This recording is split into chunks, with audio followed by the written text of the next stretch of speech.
Testing. Ladies and gentlemen, a 2-minute warning. 2 minutes, please.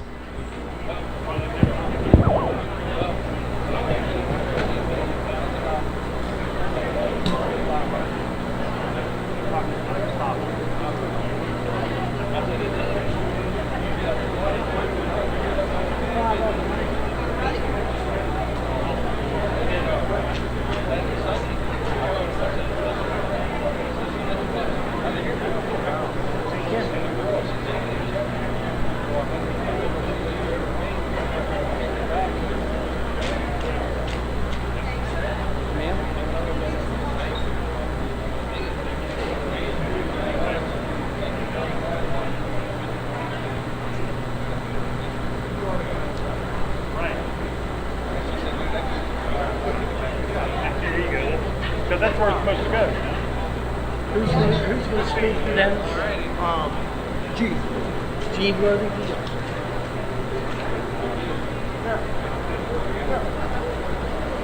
That's mine.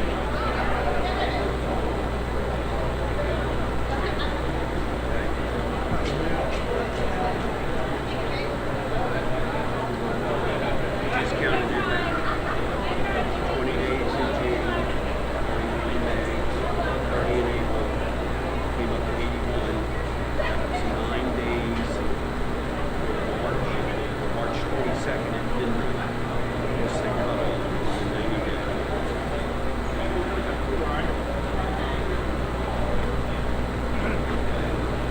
March 22nd at midnight.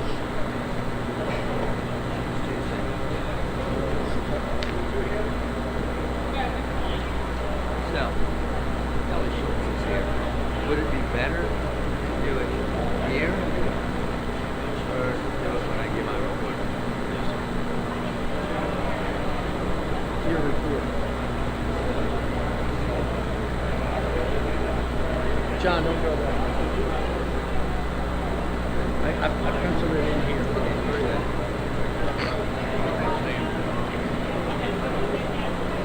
Open mic.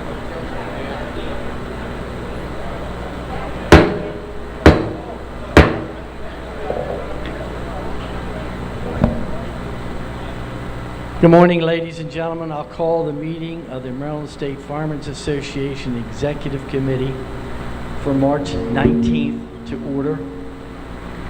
I would ask that Chaplain Long give the invocation and the pledge to the flag.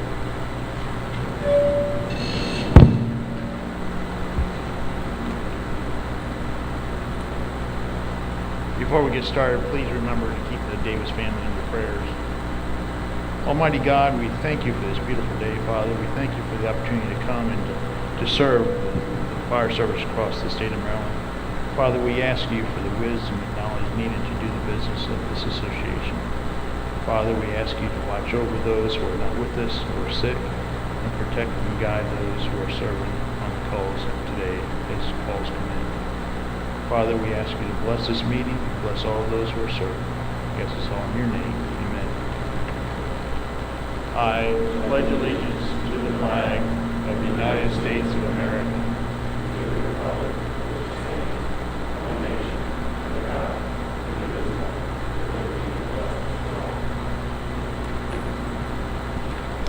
with Thank you. Please be seated. For the welcoming address, President McRae and the President of the Bowleys Quarters Volunteer Fire Company, John Hammond.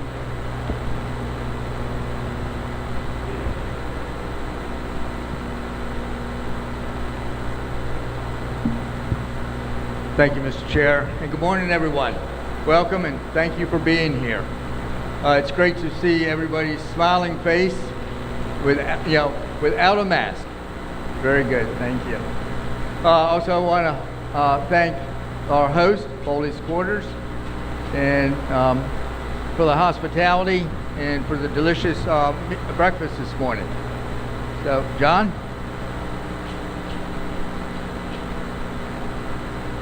Welcome to Bowleys Quarters. Good morning. Hey, you are awake. There you go. I'm John Hammond. I'm the president here for my 5th term, by the way. Anything you need while you're here in Bowleys quarters, let me know. Our hall manager, Rick Fisher, his wife Brenda, or any of the staff in the kitchen would be glad to help you out. Whatever you need, we'll provide it. Our hall here, we trade as Lighthouse Gardens. So if you ever see that come across the web page or something, we have events here. We got a bull roast coming up this coming Saturday. If anyone's interested, we still have tickets. It's bull, shrimp, and oyster. Little brief history real quick of Bowleys Quarters. This is our 77th year in existence. Started out in a little one-car garage about a mile down the road from here, which is still there. And now we're here in what you see. This was actually the old engine house at one point. Then we put an addition on the front of this, moved the engines out there. Then we have the building across the street is now the new engine house. And the little house next to that, we affectionately call that the beach house. That's our training rooms, our bunk rooms, kitchen, that sort of thing. We love spending time in the beach house. I gotta put the glasses on so I can't see. I'm gonna make this quick. I'd like to invite you to visit our history bay. It's right out the door here along this wall. Right behind the AV equipment out there is our 1947 Mack. Was our original engine, and there's pictures on the wall of our entire history. We started out with a Packard automobile with a trailer, and we've gone up to one Pearson Forcer engine, one heavy rescue squad, one high water rescue vehicle, which is over here in the parking lot. We're also the home of Marine Emergency Team 21 because we are surrounded by water. We started out with a wooden rowboat, and now we have 3 state-of-the-art marine units for fire rescue and medical calls on the water with around 15 rescue swimmers. I will have our large boat, Marine Unit 219, at Long Beach Marina for the ladies' luncheon at Bowleys on the Bay. Those of you that are interested in going to that, Susquehanna Avenue is on this side of the building. Go down Susquehanna Avenue 2 blocks and make a right on Chester Road. You'll run right in the gate. Anybody would like to come down and see the fire rescue boat, it has a landing craft door. Hopefully the tide's good, we can walk right on and take a look at the rescue boat. Like I said, we are surrounded on 3 sides by water. We got Seneca Creek on this side, Chesapeake Bay over here, and Middle River on this side. We are prone to high tide, so if your feet start getting wet, don't worry about it. Just prop your feet up on a chair, and in about an hour it'll be gone. See, I woke you up with a little joke. Good morning, welcome.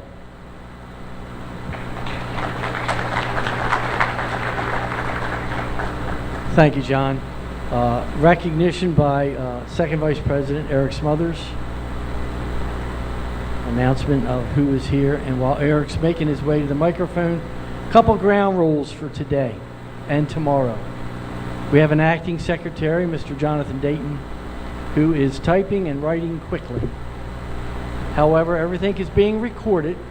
Therefore, if you have something to say, you need to be in front of one of these microphones.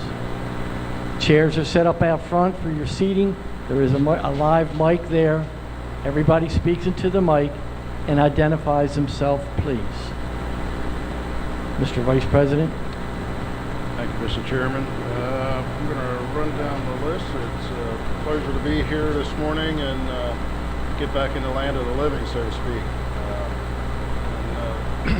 Going around the state and traveling and seeing everybody's faces. So I know I'm looking forward to when we can all get together in Ocean City, and certainly getting around back out to the association meetings and so forth. Moving forward, and the state's moving forward. I think we're in a good spot. So I appreciate that. So for that, let's see, if I missed you as I was trying to go around, just call something at me. Trust me, I won't shoot back. Got the President Joel McCrae, Ben Kurtz, First Vice President, Second Vice President myself, Secretary Joel Cox, Treasurer Ron Sonke, Assistant Treasurer Fred Cross, and Assistant Treasurer Bob Jacobs. Financial Secretary Mitch Vaki, Assistant Financial Secretary Barbara Aaron, Chief Chaplain John Long, Parliamentarian Ken Bush, our Executive Director Kate Douglas, Executive Assistant Lynn Hawkins. Miss anybody? Executive Committee, looks like everybody's here. Doug Simpkins, Steve Cox, Timothy Blackson, Ron Block, Mr. Skip Carey, Timothy Dayton, Chip Jewell, Lee Lutz, Robert Phillips, Charlie Simpson, Dan Stevens, Buddy Sutton, and Chuck Walker. Present. Our past presidents, I have Mr. Bob Cumberland, Tom Mattingly, Bernie Smith, Fred Ross,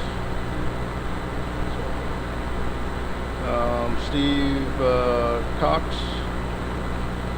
Gene Worthington, Mr. Robert Jacobs, Mr. Paul Sterling, Frank Underwood, Mr.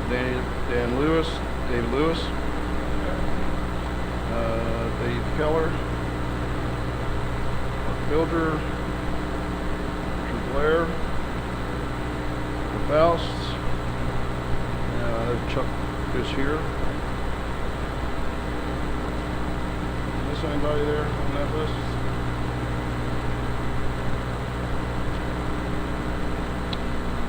Okay. So we have on our executive committee, I have Doug Alexander, our chairman.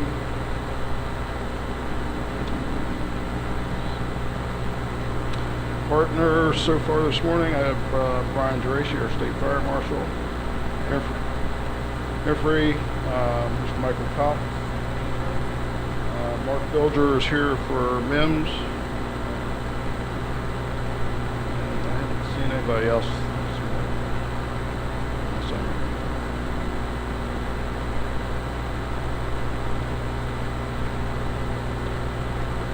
And for chairpersons for our executive committee for committees are Joel Cox for our awards, budget review Steve Cox, Constitution and bylaws of Garrett, convention Ron Sarnicki, EMS is Charlie Simpson, federal legislators is Mr. Bob Cumberland, past presidents, fire laws Mr. Mark Bilger, fire prevention Teresa Ann Christman, grants David Lewis, Hall of Fame, Richard Smith, Incentive Program, Rick Hemphill, 17 State Circle, Frank Underwood, NBFC, Dave Lewis, Out-of-State Coordinator, Bob Cumberland, President's Vehicle, Steve Cox is here, Public Relations, Ronald Watkins, Recruitment and Retention, Jonathan Dayton, Risk Management, Chip Jewell, Robert Scheimer Award, Bob Jacobs,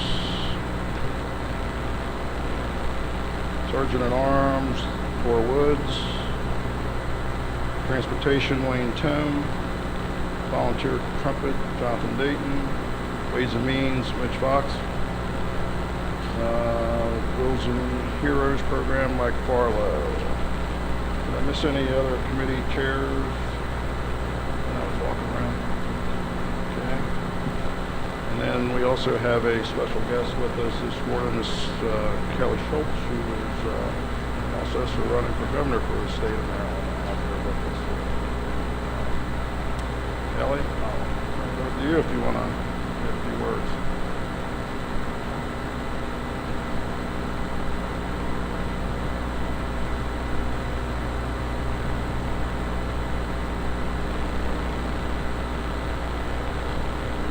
Thank you so much. I'm going to try to be really loud. Can everybody hear me in the back? All right, very cool. My name is Kelly Schultz, and I'm running to be our next governor of the state of Maryland. Hi, Chip. I'm from Frederick County, so it's really great to see some of my neighbors here. And what a beautiful hall to be able to have this in today. But I want to talk to you just very briefly about why I'm running for governor and why it's important for each and every one of you to be able to continue to move forward.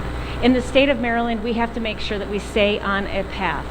Over the course of the last 7 years, we've been able to do remarkable things, but I also want to be able to make sure that we continue on what we have done. For the past 7 years, I have worked with Governor Hogan and his cabinet. I was the Labor Secretary for 4 years. I was the Commerce Secretary for 3 years until I decided to do this campaign full-time. Prior to that, I represented my district in Frederick County and also am a member of the Walkersville Volunteer Fire Company. I don't know, I didn't see if anyone's here from Walkersville today, but I do see some Frederick County friends. And I understand the importance of being able to make sure that we are safe, steady, and prosperous as we continue on to the next path of where we need to go in the state of Maryland. And safety is my number one issue. Being able to make sure that we have the resources to be able to make sure that our families are safe, because with our families being safe, nothing else matters other than the safety of our families and our community. And each and every one of you in this room are a part of that. I tell, kind of a simple story. I'm a grandma. I have a little 7-month-old grandbaby, and he needed medical service emergency about a month ago, and the Newmarket Volunteer Fire Company was out there in less than 5 minutes in order to be able to service my grandson. For each and every one of you, for what you do to be able to make all of us safer and better, I appreciate that. And to be able to make sure that when we move into the next 4 years, that we keep understanding that the criminals are the criminals and the police force and our volunteer firefighters are the heroes. And that's what we have to be able to make sure that every single community across the state understands. We also have to make sure that our educational system is where we need for it to be for our young families. And I'm going to be out there every single day talking about the Parents' Bill of Rights. I issued this Parents' Bill of Rights about 6 weeks ago, wanting to make sure that every parent understands that they have a responsibility and a right in order to be able to make sure that their child has the best education that they are supposed to be getting in this state. And that comes with accountability and it comes with transparency, and we're going to fight for that. But we're also going to fight for that because everybody has the obligation to be able to look at what it means to be our personal best, and that's about prosperity. And prosperity is something that each and every one of us can have, regardless of the zip code of where we live. We want to be able to make sure that each and every Marylander is there. When I was 20 years old, I was a new mom. I dropped out of college. I got married. I had my 2 babies. And I spent the next 15 years of my life raising my kids and doing everything that I could in order to be able to take care of them and to provide for our family.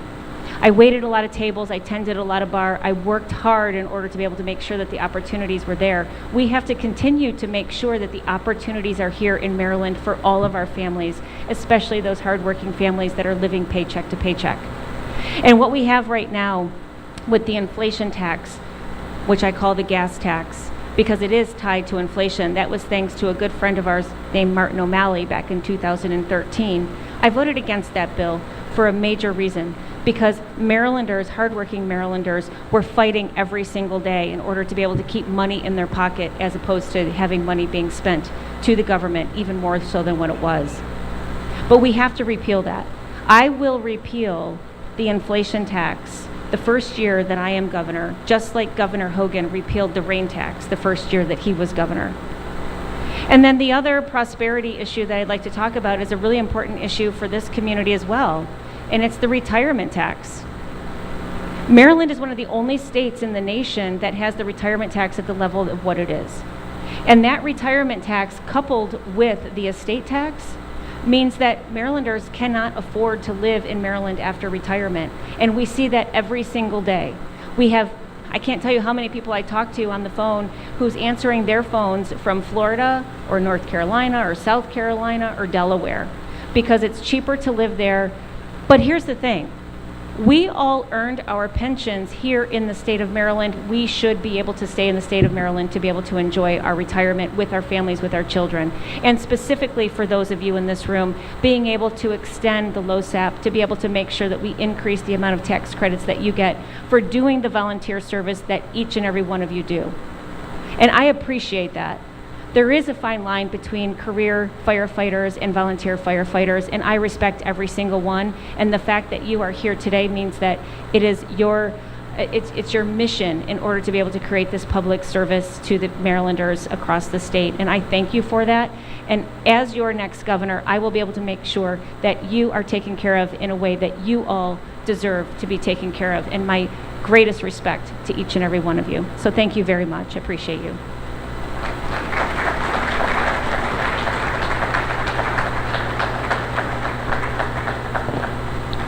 Thank you, Kelly. At this time, I'll go into the officers' reports. President Joel McCrae. Good morning again, everyone, and thank you for being here. As Kelly Schultz said, just being here shows your commitment to the success of this organization and to what we can do for our members. Matter of fact, I truly believe that there is a renewed energy within the MSFA. As a matter of fact, the president of Bowleys Quarters pulled me aside this morning and said, "You underestimated the number of people that were going to attend this morning." And I think that's a good thing. And you had to go and get more food to accommodate, but it's great to see everyone here this morning. Just a little housekeeping reminder, if you can turn your phones on vibrate so they don't go off, or else the Betsy Marshall Fund is going to thank you. This weekend, this will be a very full weekend. There will be a lot of information presented. There will be a lot of discussions. This weekend, the good things I hope we hear about is the advancements being made on our recruitment and retention front, and the initiatives that this organization, in conjunction with our partners, is taking to address the mental wellness of our members. Now, everyone knows this is a busy time of the year for the Legislative Committee, and I want to tell you, it's not possible to appreciate what this committee does unless you spend time in that office. They put in a tremendous amount of work there every day, early in the morning to late in the evening, and now with double sessions, it's getting even later. This committee has just done a yeoman's job, not only with what they do normally, but being able to navigate the ever-changing rules and requirements that are imposed by the legislature. You know, we started off this year not being able to get into the houses, everything done virtually, all testimony done virtually. If you got in, everything was masked. I mean, it was, and requirements for how the testimony gets submitted. I commend you on being able to navigate those rules. It's just phenomenal. Now, while the MSFA has not been able to hold an in-person convention for the past 2 years, the convention committee, I think, has done a fantastic job with some very creative thinking to make these conventions work, to get the business of the association done, and I commend you on that. Well, the good news is we are planning for an in-person convention in June, as we all know. And given the time that has passed, I am being told that this planning process is like starting all over again. Now, I think we have learned a great deal over the past couple of years about how we can probably do things better. And now the challenge is to incorporate those ideas of what worked over the past 2 years with an in-person convention, and we will hear more about that as we move forward. Also, I'd like to point out that we will have some excellent education opportunities offered at the Ocean this year, thanks to our Executive Director, Kate Lovelace. This weekend, we will also hear about the name changes that will be on the ballot. But given that there have been multiple name changes submitted by our member companies, it's a clear indication that many of our members think it's time to recognize the change in demographics of this association. And remember, the mission of the Maryland State Firemen's Association is clear. It has not changed. It is to serve, promote, advocate, and represent the interests of the volunteer, fire, rescue, and emergency medical services in Maryland. Now, being the time of the year, it's a good time of the year for the banquets. And with the restrictions in the COVID, the reduction in the restriction of the COVID being lifted, many more companies are holding the banquets. Barb and I thank you for the invitations and want to tell you that we have thoroughly enjoyed the banquets that we have attended. Now, I'd be remiss if I didn't mention our friend and past president, Danny Davis. It was a great loss with him, with his death. I have to commend Southern Maryland. They did an excellent job with the viewing and the service, and then the services the next day. But with the death of Danny Davis, it does leave some voids and some vacancies within our organization. And I'd like to address one of those today. The Budget and Revenue Committee would like to let you know that Gene Kirkman has been now moved up to Vice Chair. And John Nelson, the 7th District in St. Mary's, will fill the rest of the term of Danny on the Budget Committee. Again, I thank all the officers and committees for what you do for this association and its members. Thank you. Thank you, Mr. President. First Vice President Ben Kurtz. Thank you, Mr. Chairman. Good morning. President McRae, Second Vice President Smothers, officers and members and guests of the MSFA. Since our last executive committee meeting, 3 presidents have traveled to various county and regional associations until once again COVID hit us during the holidays, making it either canceled or virtual meetings similar to what we had in 2020. The Convention and Conference Committee is committed to provide a convention and conference, one that we will remember for our 130th anniversary. Several changes, including the completion of C Hall for those of us who were able to go down to Ocean City and view the new C Hall for our convention and conference. With these changes in the program, also with the courtesy of Ken Bush and Kate, our seminars and classes will be educational as well as informative. To the MSFA Legislative Committee, once again, kudos for busy reviewing a mountain of bills submitted in both the House and Senate. And Bob and Richard, thank you for guiding me through to go online of submitting my testimony. You had a lot of patience, Bob, that's all I can say. But thank you. These 2 gentlemen helped me submit it in the proper and open up an account for future use.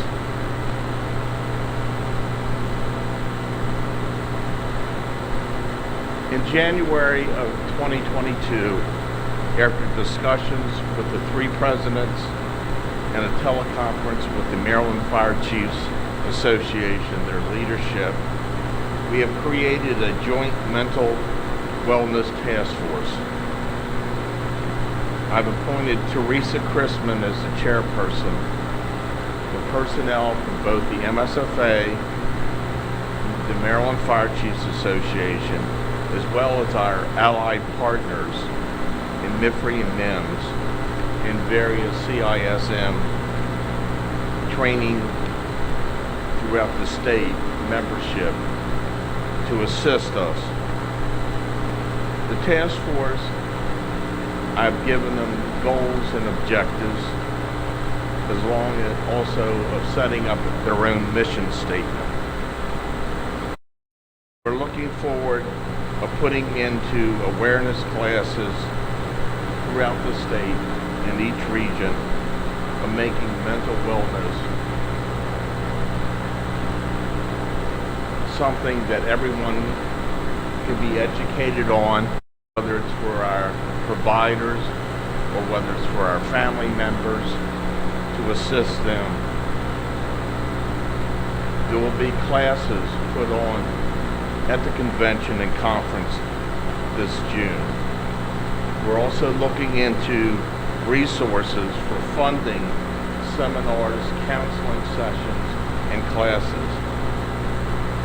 It's a fantastic group. We've had a Zoom meeting. The one last month had to be postponed, but we're having one March 21st, and I'm sure Teresa will go into more in-depth about the task force and our meeting coming up on Monday. Thank you for your support. I'm looking forward to the year ahead. Thank you, Mr. Chairman. Thank you, sir. Second Vice President Eric Smothers for his report.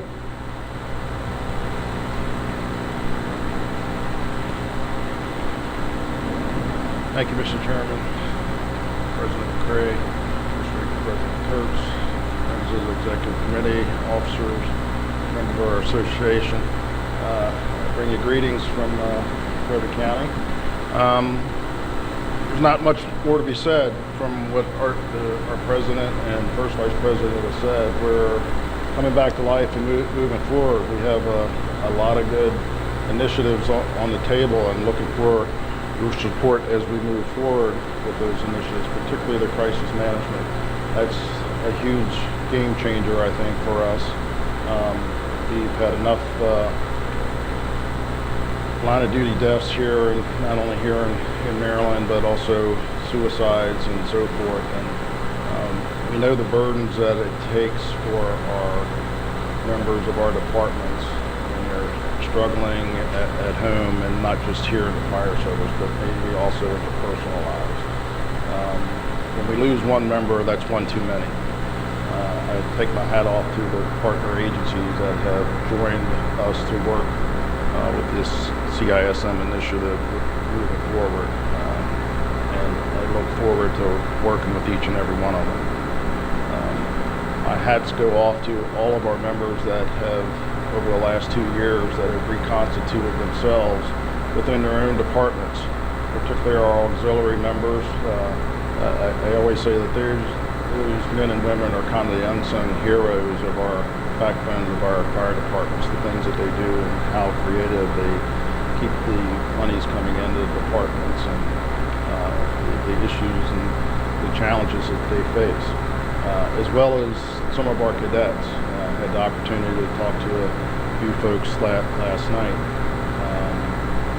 and their initiative and drive to get into these training classes across the state.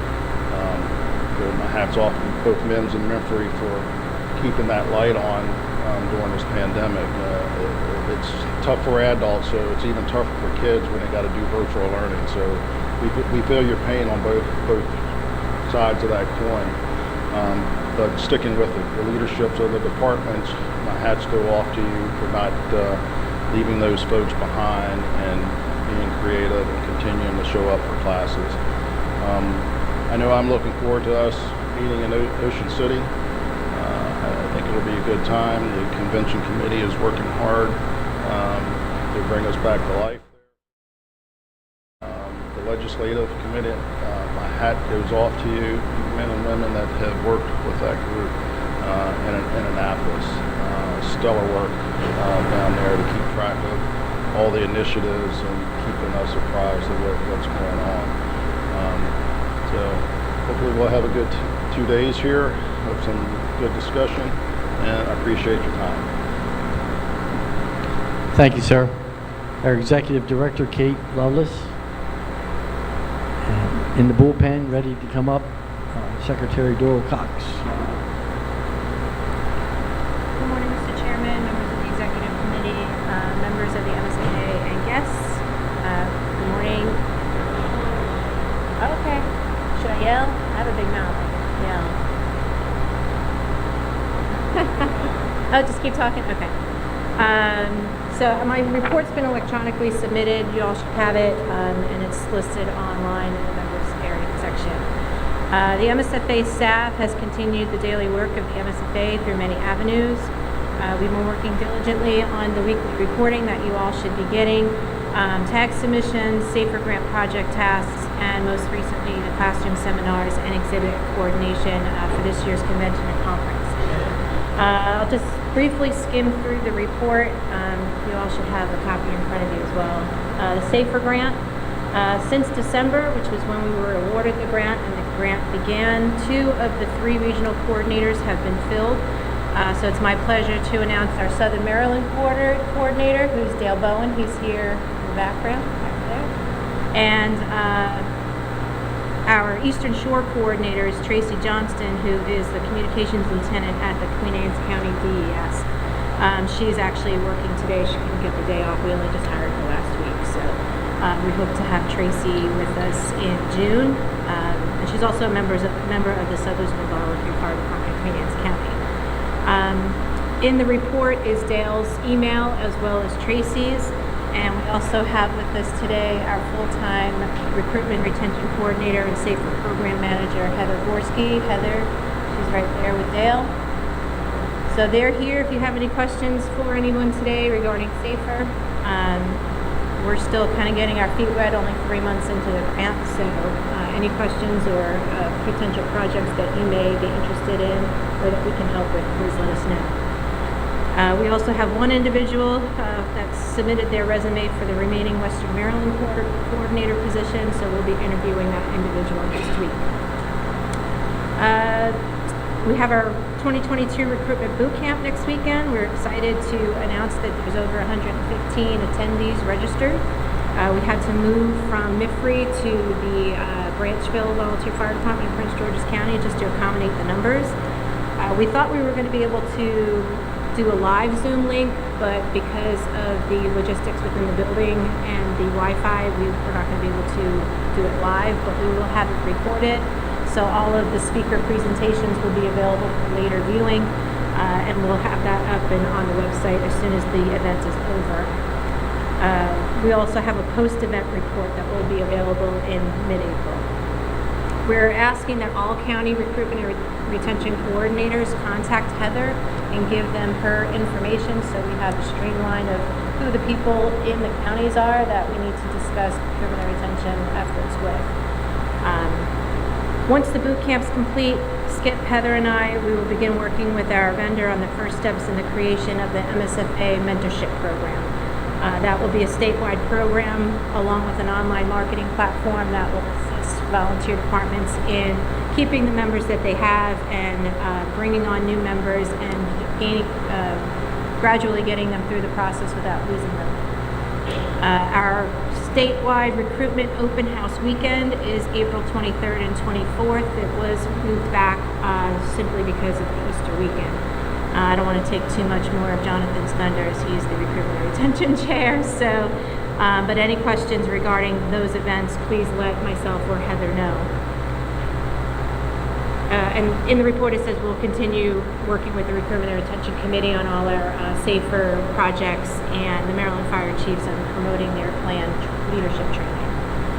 The weekly report that continues to be sent out weekly. If we skip a week, it's because nothing has really changed, and I don't want to inundate people with emails with information that doesn't change. But for the most part, anything that updates throughout the week is sent out to the executive committee members, the officers, and anyone else who has asked to receive that report. So if you're interested in that report and want to see the important news and updates, please let me know and I can add you to the list.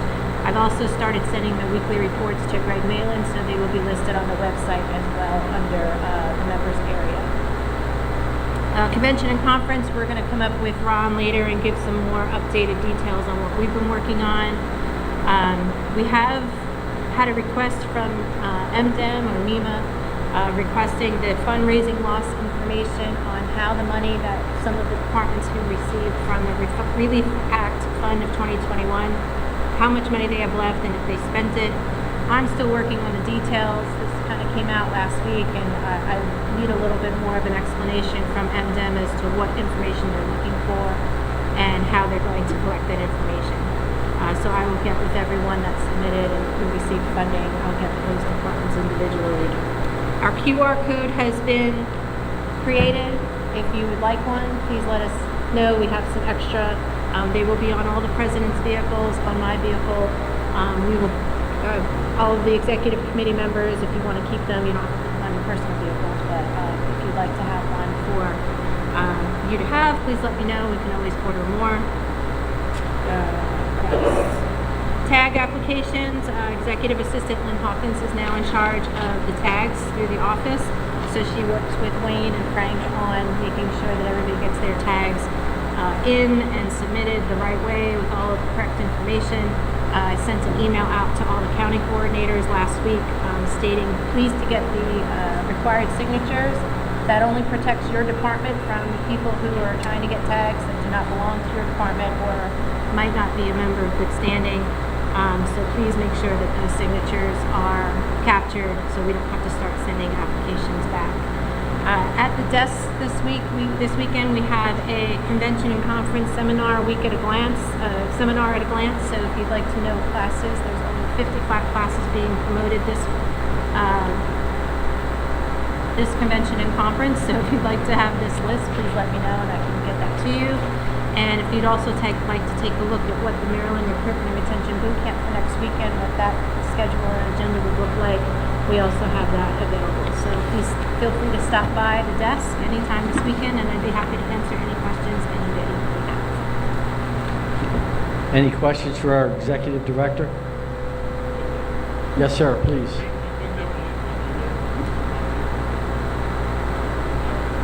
So, well, the money that for 2021, that's been dispersed and that's already been paid out. As far as 2022, we have not received any indication that they will make any further funding available.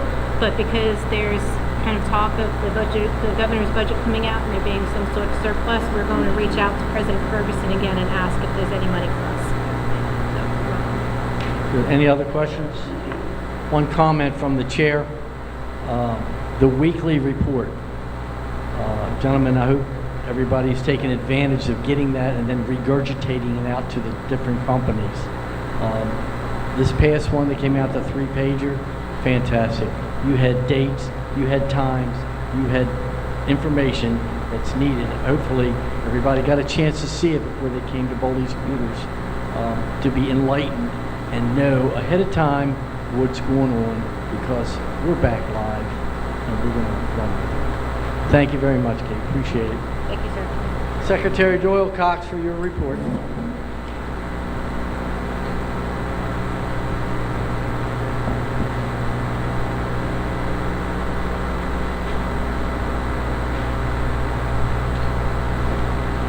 Thank you, Mr. Chairman. The report was submitted electronically, but as we approach in the next few months, few weeks, the credentials that is so vital to the association is starting to come in. Right now, we've received somewhere in the neighborhood of about 196 companies that have submitted their credentials. But my hat's off to Dan Stevens, who has worked Southern Maryland with all of the companies down there, with the exception of 2, I believe it is, has submitted their credentials. So St. Mary's County, you have two companies. And Dan, thank you. There's been some other companies that other counties that have stepped up and submitted all of them. I know Frederick is on the way.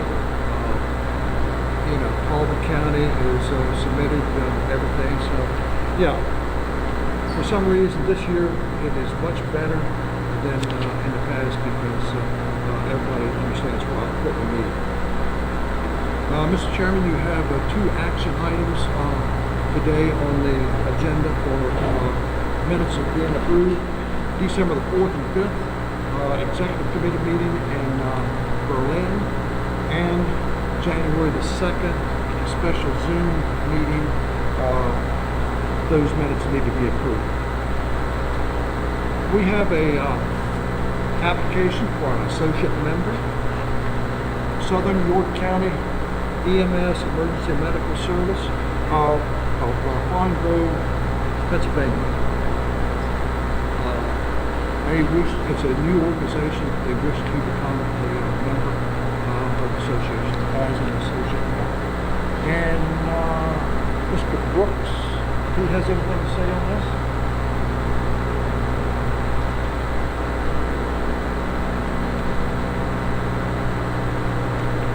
This is up in his area of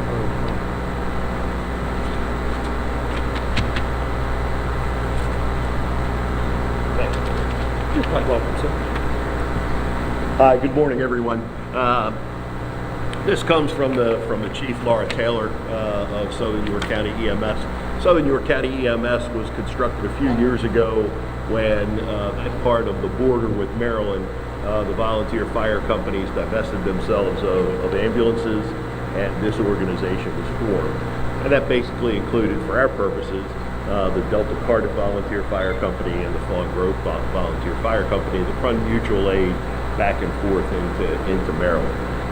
I am a part of this, full disclosure. I'm a part of Southern York EMS and regularly attend their meetings.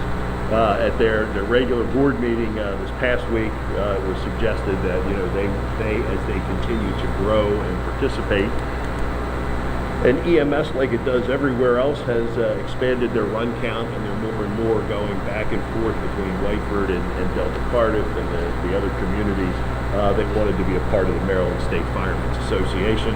I gave them the overview on what that entails, and the next day we constructed the application with the mission statement, and Doyle wanted money from them, so we got him a check, and we bring it for you today, and certainly encourage a favorable response that I can take back to that membership. Mr. Chairman, this is something that's happened before. Blue Ridge Mountain runs a lot in Frederick County, and I don't know if they're still a member, but I know they've been an associate member from years ago. They were for many, many years. So there has been a precedent set to allow associate memberships for out-of-state companies that provide service from the state of Maryland. And I'd like to move we accept the application. Mr. Chairman, Steve Cox, second the motion. And on the question, we have a motion to accept, give me the name again. Southern York EMS. Southern York EMS is an associate member of the Maryland State Firemen's Association. Any questions? All in favor signify by saying aye. Aye. Opposed? Let the record show unanimous acceptance. And the floor will now take a motion to approve the Executive Committee meeting in Berlin minutes and the Zoom conference call for the Executive Committee from January the 2nd.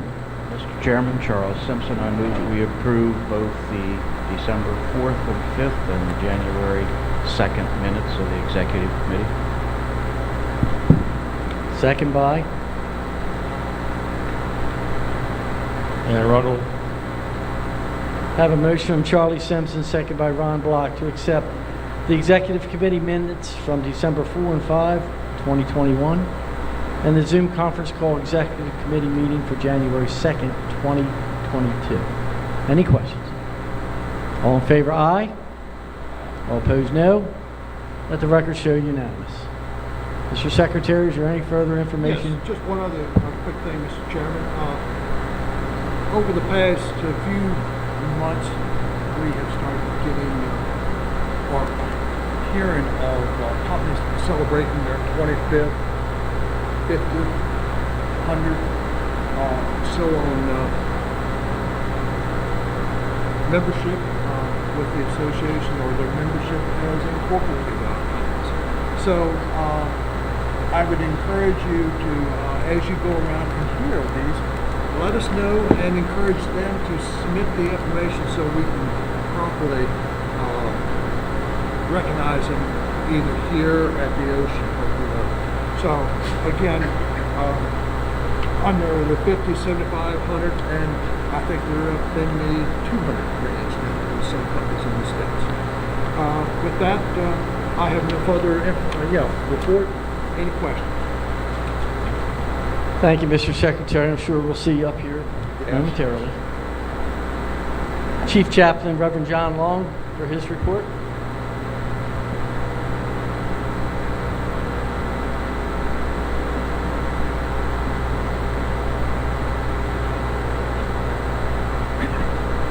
Good morning.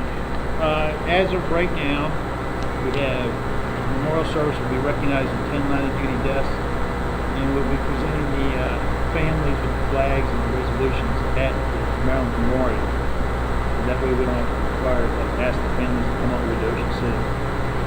We have 4 past presidents, 3 officers, and 3 committee chairs. There are a total of 442 tributes to recognize this year. plus another 14 just given to Bowleys this morning. The prayer breakfast speaker this year is Wendy Norris, and I'm glad to see she's a keynote speaker. Wendy has a great presentation for me, so I encourage everybody to attend the opening ceremony to listen to her speech. I've been working with Delegate Michael McKay from Western Maryland. He has submitted Bill HB 549, and that's to increase the Victim Compensation Fund for psychological treatment to $45,000. They'll make it the same as physical treatment for $45,000. A few years ago, I worked to try to get it increased, but they only raised it to $10,000. And we have had a member who has benefited from this fund. So that's why it needs to be raised to $45,000. Contract has been signed with the Doubletree Hotel in Annapolis for the 2024 Federation of Fire Chaplains Conference. And there are 2 essentials classes coming. I want to tell you what happened to me a couple months ago. I was down in Loudoun County for a teach the essentials class to 24 of their chaplains. Loudoun County has taken the health, physical, psychological, and spiritual health seriously. They not only have a full-time clinician, they have a full-time psychologist, they have a dedicated building for the firefighter behavioral health. I mean, a dedicated building. This building has a full-size regulation gymnasium, full-size cardio lab, full-size weightlifting lab, 4 classrooms, full-time chaplain's office, and the clinicians and psychologist offices are all in this building. I encourage and I applaud First Vice President Kurtz for his effort putting this committee together that I serve on. But it's going to take grassroots efforts from every jurisdiction to come on board. The MSFA needs to set a standard for every jurisdiction to follow, and I think if we look south of us at Fairfax County and Loudoun County, we can follow their standards and make it a better fire service for everybody. The last 7 weeks I've been taking a course for PTSD. It's an online course that I'm doing. It's called Reboot for the First Responders. And it's a 12-week course, online or in person. And one nice thing about this is I think this is a great, so far I've realized it's a great program in the first 7 weeks going through this for PTSD. It's not in-person psychological care, but it's a good step for someone to take, and I'll encourage people to do it after I finish it. I'm also looking at becoming a counselor for them. The Chaplains Corps is here to serve you, and I encourage everyone to, if you don't have an active chaplain, please get an active chaplain. The chaplain's position is no longer an invocation benediction. Spiritual welfare is part of the triangle: physical health, psychological health, and spiritual health. And I encourage everybody to take the chaplain's position seriously. If you take the chief's position seriously and make them get credentialed, it's time you can look at the chaplain's position and follow suit. Thank you very much. John, just wanted to let you know that, of course, we've had not only line of duty deaths, but a couple of suicides in Frederick County. And our county executive and county council felt it appropriate that they actually did some mid-year budget transfer of monies, and we will made a job offer as a county employee for fire rescue prevention. Great. Any questions for the Chief Chaplain? Thank you, sir. Ladies, I'll go to the MSFA officers. Madam President. Good morning, everyone. I'd like to remind the people back in this corner that have the phones that keep chirping, I'm going to get $5 from them as soon as I figure out where the chirping's coming from. So please turn your phones off. I'd like to introduce my officers that are here with me today. From the Bessie Marshal Committee, the co-chairs Kathy Niffle and Pat Demon. We have conference co-chair Teresa Chrisman. We have guard Samantha Butterfield, Vice Chaplain Kay Trago, Financial Secretary Joan Kramer, Second Vice President Jean Main, First Vice President Aaliyah Dalton. I'd like to thank Teresa Chrisman for the birthday party she threw for Sparky in Annapolis yesterday. Lots of pictures on Facebook. Very good for our messaging. The spring conference is going to be March 26th at the Hollywood Firehouse. All of you are welcome. I'll send out details via email this week. There's going to be an open house on Friday starting at 6 p.m. at the Hollywood Firehouse. My Bessie Marshall Committee co-chairs will give you their report, but I will encourage everyone to sell those Bessie Marshall tickets so that we can help with paying the cases to the non-line of duty injuries that our members are incurring. I'd also like, from a personal note, to thank Ann Stevens with his work with MIFRE and working with the College of Southern Maryland in order for them to graduate with the fire science technology degree down there. There's 3 classes that are optional and they have to select one, and none of them are offered in Southern Maryland.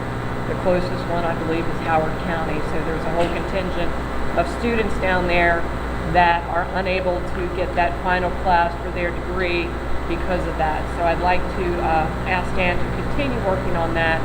If those 3 classes cannot satisfy the degree, perhaps the College of Southern Maryland would consider an alternate for that. I'd like to also thank the convention committee for all the outstanding work that they have done. It is beginning anew again because it's been a couple of years and everybody's forgotten the notes that have become routine in the past. So that is my report. If anybody has any questions. What were those 3 classes? I have them listed. I can send them to you.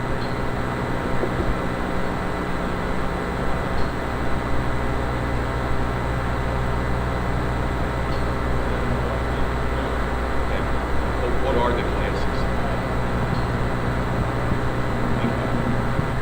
Okay, thank you. Thank you, Madam President. Thank you. Representing the Bessie Marshall Fund, Kathy and Patricia, if you would, ladies.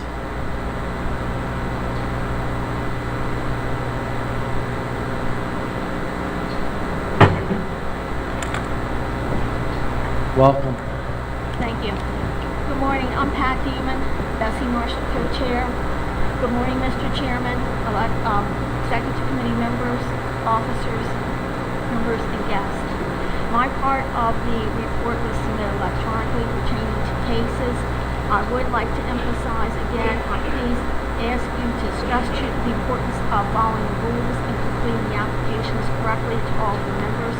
I am still receiving several applications that are not correct on the first submission. The incorrect applications not only delays payment but also causes increased expenses such as postage to our committee. So please stress to your members the importance of reading the rules and looking over their applications before they place them in the mail to me. I would like to say that today we have a raffle of the $25 Wawa gift card along with something for your sweet tooth, a large chocolate bunny. They are $1 a piece or 6 for $5. Thank you. Good morning. My name is Kathy Nipple and I'm in charge of the lottery and the money that comes in for our Bessie Marshall to pay for our cases. Since October 1st, we've received $5,084 in lottery sales. Memorial donations, $250. Individual donations, $300. Auxiliary donations, $2,825. And the fire department donations of $150. We thank everyone for all the donations that we received. It enables us to pay for the cases. I want to thank you for purchasing the lottery tickets and getting them out to your groups, your fire companies. And I have more on the table today if you need some more. And I got Susan pins for your coat tomorrow. $5. Thank you everyone for your support. Thank you, ladies. Very informative. And once again, I will remind you of the gentleman from the executive committee, coat and tie tomorrow, and the pin for $5. Your choice. Ms. Fire Prevention in the house? Okay, very well. We'll go to MSFA reports. The Board of Trustees, Chairman Doug Alexander. And Mike Farlow, our attorney, you're on deck. Good morning, everyone. Kind of nice to be back in person again. Each of you on the executive committee just received a written copy of my report. Why was my report not filed? Online? because we anticipated quite a bit happening this week and none of it did. So I want to make sure you got a copy to have with you. Let's just skim through the report very quickly. We had our last meeting, all 5 of us, back in January via Zoom, and that meeting was basically to put together some sort of a plan, what we were going to do and how we were going to handle most of these COVID cases, because I mean to tell you, we were getting banged with these things. We talked with our attorneys, we talked with the workers' comp insurance people, we talked with our own MSFA insurance people, Ron Block, Chip Jordan, name 2, and we reviewed the National Fallen Firefighter Statement. And basically what we're going to do is go case by case on these COVID claims. And each case, and this is probably the most important thing I'm going to say the whole day, each case must be directly a result of a fire or rescue incident or an event involving training, fundraising, or maintenance, just as any other death case would be investigated. Okay? That's the important thing, because we're just getting inundated with calls, well, how about this, or what about this, or it's kind of almost gotten to the point of ridiculous. I mean, the 5 trustees have just been all over the state with phone calls and visits and everything else. Tommy Mattingly down in Southern Maryland has done a bang-up job keeping up with he took on some of the assignments of gathering this information and did a terrific job of that. Terry Thompson was another one who went above and beyond and got quite a bit of this information for us so that we could make this particular decision. So that's where we are with that. The COVID claims will be handled case-by-case basis. We've received 1 claim and 4 notifications of intent to file a claim since the last executive committee meeting. The claim received was denied as it was 308 days past the due date. We had 1 notification that was never panned out. No claim was ever filed, so that one's now a moot point. We are currently expecting claim paperwork from 4 notifications in 2022, one of which is a COVID death case. We've spoken to these people and stayed in constant touch with them. We think it's going to be real interesting to see how this turns out once we get the claim paperwork. We had an event that we've never had before, and we're still really not quite sure what we're going to do with this in the future. We had a company who had a line of duty death, and on the surface it looks like a pretty legitimate case, and they wanted to get an autopsy to prove it, and were denied an autopsy. Now, why is that? That's because the state was backed up 3 weeks with autopsies. I think they finally did find a way, and in courtesy of perhaps one of our local delegates or politicians, were able to get the autopsy.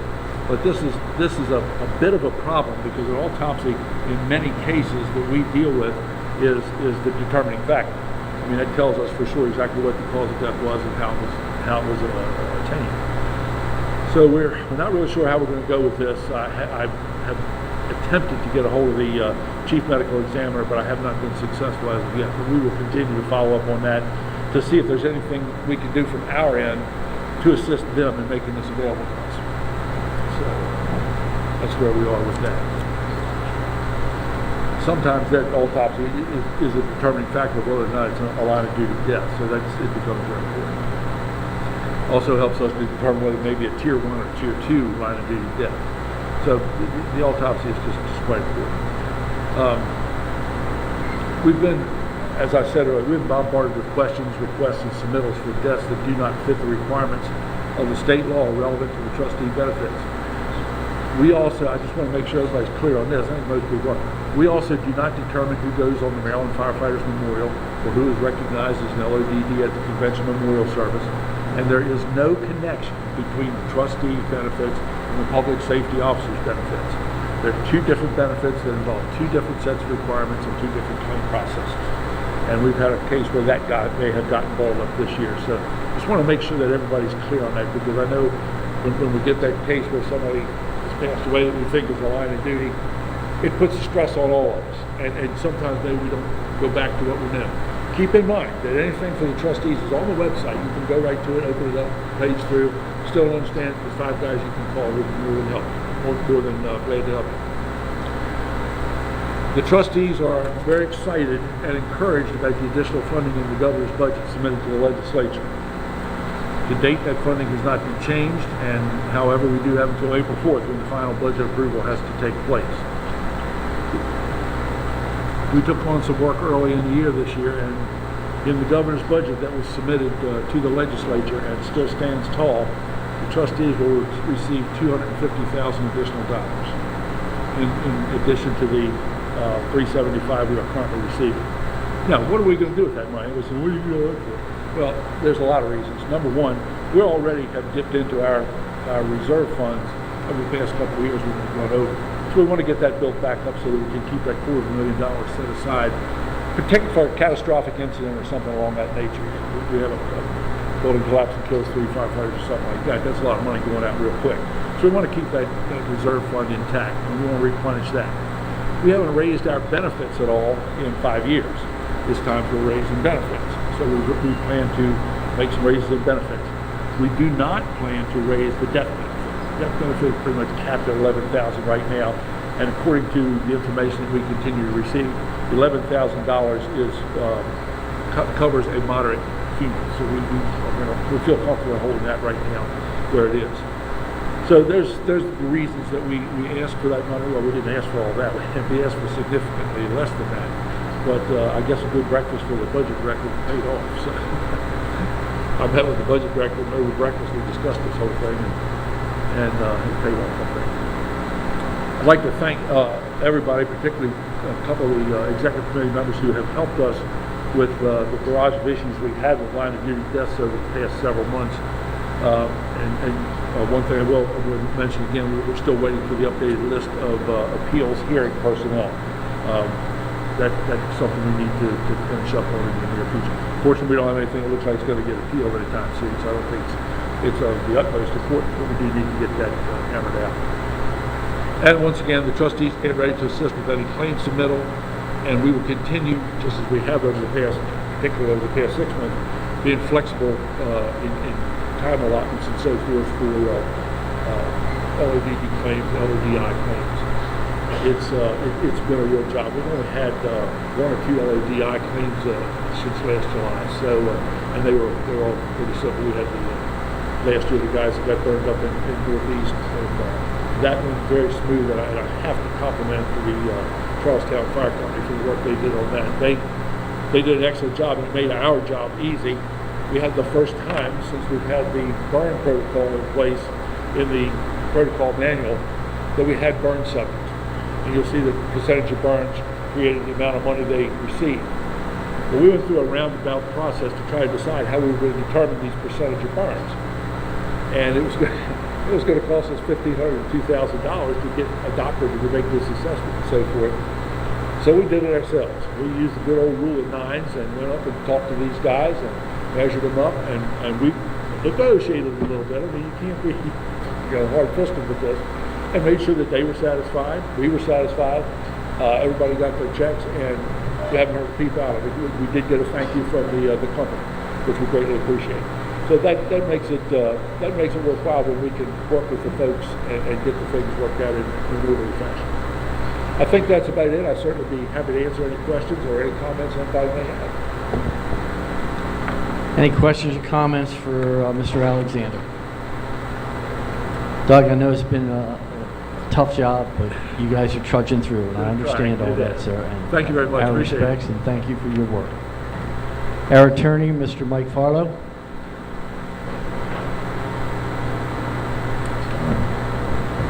Good morning, everybody. Just to let you all know, I've got to leave around lunchtime today. One of my fire companies has a big fundraiser tonight, so they want me to bartend. It's a tough job, but somebody's got to do it. You'll have a bunch of these guys want to go with you, so don't. Down at Pittsville, feel free to come by for a wild game night. So, following the recommendation of the Executive Committee special meeting to forward a recommendation of name change to the convention, I have filed a trade name application with the state of Maryland so that we can offer ourselves some protection on the name of the Maryland State Firefighters Association should that pass at the convention. I just want to make all of you aware of that. Also, I wanted to echo on what Doug said a little bit about the autopsies. Don't know how many people are aware of it. The chief medical examiner for the state of Maryland resigned a few weeks ago, leaving the office even more understaffed than they already were. There's a backlog of over 200, last I counted, of over 200 people. So in terms of getting autopsies for the trustees or for any other purposes, it is going to take a significant amount of time. Give them some leeway if possible in doing so if you need to get an autopsy, because they are really, really backed up. I know that the governor has requested assistance from the federal government in getting some medical examiners on a limited basis. That's my report. If there's any questions. Any questions for our attorney, Mark? You have to go to him. Oh, okay. So they've taken care of it. Very good. Mark Belger, past president. It's my understanding that the Fed sent in doctors and the backlog has been completed. You are correct, the gentleman did resign and they have not appointed or do it in, but again, my understanding from what I read, the backlog has been brought up to date with the autopsies. Thank you, Mark. Mike, you will stay seated for a second. Next up, our Parliamentarian Report, Mr. Richard Brooks.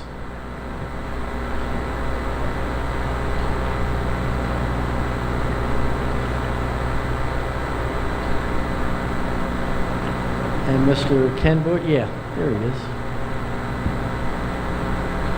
Ladies and gentlemen, our parliamentarian in workings with the attorneys, et cetera, their work has been inundated since the last executive committee meeting. It's been exhaustive, and we will let Mr. Brooks explain what he has done for the process that we are all eager to hear about. That was a very nice introduction. Thank you so much. Members of the Executive Committee, it's a pleasure for us to be here. You know that at most meetings, pretty much every meeting, when we're called upon for a report, we simply stand up and acknowledge that we are here, and we are here at the discretion of the chair. Because that's the way it belongs. If you look in the bylaws, we speak when we're spoken to. In this case, the president has charged us with looking into the current situation of the potential change to the Constitution and bylaws of the association. There have been several meetings. I have tried to leave the attorney alone because I believe that he does not belong in this, right?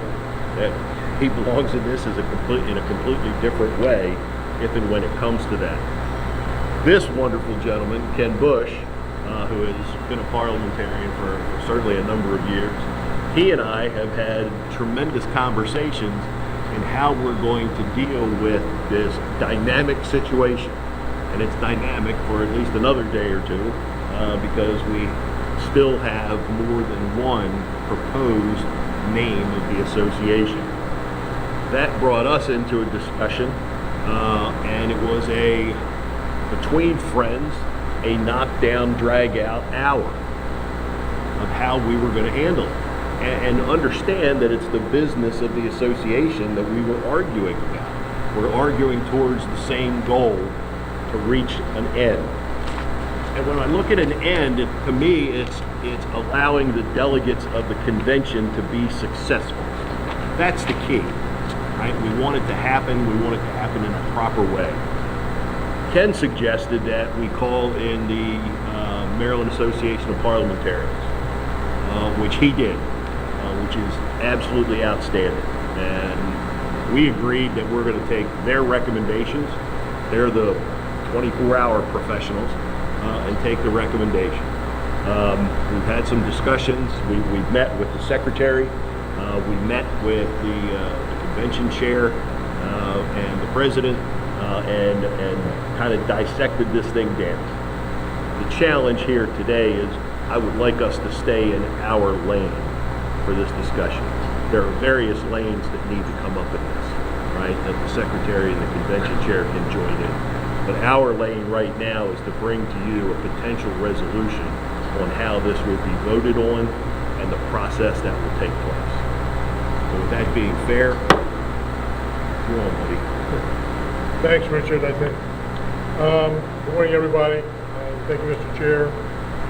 As Richard alluded to, I did some research on the issue about how to handle the situation where there are multiple proposals to a common amendment to the documents of the association. I talked to a gentleman by the name of Mr. David Swift, who is the expert on parliamentarian procedures and Robert's Rules of Order, and he directed me through this process. I had several conversations with Mr. Swift, laying out all the possibilities and our particular problems specifically to try to address the issue and to get his recommendations on the path of travel.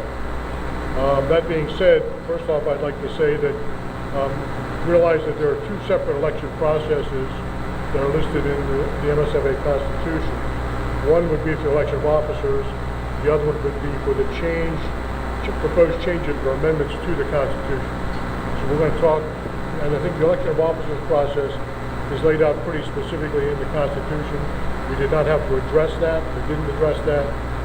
So what we did do is try to specify the path of travel to amend the Constitution, which is the proposal on the table. So that being said, I came up with a proposed path as to how those procedures could proceed. I think you all have a copy of that in advance that was given to you by the Secretary. A couple of points I wanted to make, though, is that the bottom line is, in order to complete this process, you're directed to Article 12 or subsection 12 of Robert's Rules of Order, which is called creating and filling blanks, which means that we have to take each one of the proposed names to create a blank and then fill that blank, and then put up for a second vote as a constitutional change, which is laid out in the existing wording of the Constitution. So that being said, what we first need to do is to narrow down the blank that needs to be filled. There's a process there where those are all put on a ballot together, including the existing name of the association, which is posted there.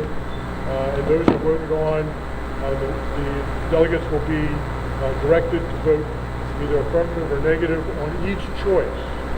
It's not to pick one, but you have to vote yes or no for each choice. And that is by common practice and Robert's Rules.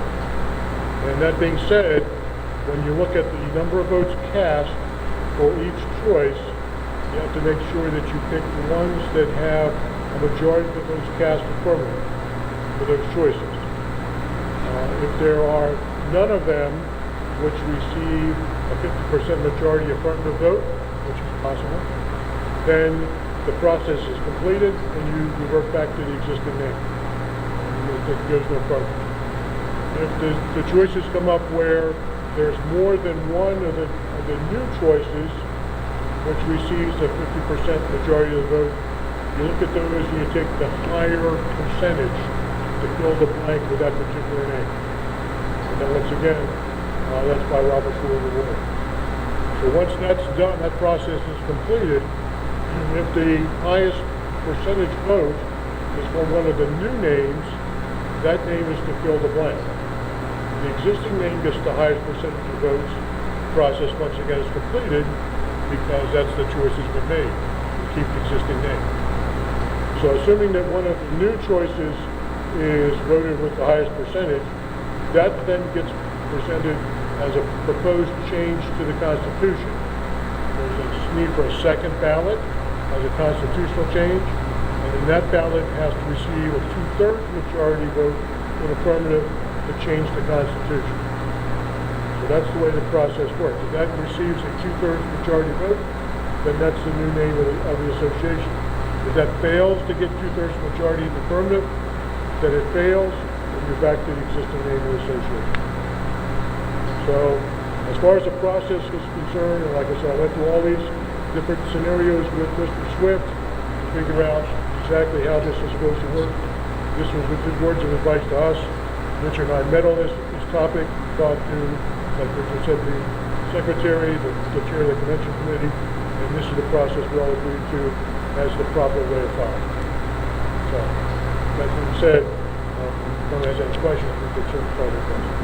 So the issue here is the care and feeding of the member companies. So when we go out to meetings, and I'll start with the president, when they go out to meetings, when you go to your meetings, it's going to be carrying the message clearly, because we've never done this before, right, in this fashion. We've never been put in this position before, which is fine, right? We have a workable solution. I say that because over the past month, or since the last meeting, this has been construed a little bit, right, in different opinions, right, on how it was going to go. Those opinions were being construed as we're trying to work through this process. And that happens. It's no big deal. What I'm saying is, you now have that information. If you question the information or you need clarity on the information, then call and ask, right? And we'll be glad to regurgitate it and bring it forward. It's not a problem. There you go. So cut to the quick, and from my personal understanding, as I represent 29 volunteer fire companies in Baldwin County, I will take this to them and explain the following. The proposed language for Article 1, name and membership. There are 4 items listed here. The company picks one as affirmative, but has to X out the no's. No. And therein lies the care and feeding. Okay. Right? I'm going to say this, and I've said this once, and it's been thrown back in my face, but I rely on the intelligence of the delegates to do what's right. All right? And I believe that. They can check yes for all 4. There's nothing here that says check 1.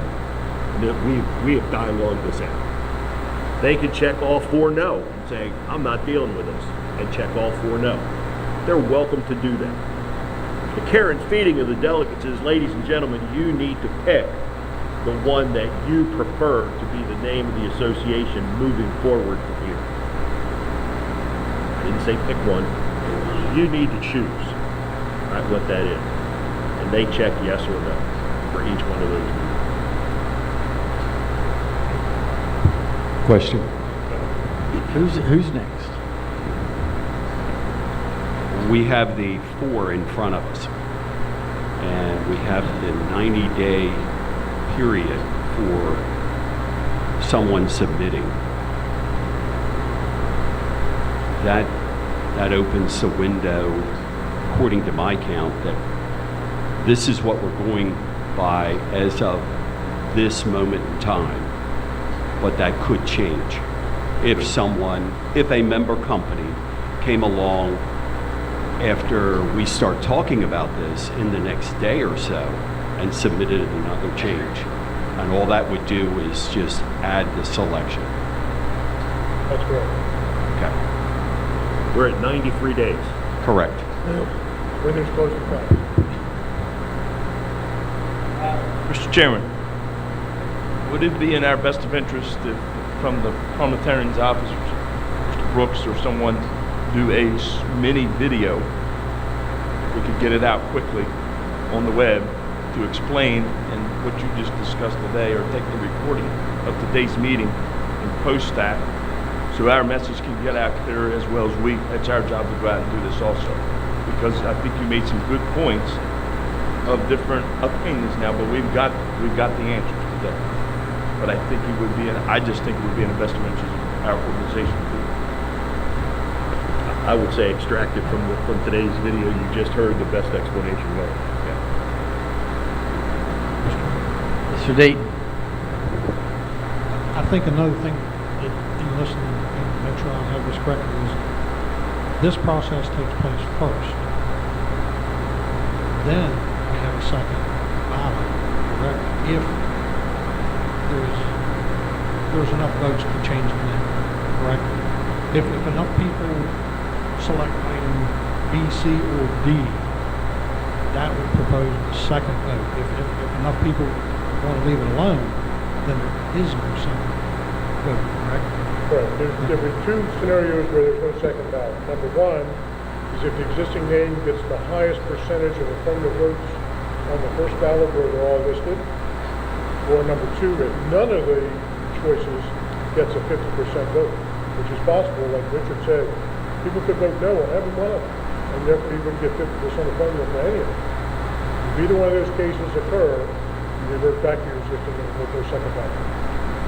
One of the questions that came up, and this is again, required lengthy discussion on our part, is we believed prior to this resolution that there had to be a yes/no, right? Yes, no, I want to change, right? And that, the state parliamentarians suggest you're doing that with Maryland State Firemen's Association, one of their choices. There's your yes/no, right? Because people have to. My opinion at the beginning in Berlin, or after Berlin, the executive committee decided we were going to make a change, all right? Because we submitted, we have a task force, the task force reported, you accepted that recommendation, we're making a change, okay? Well, we can't. The membership, the delegates, right, of the member companies have to make that change, right? Yes, this is a comprehensive way of doing it, but it's done so that everyone gets their fair vote and gets to report it. But I come back to, we have got to lead the delegation through the path so that they understand the implications of what they're going to do when they get the ballot. You all know what I'm talking about, right? There are delegates that are going to go, yep, yes, boom, done. That's the last thing we need done. Or the opposite, no, all the way. And that's the last thing we need done as well. So we need to, from the podium, right, at a couple of points, right, in the day, maybe it could go, we'll talk further, but maybe it can go with the safety message, or when we have large volumes of people there, of how this is going to happen, so that they understand completely. Look at the time we're taking here, right?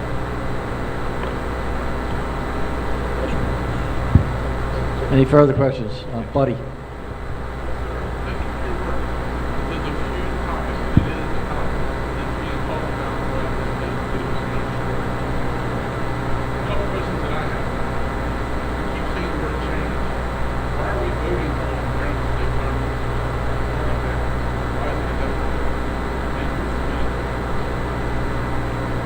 So we can chime in on this as well. What I just said, the change, yes or no, right, is fair to put on the ballot. The recommendation was that we include the Maryland State Firemen's Association as a yes or no. The President appointed a task force. The task force reported. This group accepted it and moved it forward as a change. We're making a change. Yeah, but in my conversation with Mr. Swift, that's part of the course of action you normally take, is that the existing name is always listed on the ballot as a choice. So that's kind of a way that the Robert's rules are written as a heads up.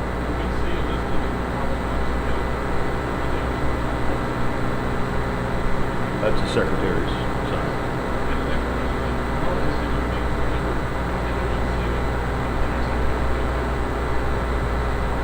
And again, that's the Secretary's side. I really want to stay in our lane. Right.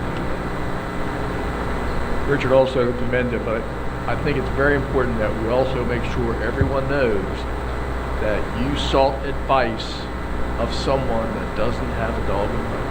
And this is a totally and completely unbiased organization, state parliamentarians, that go back to Robert's Rules of Orders to state how these various name changes occur in a corporate entity. So I think it's very important that everybody understands that this is a truly unbiased opinion that has no bearing on what they could care less. They're not firefighters, they're not EMS, but nobody has anything to do with the fire service. I think it's very important that we make sure that that message is out there also, that this is the way suggested through a parliamentary organization that is recognized statewide, and we are a statewide organization. So So where should we go? So I think it's very critical that that message is out there too. And thank you all for your work. Through the brilliance of Ken Bush, right? And about an hour-long telephone call. That's how we sought to rectify it. Mr. Chairman, just a suggestion that this document that we have be sent to, I think that the secretary has an email address for the president of the fire company and the chairman of the delegation. So that's what was required.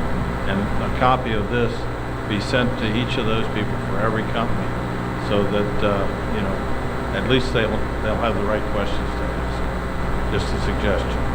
Okay, like Richard said, he's staying in his lane. We will address that with the secretary as for notification purposes. Am I correct? There's one more point to add. I think that you might need to wait until the end of that 90-day window closes to make sure the list is complete. We're going to send it this way. And that'll give us plenty of time before the actual election, because that doesn't occur until June. So we can wait to do that. We can make copy of this available with the voting process where the ballots are distributed. So if anyone has any questions the last minute or hasn't seen it for some reason, they certainly would have a chance to look at it before they cast their vote at the end. The other thing I wanted to point out is I tried to keep this to one page, so nobody says that they have to turn a page or turn it over, look for a second sheet, or if there's another direction they might not be able to find. So I think that's important things about it. Also known as the KISS method. Keep it simple. Mr. Chairman? Yes, sir. Ken, you may have said this. If in the first process, in voting for the ABCD names, no one gets 50%, is that the number you're saying? 50%? If none of them get a 50%, then there is no second. That's correct. And you go back to the use of it. Just so I'm kind of, correct. the questions are going to come out. Oh, yeah. And that's why I tried to address them with Mr. Swift from the beginning. Any of the possibilities I could think of, I went through and he gave me answers each one.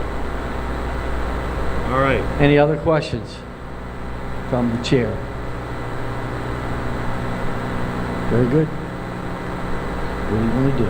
Question 2. Absolutely. Is this in regards to the name thing? Okay. Why in the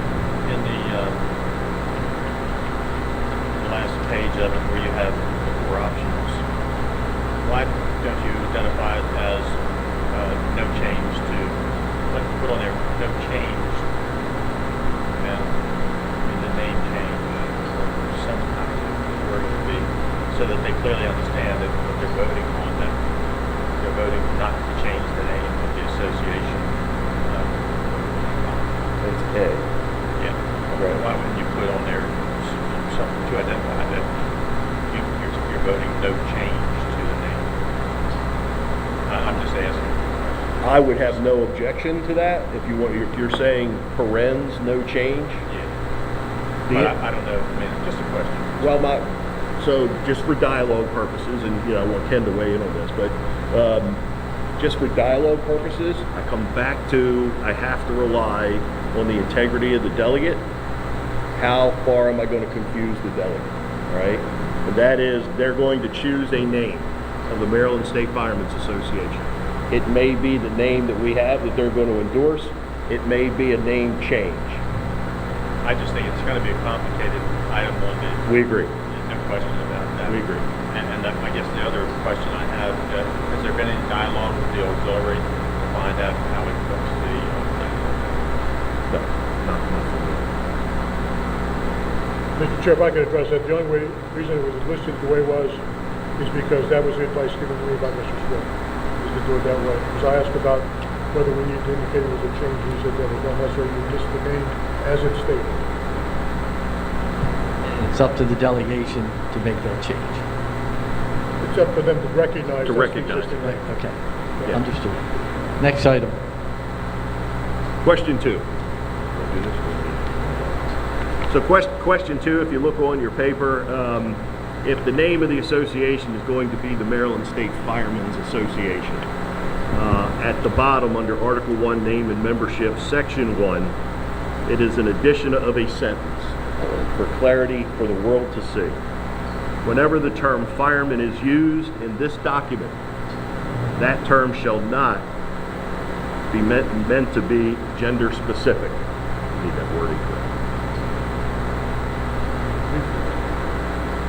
That term is not meant to be gender specific. Does everybody follow the logic? All right, let me explain it just to make sure. The logic is this association is under concern from several of our elected officials that we have not joined the year 2022, and we are not inclusive of all of our members, hence the proposals that you have before you. We know there is a lot of emotion to this across the state, but in the case that the membership chooses option A, and the name of the association remains the Maryland State Firemen's Association, it is appropriate then that we clarify the emotions of the association at the end of Article 1, Section 1, with that inclusion. Whenever the term fireman is used in this document, that term is not meant to be gender specific. I see heads bobbing, and I like that, so I turn back to you for questions.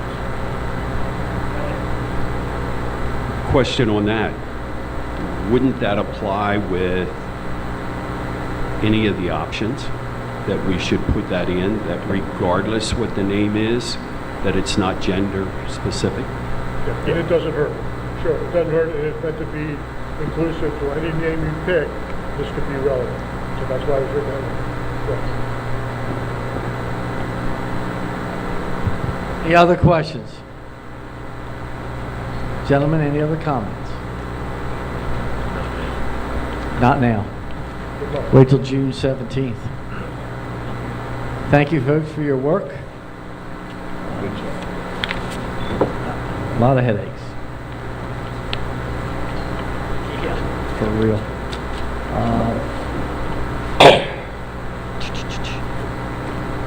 As the parliamentarians are leaving, because I don't want to include them in this comment, they need to remain somewhat neutral. I do want to remind the executive committee that you do have, although seldom used, you do have the bully pulpit, as do the presidents, and the executive committee has made a recommendation, so you can make that clear to the county associations as you go to visit those. I just wanted to make that clarification. Thank you. At this time, prior to breaking for lunch, I will be calling an executive session of the executive committee at the Beach House, the yellow building next to the fire station. I would highly recommend you grab something to eat and then we'll head that way. So an executive session at the end of this.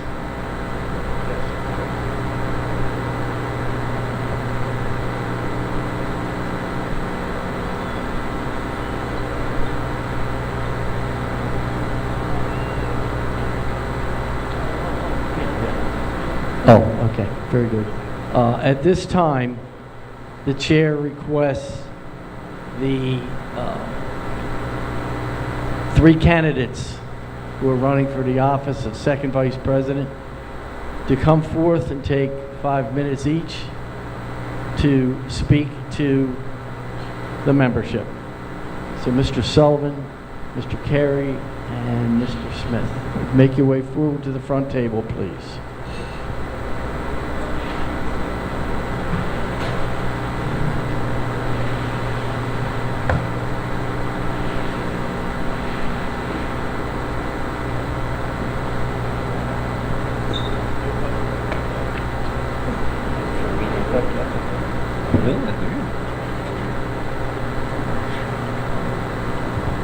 Gentlemen, you have stated and have entered into the race. We can go by flip of a coin or whoever wants to go first. Good, it's good. I get to go first? There you go. By choice. Most of you know me, I'm Skip Carey. In Berlin, I decided that, prior to Berlin, I decided that I would seek the position of second vice president after a fair number of years working within the association and being retired and having the time to devote to it as to when I really wanted to do it back when I was young with a family and working for a living. I think each one of us here has the same three objects that we feel are important for the association. Very simply, and we all know the first one's to do recruitment and retention. We have to get people in, and more importantly, we have to keep them in. And it's an equal balance.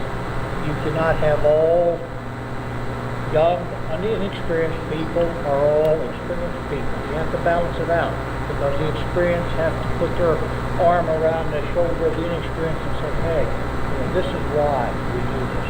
This is how we do this. This is what we do this for. And that's pretty important. And keep the retention involved there is equally critical. The second thing, and we've just seen where Vice President Ben has already formed a committee for that. We've been pretty good over the years of looking out for physical injuries. But we sort of let the mental aspect of injuries go by the wayside. We've had I'm the big, strong firefighter. Nothing bothers me. The problem is it is bothering us. We may not admit it, but we're seeing our members take their own life. Nothing can be worse than having one of your members be so disturbed, they're so upset over something that they can't go to you and talk, or they don't have anybody to go to and talk, and they take their own life. Far worse than a line of duty death. Far worse. But not only us, the military is finding it very much now too. So it is a current problem that exists. And we're working towards that with the committee that's been set up, with the safety committee's got a couple of things coming up too. And the third thing, which I happen to think is critical, is training. We have to make sure that the training is still germane to the problems that our people encounter. But we also have to realize of the pull and the pull on the individuals with the training and make it so that it's somewhat more palatable for the individual to go out and get the training. To that end, I chose to say, okay, fine, I'll do this. I'll run.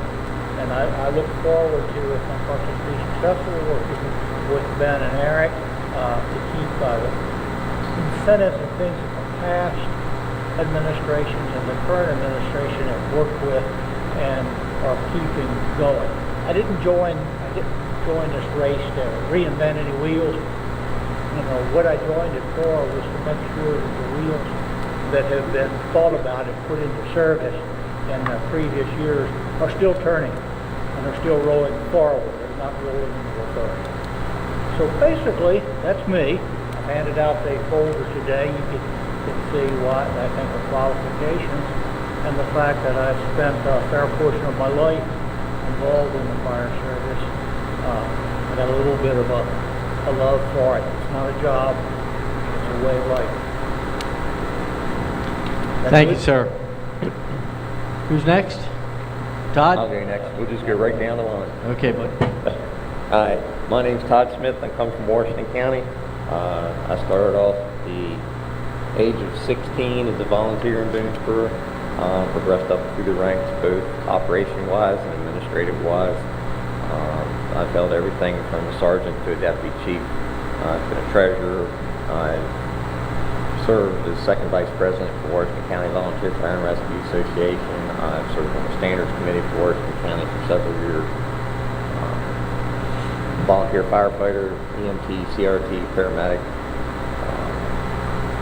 road seats on engine, truck, rescue squad, been a lead paramedic, worked for Baltimore County Fire Department for 32 years. And when I came out of the academy, I went to Station 7 in Essex.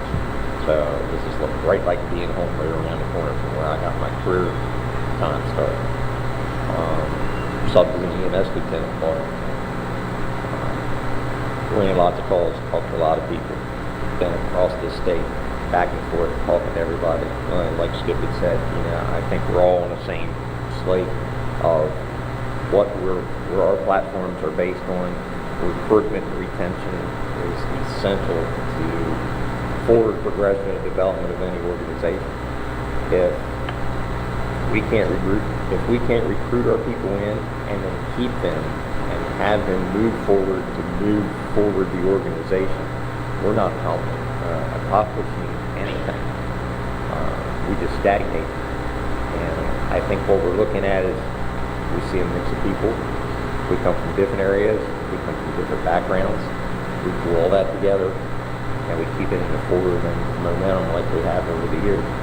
Pride and integrity in this organization is what this has been based on for years. Generations upon generations of people throughout the fire service. Their fathers did it, their grandfathers did it, their great-grandparents did it. There's generations of people within organizations across this state that have multiple generations of members.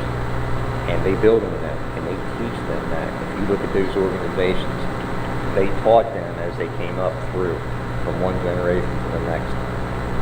And that's what we need to continue to do. As we do that, we need to keep moving forward and teaching the young people as they come in. We need to take them and go, this is where we are, this is where we want to be, how do we get there? Let's all work together and let's move it in that position. Health-wise, we've done great strides in health with providers, cancer awareness, cardiac, but we're seeing an explosion in the mental health problems with the increase in the suicide rates that over the past 46 years that I've been involved in the fire rescue service, we've never ever seen it explode at such a rate that it has at this point. And why is that? What's caused that? We see a lot of programs on TV now, a lot of made-for-TV programs, and it paints a picture that we're heroes. We go out, we save everybody. Nobody died. In reality, we don't save everybody. People die. Are we setting up our people for failure at that? By not going in the very beginning when they start and go, look, you're going to see things that you never ever thought you would see in your life. You're going to see things that most people never see. There are people out there that we can't save, and there's nothing we're going to be able to do about it.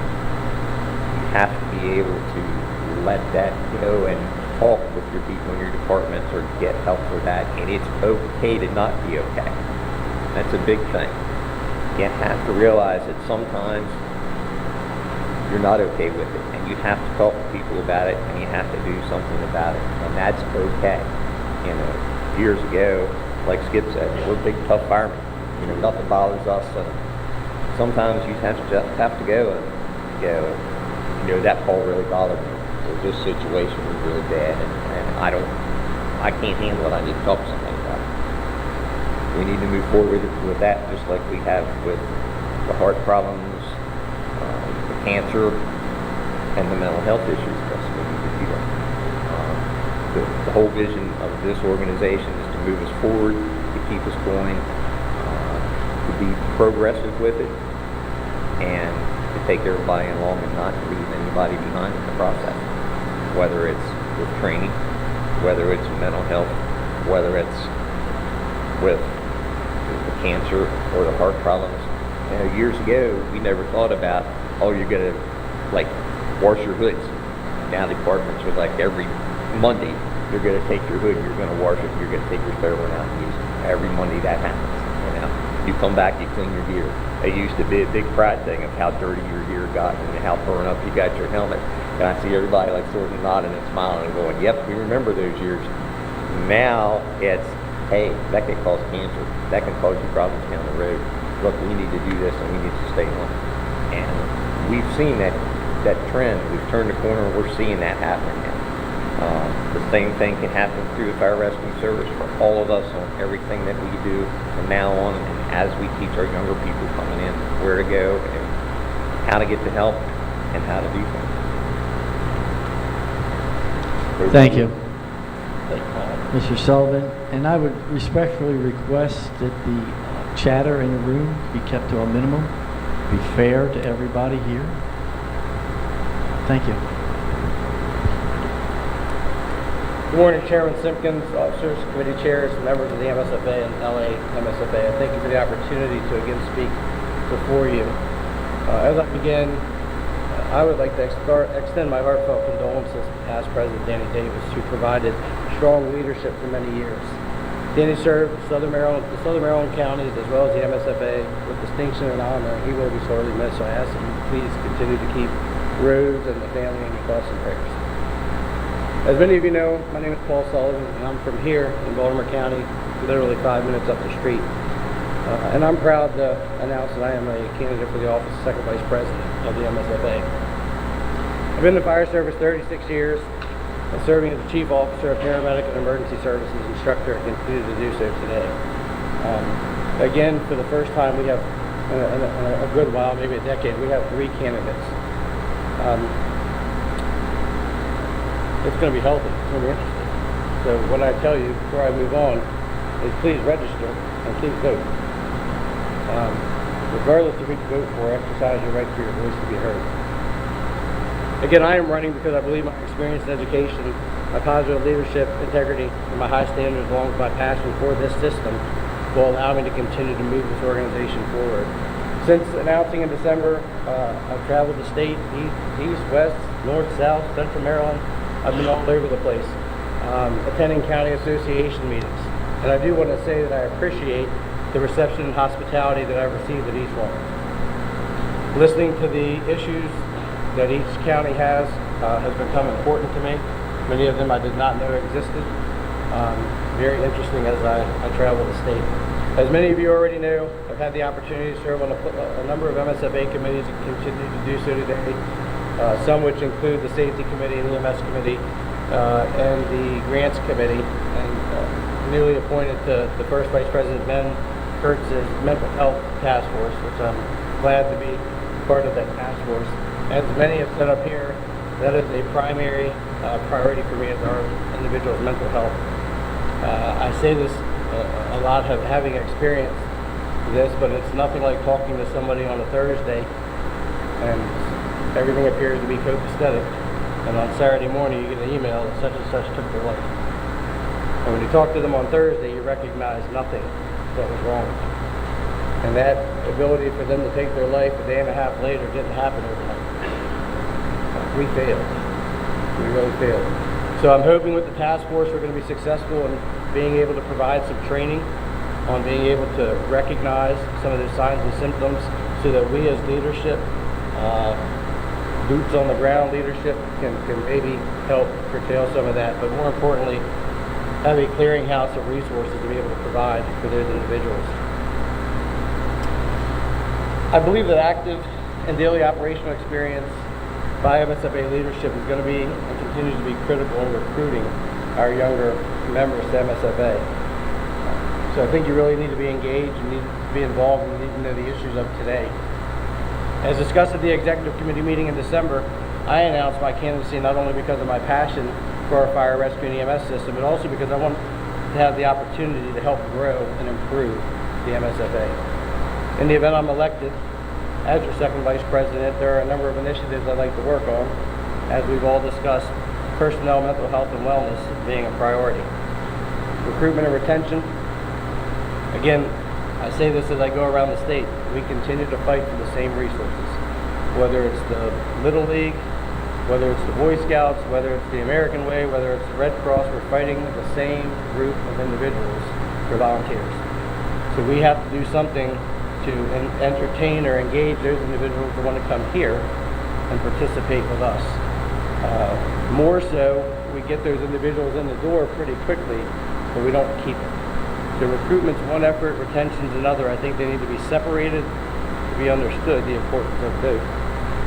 Professional development's pretty important to me. I think that the MSFA needs to provide resources to our member organizations, more specifically our administrative officers, for those individuals that step in the roles who don't know how to do those roles. I'll give another example. As President of Maryland Fire Chiefs Association, getting a phone call from a member company, the individual says, "Hey Paul, how are you?" "Great, I'm doing good, how are you?" Well, I just stepped into the role of president for my organization, and in my mind I'm like, why? But without judging me, I have to do a budget, and I have to provide my board a budget on Monday night, and I don't know how to do a budget. Can you come help? And we're going to come help, because that's what we do to make sure people don't fail and they're successful. But we have individuals that step into positions for the various reasons of maybe nobody else wanted to do it, and they elected to step up to try to help. Maybe they were the popularity vote because the last guy who held them accountable, we can't have that, we bring the next guy in. But not always do they have the education.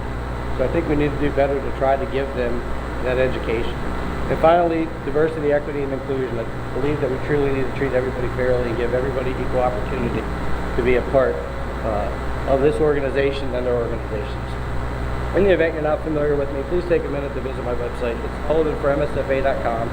I do have some propaganda that's out there, as my other competitors have put out. Take a minute to learn about me and my initiatives.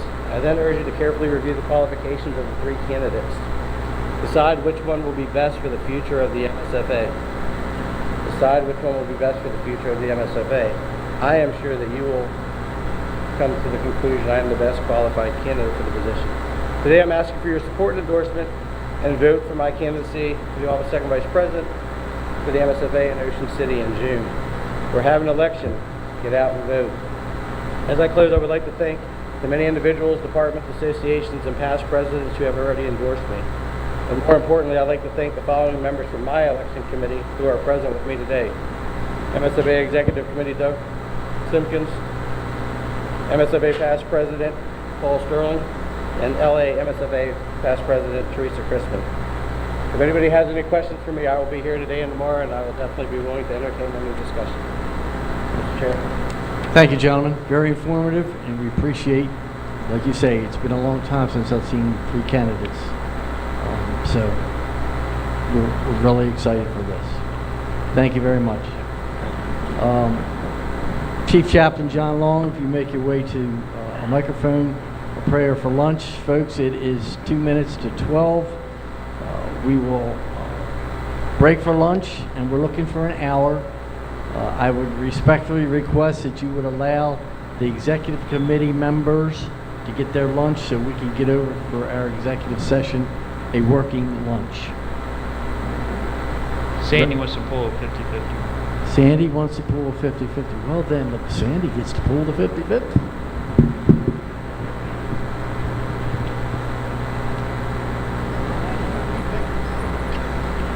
Thank you, Mr. Chairman.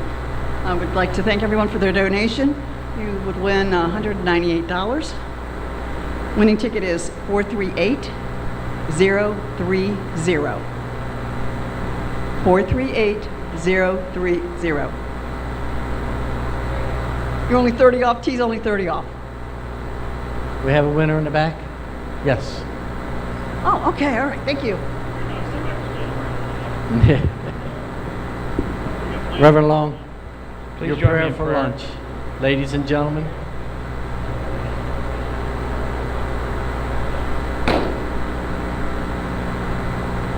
Please join me in prayer. Almighty God, we thank you for being with us this morning. We ask you to continue to be with us. Father, as we break bread with each other, we ask you to bless this food and all those who have prepared it. We ask this all in your name. Amen. Amen. 1 o'clock approximately, restart. Thank you.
This guy's, he drives me nuts.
time next year.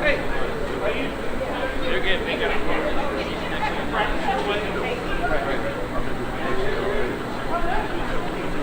I talked to them about it. So I told them I sent them a proposal. That'd be great. It'd be the highlight of my career.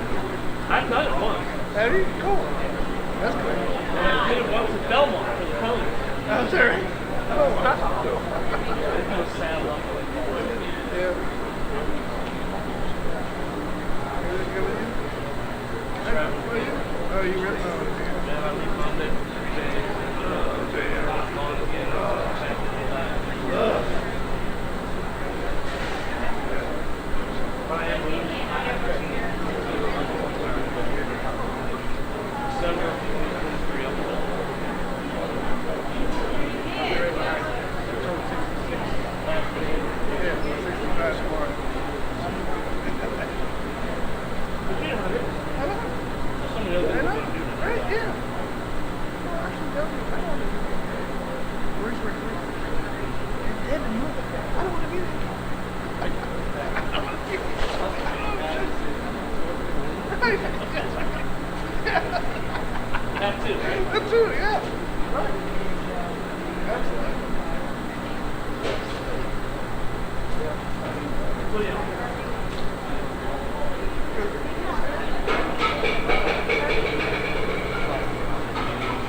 Water, ice water from here.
How are you?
Ladies and gentlemen, I have your attention just for a minute.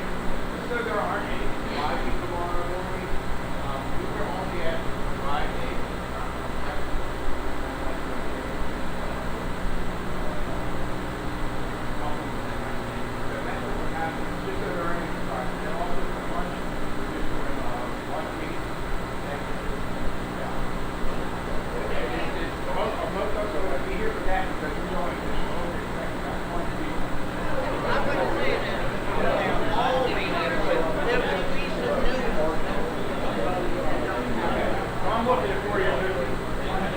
Thank you.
That's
Who you doing first? All right, we'll just sit.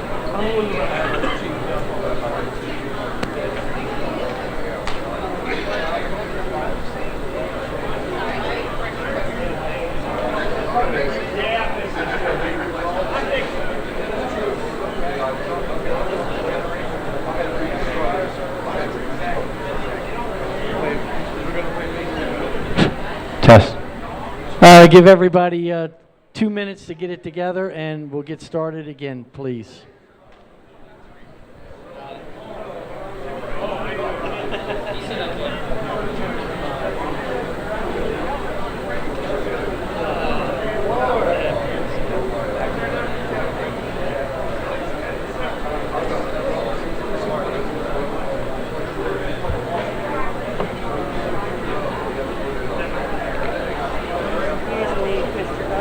Are you in charge of this?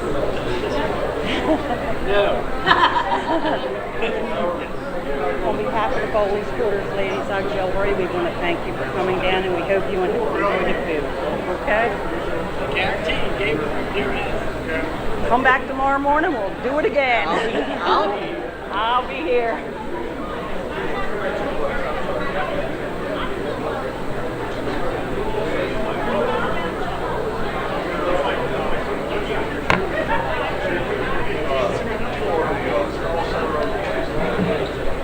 Bob, you'll be up first.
Call the second session to order. We will have, first of all, we want to give something away, so the Bessie Marshal ladies will have a drawing here. Chip, pick a number.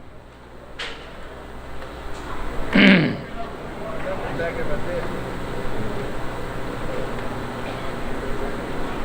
my number. Take my number. The winning number, 208094. 094, last three numbers. What's the color of that ticket? Purple water?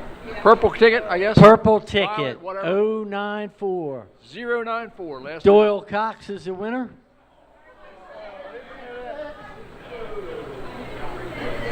Very well.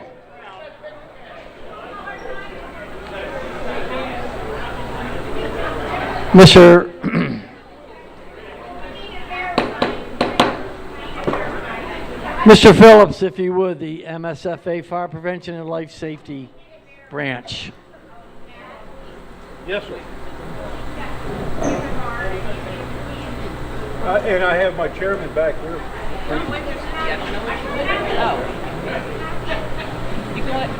Bob, grab that microphone. You can sit there. Fire prevention. I can report from my desk. Okay. Hey, we got new speakers. Yeah. Don't say anything. Okay, Teresa, you want to start off? I'm going to deflect to the fire marshal. Very well. Brian? Mr. Chairman, members of the committee, I'd like to introduce Mr. Tockerman on my right. He is the chairman of the State Fire Prevention Commission, and I will allow him to give his remarks and comments first. Very well. Welcome, sir. Thank you, Fire Marshal Barassi, and Mr. Chairman and members. It's my pleasure to be here. I especially want to thank President. All right, stand by, stand by. Ladies and gentlemen, please. Thank you. Ed. I especially want to thank President McCrae for extending an invitation for me to come today. And it's an honor for me personally, not only to be a commissioner, but to be the chairman of the commission. And as my commissioners know, I take fire prevention seriously. In fact, the state of Maryland as far as the commission is concerned, as far as the state fire marshal is concerned, is in a totally leadership position. We're first in the nation, and there are 49 other states and commonwealths that are behind us. The state of Maryland at the present time uses the NFPA 1 and 101 Life Safety Code with appropriate amendments as the state fire code, the 2018 edition. We're in the process of updating that to the 2021 edition of NFPA 1 and 101. We'll come back to that in just a second. Several years ago, the commission voted that every unsprinklered residential high-rise building in the state of Maryland was an inimitable hazard. In doing so, that put the commission in a position of responsibility that we would be able to correct the fire prevention hazards in such buildings retroactively. The 2021 edition that's under consideration, it is currently in the what is known as AELR. When that's adopted, it'll come back to the commission. We will vote on it again after a public hearing, and then as far as I'm concerned, it will become state law. That 2021 edition sets a deadline of January the 1st, 2033 for all residential high-rise sprinkler buildings to be sprinklered. That is going to be a tremendous asset to the fire service, to the citizens of the state of Maryland. Already, because the legislature and the governor has given Fire Marshal Grassi the authority over sprinklers in single-family dwellings, we're seeing hundreds of single-family homes completely sprinklered. In Baltimore County alone, that number is hovering around 4,000 single-family homes.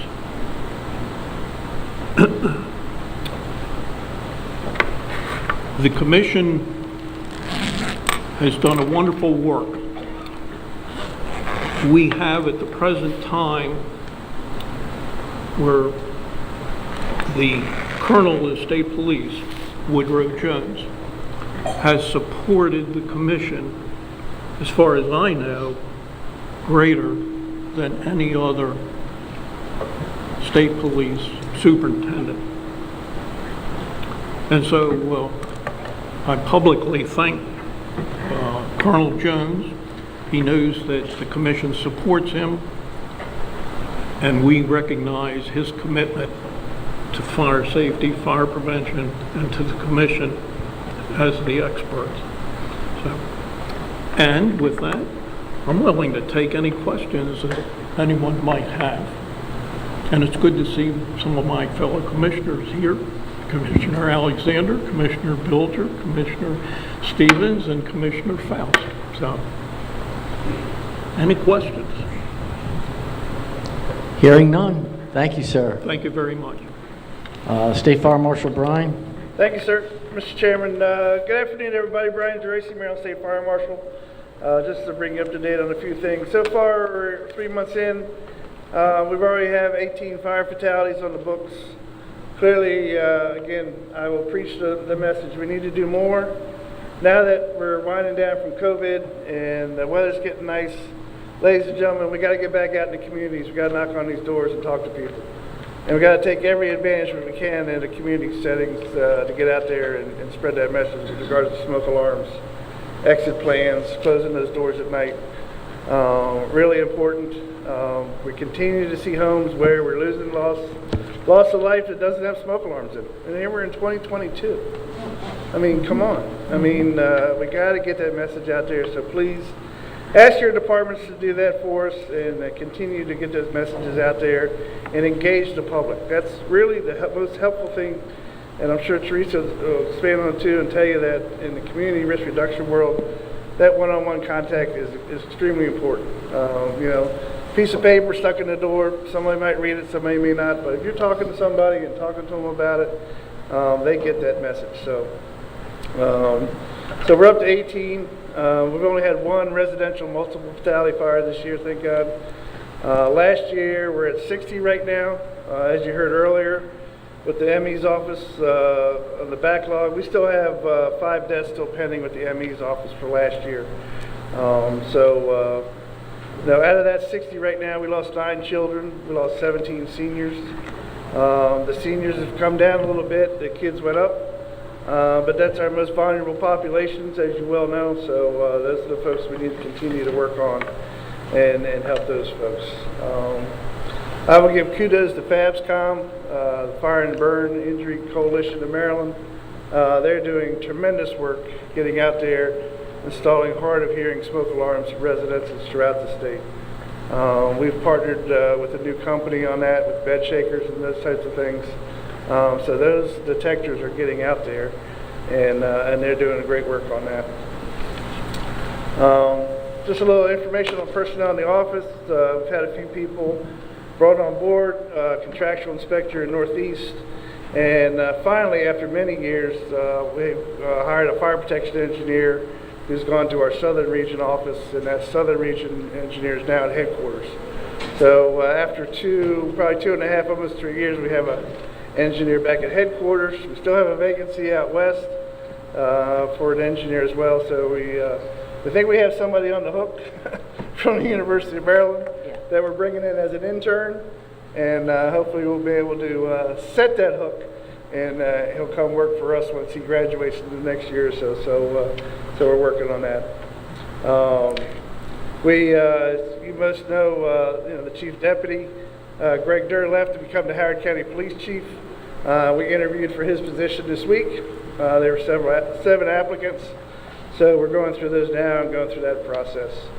The Deputy State Fire Marshal, we've opened that back up as well. We need to hire a few folks for that, and orientations are in April, and I'll thank Kate for getting that information out to the association. Thank you, Kate, for that. We appreciate that very much, and getting that message out there to get some folks. I think we have right now close to 70 people that have already signed up for the orientation, so that's a good thing. Just to let you know, we have now a certified, qualified facility comfort dog with the Office of the State Fire Marshal. So going to the mental health piece then, we have that in place. If you need that dog, all you got to do is call us. If you have a serious incident that you think that Sandy will be able to help you with, I know we've had a couple incidents already. We've been out to Frederick County in a few cases, even gone to the communications center where they had that serious incident where that father and son incident out there, that murder-suicide. So I know there was a tremendous help for them. But that dog's there for you to use, for us to use. So if you need it, please don't hesitate to call and have Sandy come out. And Sandy's obviously named after Deputy Chief State Fire Marshal Sandra Cohen, who was killed in the line of duty. Some numbers for us for last year: 827 incidents. 630 of those were fire-related, 121 explosive-related, and 70 other investigations. We closed 65 criminal cases by arrest. We locked up 86 individuals, 38 incendiary cases closed by arrest, which resulted in a 33% closure rate, which is well above the national average of 18 to 20%. I will tell you there was a 9% decrease in the number of incendiary incidents across the state in 2021, so that was good to bring that number down. A little over 10,000 inspections and close to 1,900 plans reviewed. Just this month, here in March, early March, you all saw the explosion in Silver Spring with the fire. They called out our major incident response team. Our folks responded on Friday to assist Montgomery County with the origin and cause investigation and do witness interviews and those types of things. So the team hasn't been called out in quite some time because we haven't had anything big.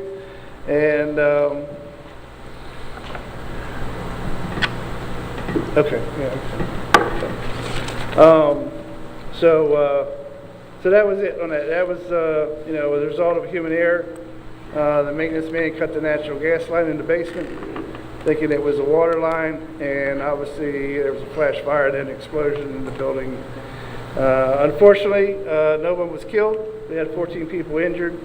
There's still one person in the hospital who's critical condition, and he is still, he's going to survive, but he was severely burned. So the chairman just asked me to mention to you that we had a significant salary increase we got for the fire protection engineers. So that has helped us in getting these folks on board. If I can, just for a minute, I just want to run through the list real quick on reports, incident reports that we are lacking from last year from the certain departments. Clearly, this, you know, the reports are tied to money. You got to tell these departments, you want your 508 money, you got to get the reports into us. So no ticket, no laundry, okay? So I'm going to just run through them real quick. Newburgh, Hurlock, Vienna, Hartford County EMS, Rock Hall, Churchill, Sudlersville, Ridge, Bay District, Robbie. Parsonsburg, Powellville, West Side, Ocean City, Anne Arundel County, Annapolis City, and Howard County. All owe us reports for last year, 2021. Here we are, March 2022. So if you want your 508 money, folks, you got to get those reports in.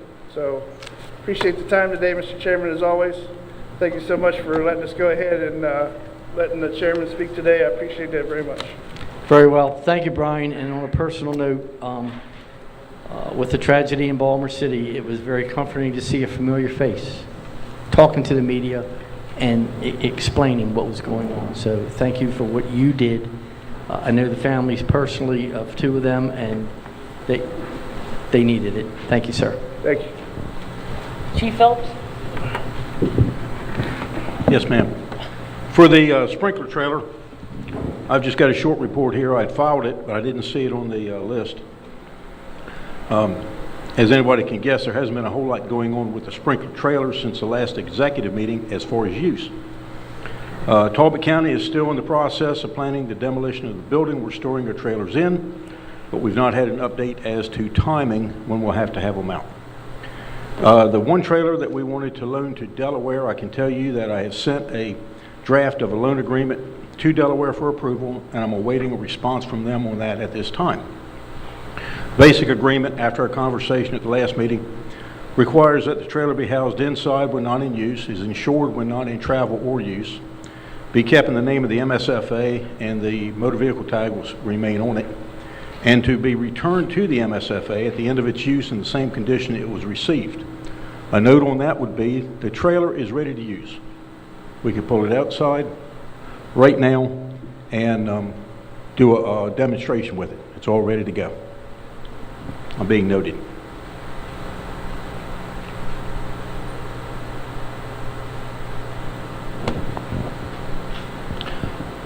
The other thing I've got to say here is our goal at this time is to have the transfer complete by the 1st of May.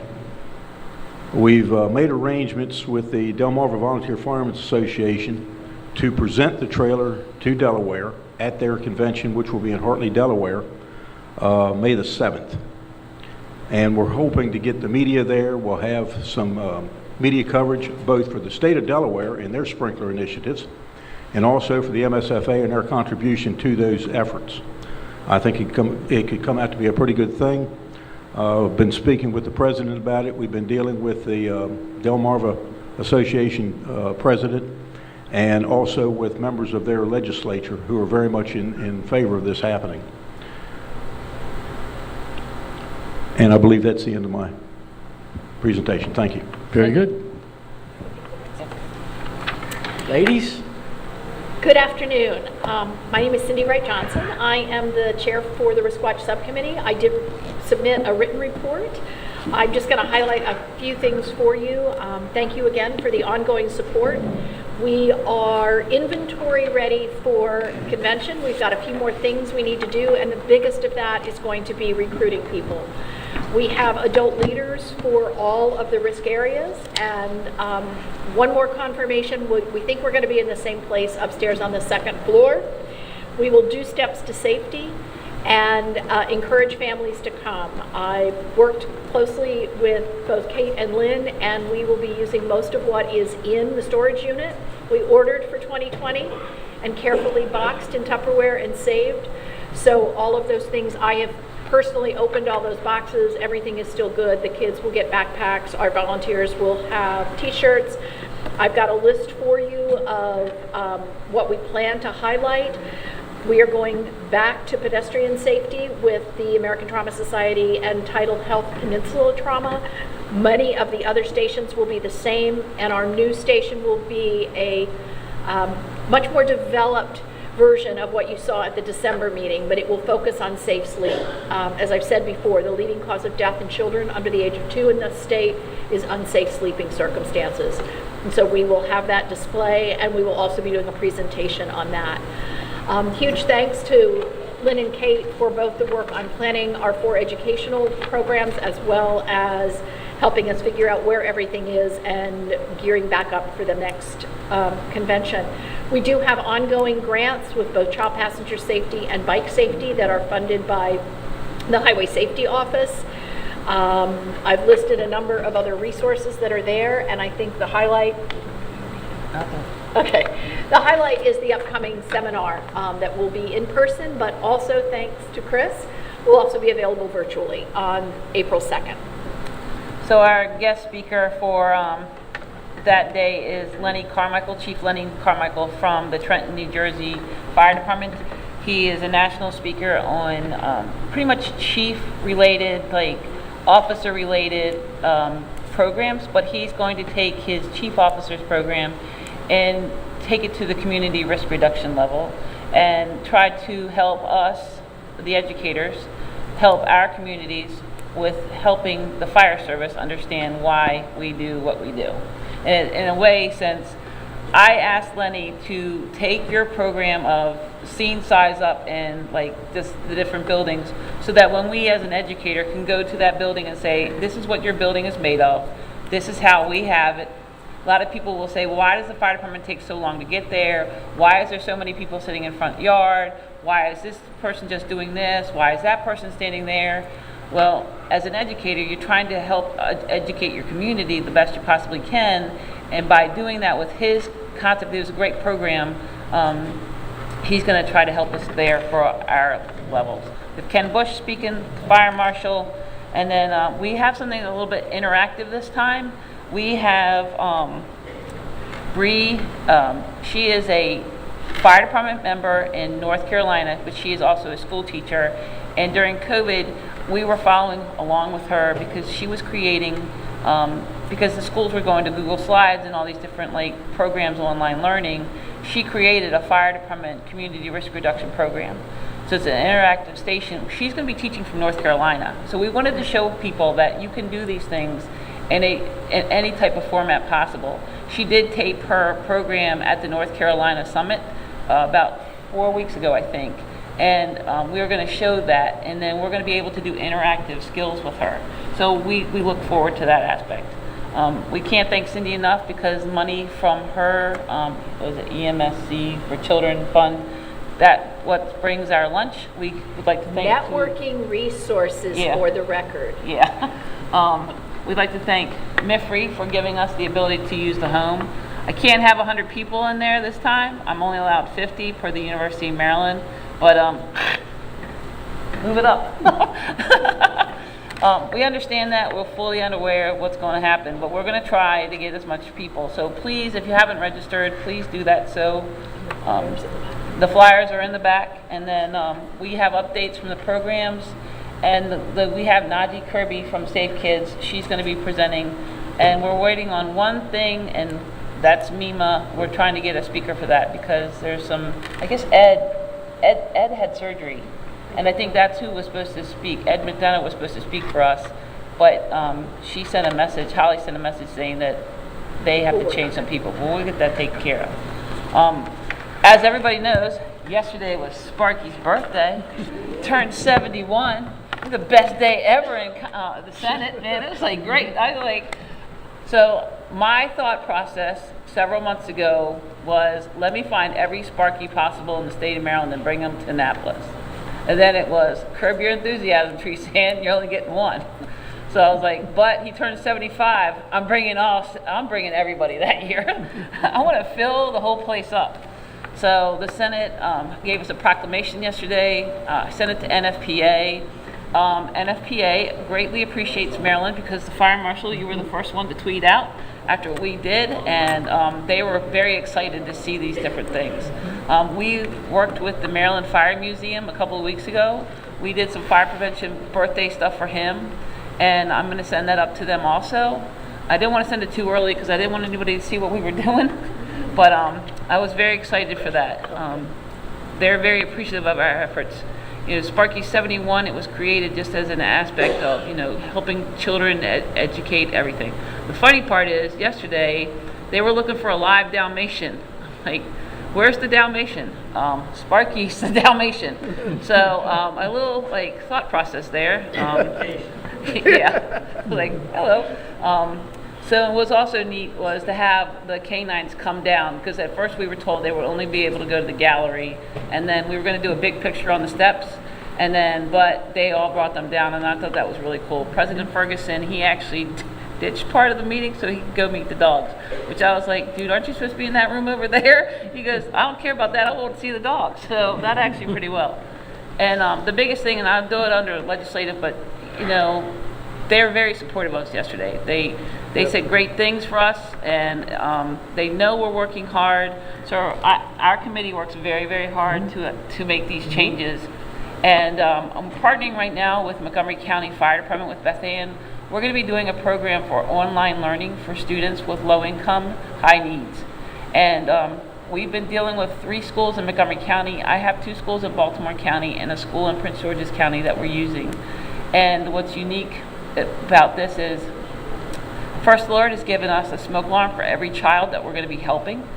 We're going to be putting it in their bedroom, and Beth Ann is working with the locations for the schools so that they can get permission to actually mount it in the bedroom, other than what would be required by the code. And then something I was going to bring today, but I had to give it to somebody so they could use it. I'm bringing you all some new technology tomorrow. I should have it back tonight. Knoxbox is now in the process of creating smoke alarms and CO alarms. And it's a unique position because their alarms will be in English and Spanish. What's also unique is what Knox has done is they are actually working with 21 different countries, and they're going to be building their smoke alarms and carbon monoxide alarms with that secondary language to that country. That's a big task for them, but they fully embraced it. So you would think Knox has always been that wall, the box on the wall, you get the master keys to your location, then you go into it. They felt they needed to expand their abilities and support the country in a little bit different ways. What I also feel, and I did a post about this, and I told people I was not being bought off by Knox, but they really, really took all the thought process that the fire service has been telling them, and they created a very sound device. In English and in Spanish, it also has a countdown of the amount of years that you have left on the device. Neil Zipser had his. He had been using it for so much that once it's engaged, that's when the battery starts. That's the other thing. They wanted to keep that shelf life importance there, because you could make all these smoke alarms and have them sit, and then you go to use it and you only have like a month left. It engages just like the Kidda and the First Alert ones do, where it is actual turn that battery on when you put it into the base, and that chirp signals it. They have vocal announcements, which is a big thing. It is not the L6 or LB, or you think you pounds lost that you would have on the carbon monoxide alarm. It states carbon monoxide present, and it even gives the parts per million, which I think is really ingenious in this. So I'll have that tomorrow to show everybody. And then they are still working on the smoke alarm part of it. There's some concerns that they have. They want to see how some of the other companies have been dealing with this. And honestly, First Alert, Kidda, and Knox, they've actually been talking. Sometimes you'll get with those type of companies and they just go their different ways. But they really know that they have an ultimate responsibility. And they have been communicating with each other to embrace that they need to make this work for everybody. Now, the other two companies, they do not have an English and Spanish component, but they're all trying to do things to the betterment. And then the next thing that, make sure I didn't miss anything. Oh, Jennifer Williams with Underwriters Laboratory, which is now the Firefighters Research Foundation. She has incorporated something new. She's also one of our speakers on April 2nd. So we will have her there. And then we worked with the United States Fire Administration to get supplies. And I would just like to say, if you can, please come by. I know some of you are able to sign up, but I would like to see everybody there. You know, our ultimate goal is we wish to 100, but really right now because of COVID and the restrictions that it's not MIFRI. MIFRI would open the doors all the way, but hopefully having the online aspect and thanking Chris to be there. We have to be done by a certain hour because he has to go play hockey that day. I think it's hockey is life. That's right. And then you know, we're trying to do our best. We get it out there. Today's fire prevention display is all about camping safety. It jogged my head, like my brother just bought a camper, and I started asking him questions. And his camper actually came with a smoke alarm that's installed in the camper, so I thought that was pretty cool. So I asked him about a carbon monoxide alarm, and he goes, no. I'm like, well, maybe you can get one. But the price point on the carbon monoxide alarm from Knox, I was very shocked. It's only $30. That's what they told us, but Walmart's selling them for $40.50. You can't beat that. For something new technology, usually you're looking at a couple $100 sometimes. They were very important about bringing that price down, so I'll have that device tomorrow. Other than that, I think we're done. Anybody Any else? questions? Thank you all. Thank you. Steve Cox from MIFRI, if I could jump you in ahead of you, Ronnie, because he's got to get out of here. I was just informed. Sorry.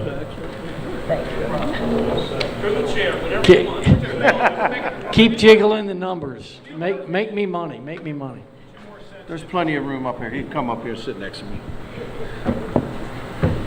All right. Good afternoon, Mr. Chairman, members of the committee. Michael Cox, Executive Director of MIFRI. Just wanted to provide some updated information for you guys of our activities over the past, or since the December meeting. First and foremost, the University Systems of Maryland's COVID vaccination and testing stuff. Anybody coming to the College Park facilities is supposed to be vaccinated. That includes all faculty, staff, instructors, and students. And that full vaccination requirement requires that a booster you be boosted to have the full vaccination. So the next line is what's really important. Those not fully vaccinated must take a COVID test once a week. So the university's put that information out there. We're enforcing this at our College Park facility. What I wanted to let you all know is that any of our regional training facilities, we're going by the local health department and county's requirements there, not by what the University System of Maryland has put out for us. In College Park, masks are still required in classrooms, and we are requiring them in the regional centers also. All right, and then any changes, we'll be sure to update you guys. I did submit a report electronically, so you guys should have access to that. EMTB programs, that's a little long, but I left in the first and second and third pilot programs before the EMT was released out of pilot, which we did just last semester. So some of the numbers were in for that, so and that was considered to be a 21 class. So there was about 1,158 students that started the EMT classes during that time. About 259 have withdrawn from the programs on their own. 698 finished the class, 642 tested National Registry, 67% pass rate first attempt, and then the second and third attempts were 76.48.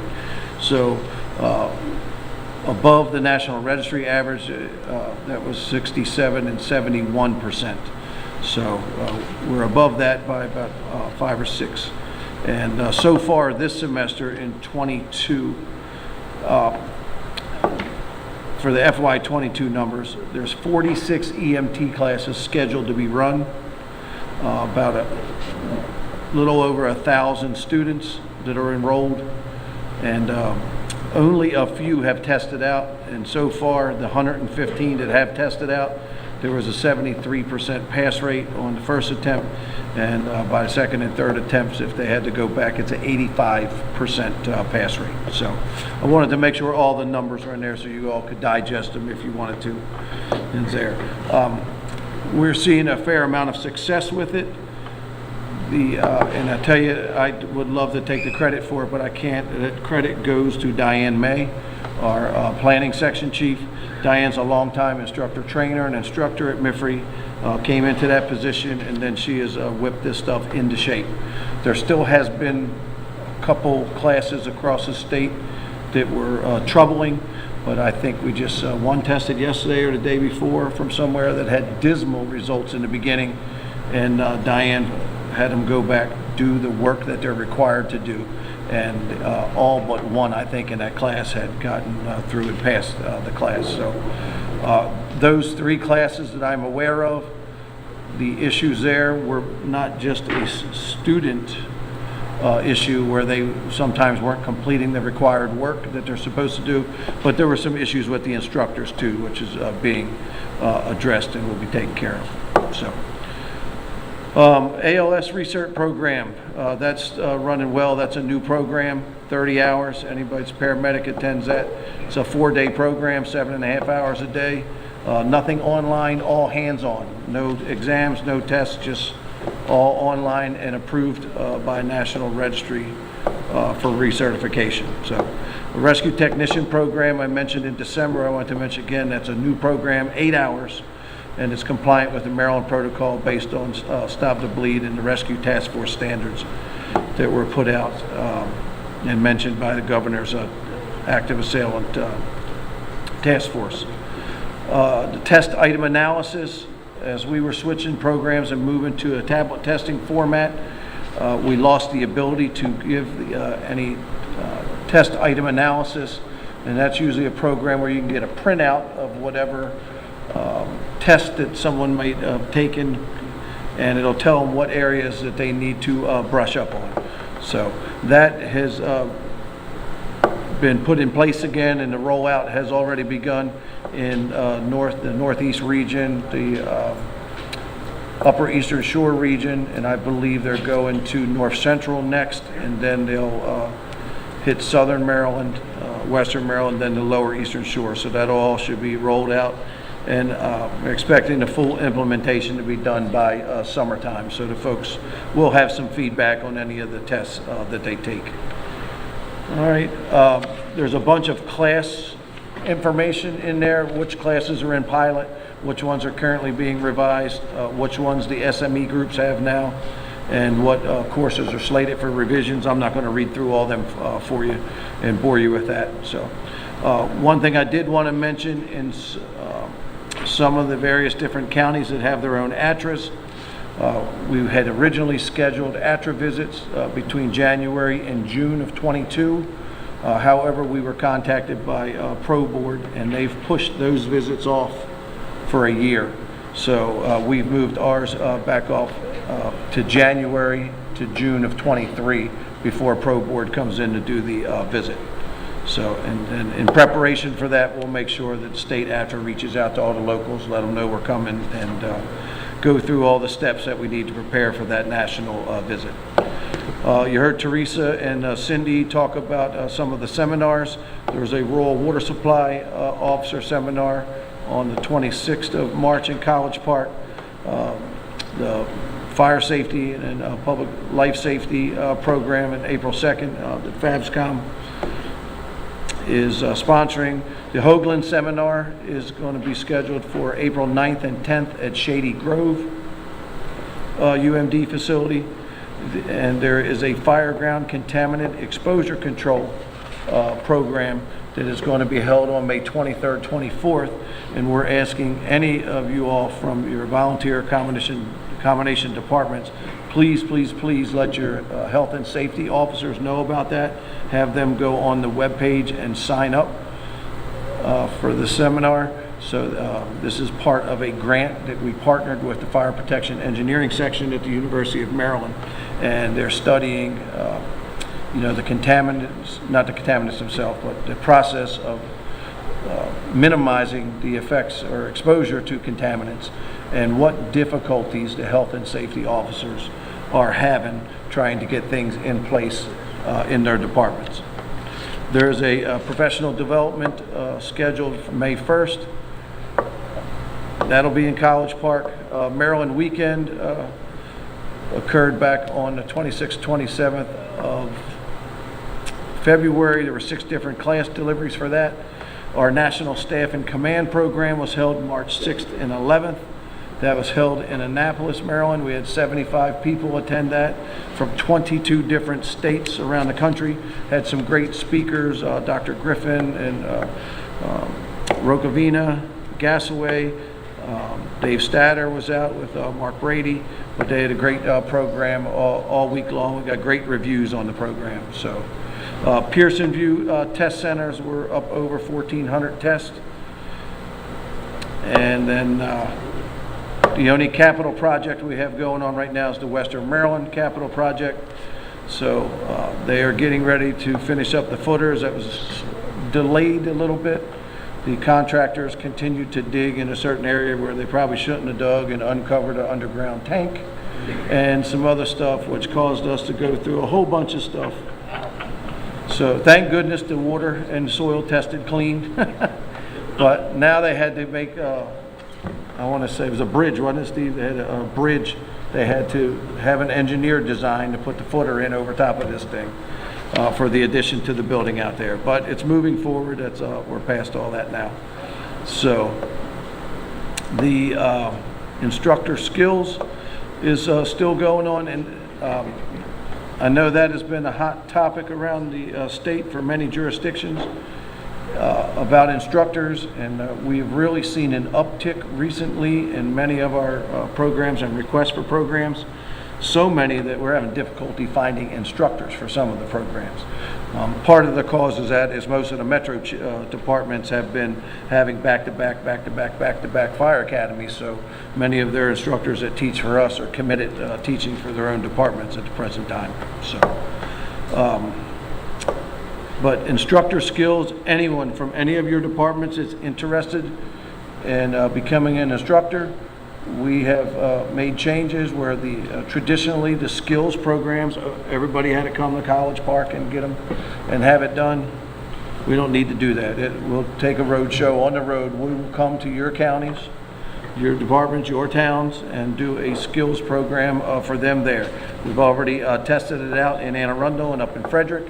Great success, and we will move on. So no more having to come to College Park for a skills program. We'll take it wherever we got to take it around the state to get some more instructors on the books. So with that said, the latest MICRB numbers are there's a total of 788 instructors in the state. That's all instructors included, and 21 of those are instructor trainers, which are important for us because they're the ones that teach our instructor training programs. And then last but not least, Mr. Chairman, I wanted to echo some of the sentiments I heard earlier about the MSFA Legislative Committee. Mr. Marlette usually takes care of that for us, attends the meetings on Friday mornings, and I've had the opportunity to sit in when he couldn't a few times this year, and that group is just,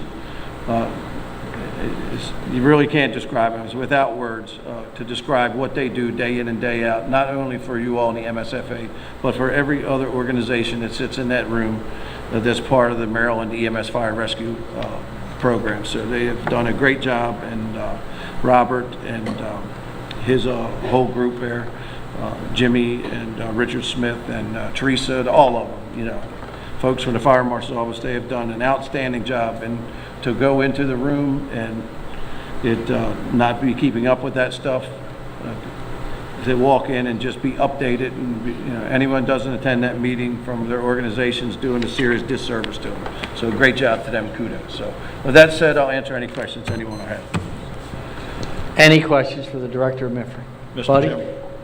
Good. I'm sorry. Good, buddy. Yeah, real quick, a student cannot, part of policy, they cannot miss any session. It is written in our student guide that they can't miss any sessions. However, we know there are circumstances that are not their fault and are very limited. And if they let the instructor know, we will work with them to make sure whatever work is missed will be made up for that. Another question, EVOC, is all virtual? No. There is still some skills with it? Yes. Montgomery County will not recognize or make equivalency for your program. Okay. Because there's no skills with it. For the virtual program? Yeah.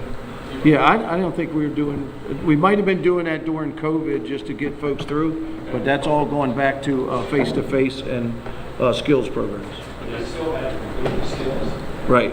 Even though the instruction is virtual, they have to do the skills. So there's still a skills portion of Yes, the program? absolutely.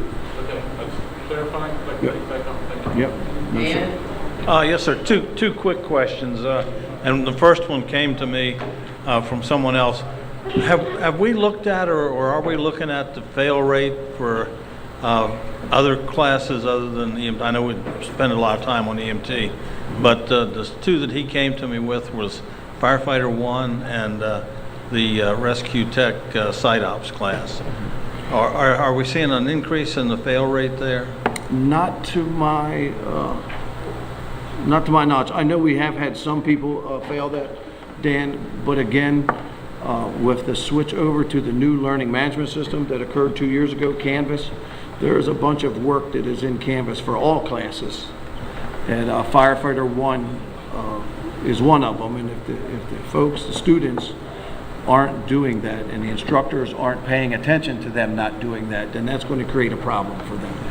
Okay. So that's why we believe there was a few classes where we've seen that with a few classes. But when we go back and look at the all classes in totality, the ones that are completing the work that is required for the program, we have no problems with this great pass rate. Okay, thank you. And the other question, we met with Tracy Verzi with the State Board of Education on this 2-year program, which I know you're very familiar with. But the thing that came out, the classes that are mandated under that 2-year, in other words, they have a schedule of the classes. And the way I figured it, there's only about 500 hours that those classes take.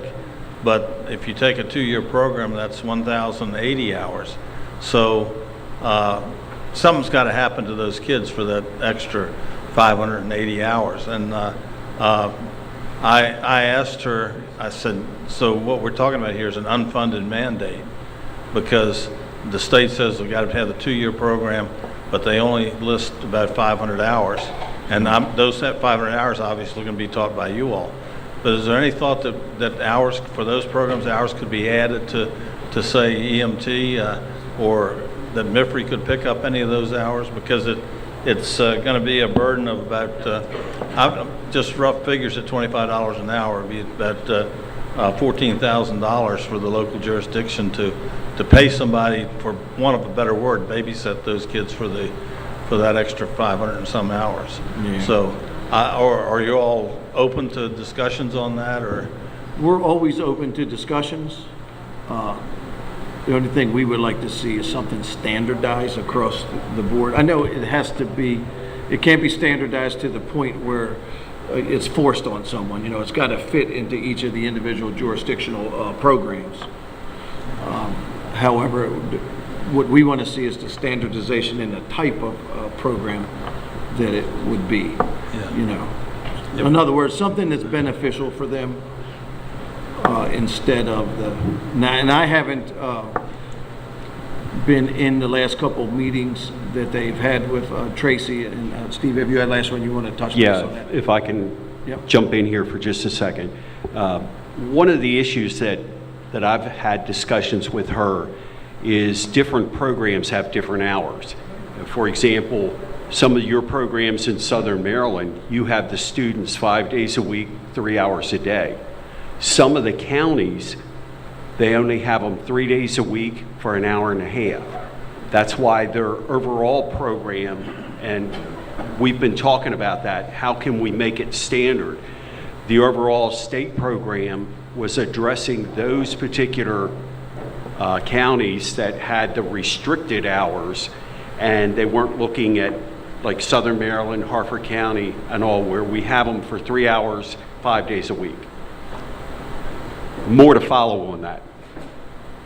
Yeah, because I mean, the program is 2 years for either one of those. Yeah. So, and if you have the 540 hour, which is 3 hours a day, you're way short on putting those, somebody's got to watch those kids or teach them something. And I know we can possibly add some classes, but it's still 582 hours. I think it's a lot to make up. So, okay, we'll maybe more on that because we're still the committee is still working on that. So yeah, and I mean, we can think outside the box about that, Dan. I mean, even if it was a telecommunicator class or something, that's something that's beneficial to the students when they leave there.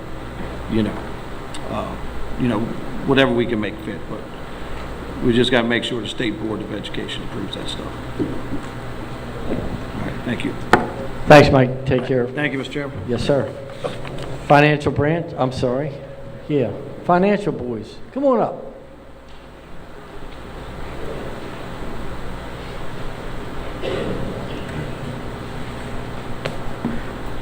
VCAF, you want to start heading this way?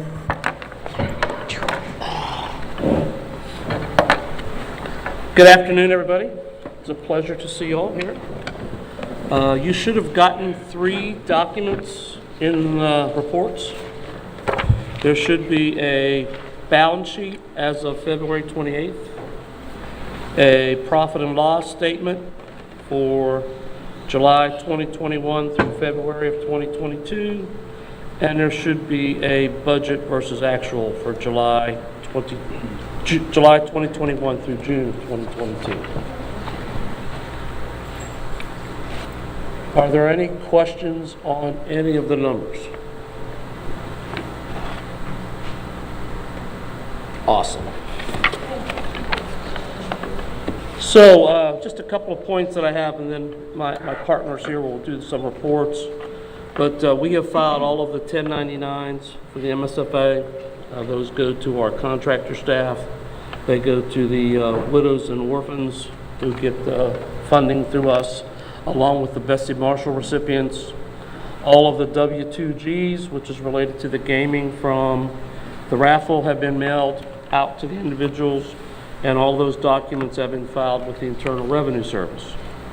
Our tax return is in the process of being completed by Fight Connor & Associates, which is the accounting firm in Lavelle that we use, and they're also preparing the financial review, which is conducted every year, which is a complete analysis of all of the accounts, all the expenditures, and then the executive committee is usually given a hard copy written report at your last executive committee meeting in June in Ocean City.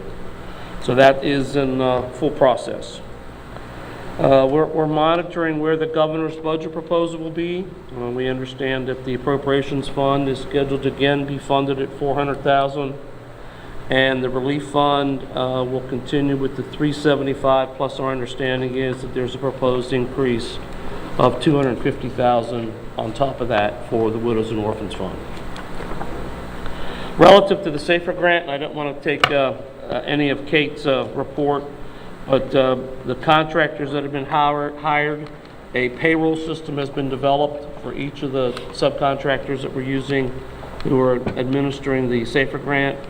Several are using direct deposits, ACH as it's called, through the banking industry.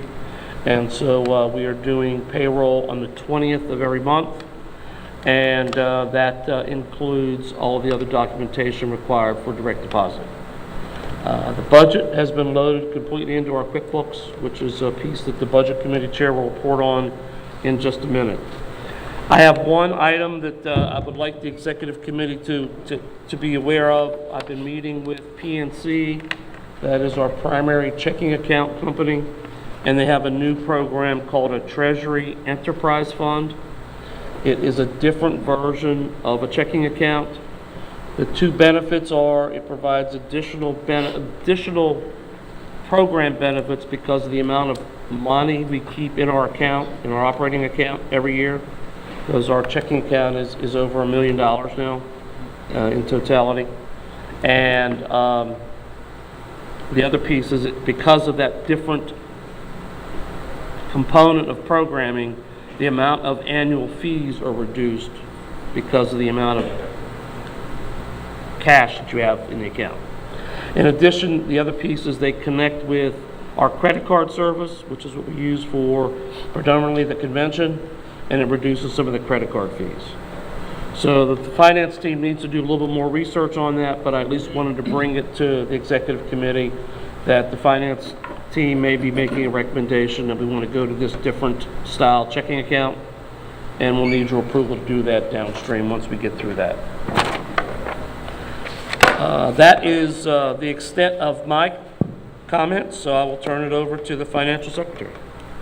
Good afternoon, everyone. Mitch Folk, Financial Secretary. As you know, this is my busy time of the year with the dues.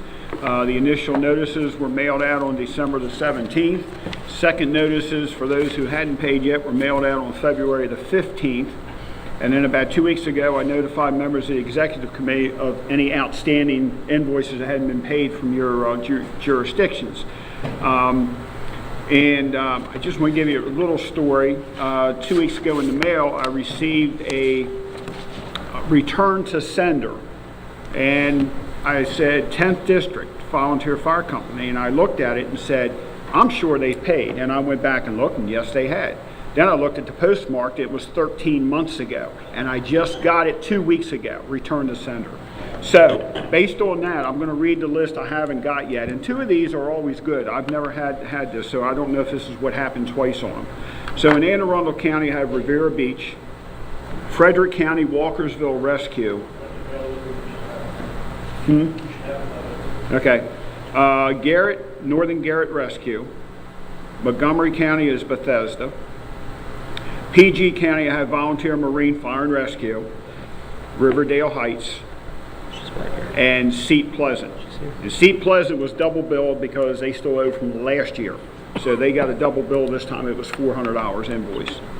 And then our associate members, Montgomery County Department of Fire and Rescue, and again, that's double billed from last year. And PG Fire and EMS Department. And we have one sustaining member, that's VFIS, and I'm going to send Jerry Poland a direct email and see if he can take care of that one. And again, it could be due to the Postal Service not getting them there. As far as the Assistant Financial Secretary, Bobby has advised me that the inventory is up to date, and she just needs a couple receipts, and she is working on those. And that's my report for now. Anything like that? Go ahead. Okay. All right, Budget Chair. Thank you. Steve Cox, Budget Committee Chair. First of all, thank you, Mr. President, for those changes in the Budget Committee, the new Vice Chair, and the new appointment. Certainly appreciate that because our busy time's going to be coming up. Requesting that everyone asking for a budget, submit your budget. We're going to make sure that the form gets put on the web so that it's easily obtainable and you can just fill it out. Return it to budget@msfa.org.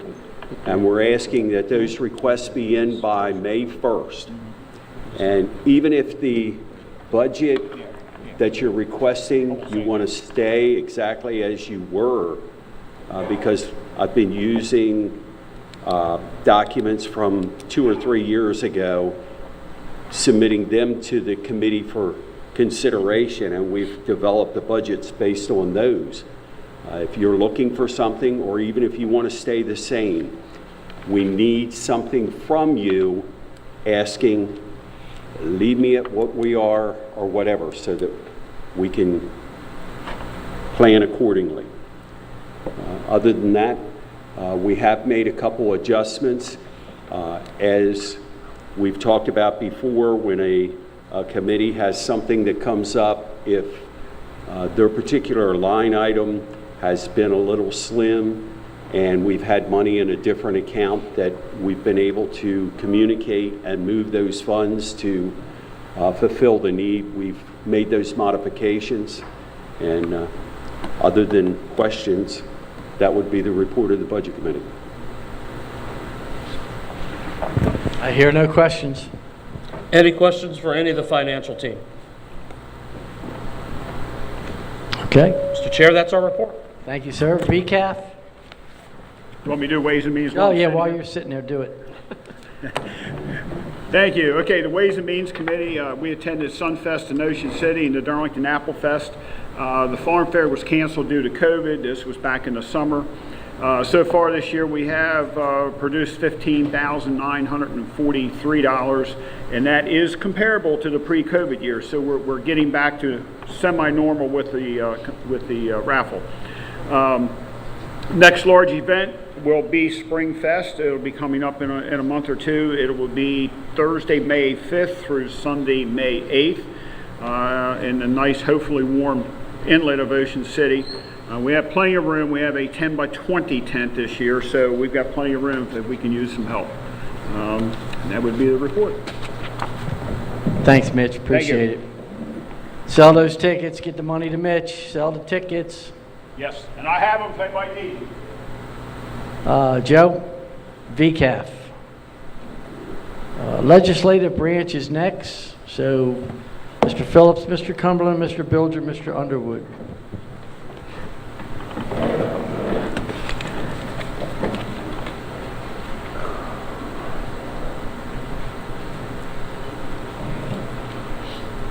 Good afternoon, Chairman Simpkins, members of the Executive Committee. On February the 23rd, VCAF met by Zoom to discuss Arundel Volunteer Fire Company's application 8260 for a project for a new rescue squad, a total cost of $1,135,021. Captain Ryan Ayers gave a brief overview of the application. After a brief discussion, a motion was made by John Gatton Sr. to approve their loan request with a 15-year payback at 1% interest in the amount of $735.21. Motion was seconded by Tim Gantley. With no discussion on the motion was approved and passed. So here today is Chief Ayers, and to discuss any questions you may have. They are asking to borrow about 64%, I believe, of the value of the truck, as the rest of the money will come from 508 money and company funds. Any questions? Mr. Chairman, I move we accept and approve the application from Arundel Company 7. I have reviewed the application documents and find them to be substantial, and the request is certainly warranted. Second. Who's the second? Bobby? Any questions? Any insight, Ryan? Anything? Got a new baby coming? Huh? No? All those in favor, aye. Opposed, no. You got some money. Thank you. I'm sorry you had to come, but that's the way it has to be. Thank you all for coming. Appreciate it. Also, at this time, the balance prior to this approval in the money allowable to lend was $6,914,584.35 as given by Scott Gordon at the end of last month. Also, VCAF has received a letter, and I think it was part of what you got from Tillman Island, that they requested that their loan be withdrawn because they got a FEMA grant to cover their entire cost of their SCBA equipment. So notifications were made to MEMA and to the association to that amount of money be put back in our fund rather than taken out. So that's been taken care of. And also effective at the end of the term, all VCAF members have requested to be reappointed with the exception of Frank Underwood, and Charlie Walker has been appointed to take his place. So any questions on that? Anything that I've given you? Everybody understand? Our next meeting is scheduled for August the 7th at a place to be determined depending on the amount of inquiries and applications that we have. Any questions? Thank you very much. Thanks, Joe, for a great job. Congratulations to Arundel. Legislative branch, Joel and crowd. Thank you very much.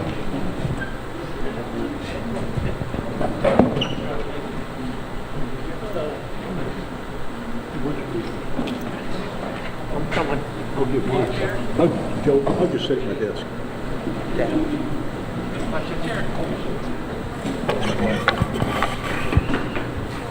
don't know what I belong to anymore. Yeah. Go ahead.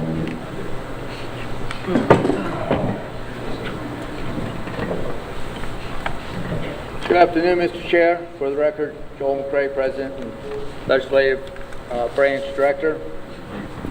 We've heard about the 75th anniversary of Sparky and the proclamation that was presented, 71st, and proclamation that was presented to recognize that.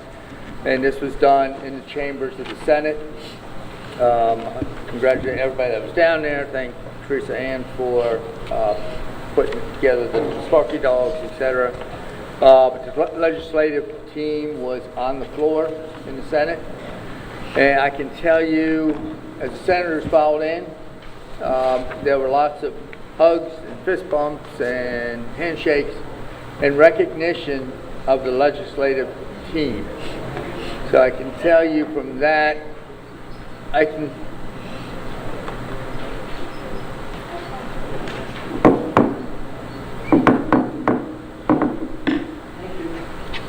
see the legislative team is doing their job. They seem to know everybody knows them. And there was a lot of recognition from the senators as they did their comments of the team, actually of individuals. A lot of them related to specific incidents and relationships and what this team has done for them. So I can tell you from that point, this team is doing a great job. So, team? Oh, Chief Phelps first. Chief Phelps. Yes, sir. I filed my report online, but I've yet to be able to find it. So I'm sure nobody else has it either. What I'd like to say, President McKay, Vice Presidents, the officers of the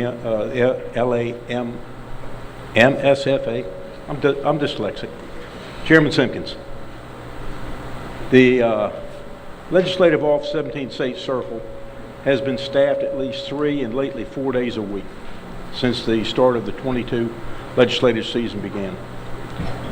The days normally begin around 7:30 there and end around 1500 or so.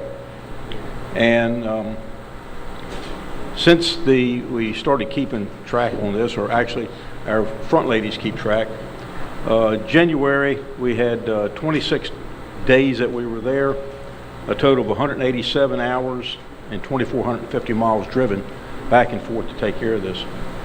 February, 50 days there, 416 hours, 4,500 miles driven. For a total of 76 days that we were there, 603 hours and almost 7,000 miles driven, just taking care of legislative duties this year. This is in addition to the ladies, LAMSFA 17 State Circle, that help us in the front office. They contributed an additional 20 days, 132 hours, and another 1,400 some odd miles that they drove.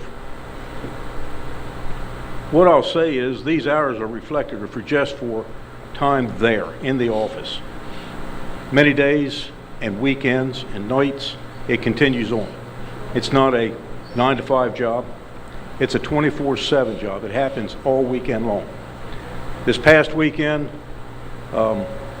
Member Smith, Richard Smith, and myself received a request on Tuesday to gather information to be back for possible funding of fire companies for firefighter gear or washing machines. Came in Saturday around 2 o'clock, and they wanted it back by noontime Tuesday. The legislative committee took care of it, made phone calls, sent emails.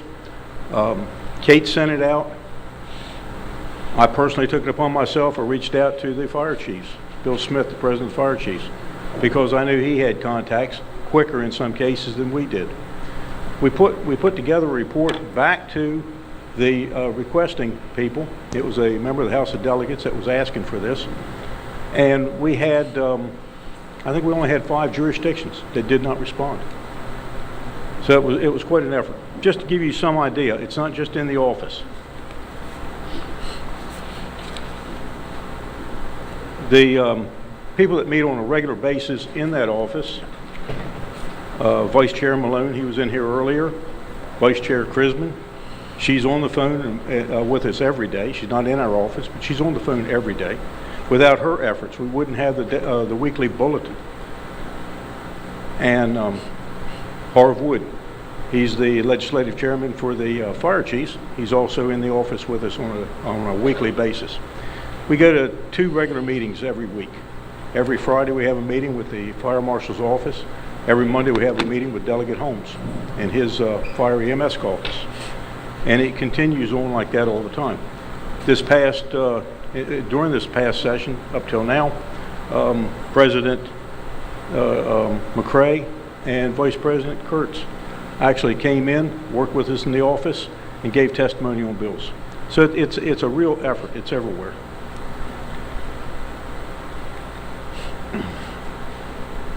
I can't say enough about the ladies in the front office. Marion Nicholson, Rosa Mayer, Terry Hayden, and Barb McKay. If it wasn't for them keeping the front office moving, keeping the paperwork filed, and keeping all the noise in the back office down to a circus level, we wouldn't get a whole lot accomplished, I'll be honest with you. So it's a full team effort there. It never seems to phase and fade. We started off this year, we had a few things that the president asked us to take a look at. We were looking at getting language changed in the VCAF legislature to reflect the latest changes that they have to work with MEMA becoming MDEM. He asked that we look at language in the AMOS funds legislature to allow a fire company to purchase property or rehab property that is not presently adjacent to the home company. We were looking at getting the income tax subtraction increased from $7,000 to $10,000 this year. And we had a request from Vice President Kurtz that lighting on fire police vehicles could be changed and have the lighting changed on their vehicles. Of these 4 requests, 3 of them made it into bills, and the bills are moving forward. So we're making some progress on those particular cases. The one we didn't get any traction, trying to find a sponsor this year was a little hard because sponsors were limited in some respects, and that was for the VCAF language, and we've already got plans to start working on that as soon as this session's over with. So it doesn't end. It's not a 90-day operation any longer. I'm not going to go over all the bills that we've got going on. I just want to name a couple that we're following. It's something we call supporting with high importance. And of these, we have a House Bill 275, Senate Bill 273. It's called the PFAS chemical bill. This is a bill that deals with a chemical that we have in firefighting foam. This chemical is dangerous to the environment. It's deadly to humans. It can kill you. We're working with many legislators and other partners trying to get this removed. These bills are moving forward. It's not a day goes by, there's not a conversation on one of these bills. The House Bill 930, this has to do with the Senator Amos funds. Again, that can be used to purchase or rehabilitate properties not adjacent to a present firehouse property. It's moving forward. We've heard in here about schism teams and mental health. We have two bills, House Bill 581, Senate Bill 446, peer support legislation to protect a conversation between firefighters and peer support personnel. Keep these private. It's moving forward. It's grabbed traction. And it's a lot of effort goes into these. And it's not just us. There's other partners that are taking place with this, but it's a combination. It's a coordinated effort. Senate Bill 122 now has a companion bill, House Bill 1472. Senate Bill 122 has been stuck in a committee since back in, I guess, the 1st of February. But there's a House bill moving forward, and it's moving forward very rapidly. So we look for some good things to come out of this. It's going to increase our income tax subtraction from $7,000 to $10,000. The House Bill 1066, I spoke about that just a second. This is the bill that will allow fire police to have red and white lights on their vehicles so they can better be identified at the scene of an emergency when they're away and you're trying to protect the people at the emergency. Senate Bill 10, the Workman's Compensation COVID-19 Presumption Bill for first responders. It's moving. We're working on that. What I have here, and I'll close out real quickly with this, is that just since the bulletin was put out, this is how rapidly sometimes we're doing. Richard Smith has been back here in the corner already today, spending time watching the hearings so that we can stay up to date on these things. House Bill 581, again, that's the peer support bill. It's with mental health. Has now, and just this week, it went for a second reader, passed that, went for a third reader. It's passed now to get their third reader. That's working for us. The Senator Amos bill has already crossed from one to the other. That was 316. Our gas piping bill that the fire marshal was talking about is on the floor today for a third reader. These are things that are they don't just happen. It takes an awful lot of work, and we get a bulletin. I'm sure everybody in here gets a bulletin every week. If you don't, please see Teresa and get it. And don't just get it and look at it, read it. There's an awful lot of information in here that all of us can keep up on. And it affects every one of us and everybody we represent. And it changes daily. I can tell you one thing just personal. When I was asked to be a part of this committee and then was asked to be a chairman, I didn't realize how deep the water was in that end of the pool. It was a lot deeper than I thought it was, and I'm glad I'm a scuba diver and I can do real well underwater. It doesn't bother me a lot. Sir? It's cold. It's cold. But I would like to thank everybody that supports me. I'll be honest with you. I couldn't do it without them. I've got a great team. My co-chair, Teresa Chrisman, and Jim Malone are just great to work with. Richard Smith. He makes fun of me all day. I'm like the clown jester or something, I believe. And Harv Wood. We work well as a team. Everybody's got a niche, and we do it for our fire service. That's my report, sir. Thank you, sir. Federal Legislative Oversight Committee, Bob? Yes, sir. Thank you, Vice Mr. President Chairman. Cumberland. Thank you, Mr. Chairman.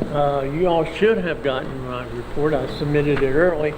I think earlier than I usually do, and I had to submit a supplementary because a couple of bills come out just after the report went in. But the big ones I highlighted was House Bill 2471, which is the omnibus appropriation for 2022.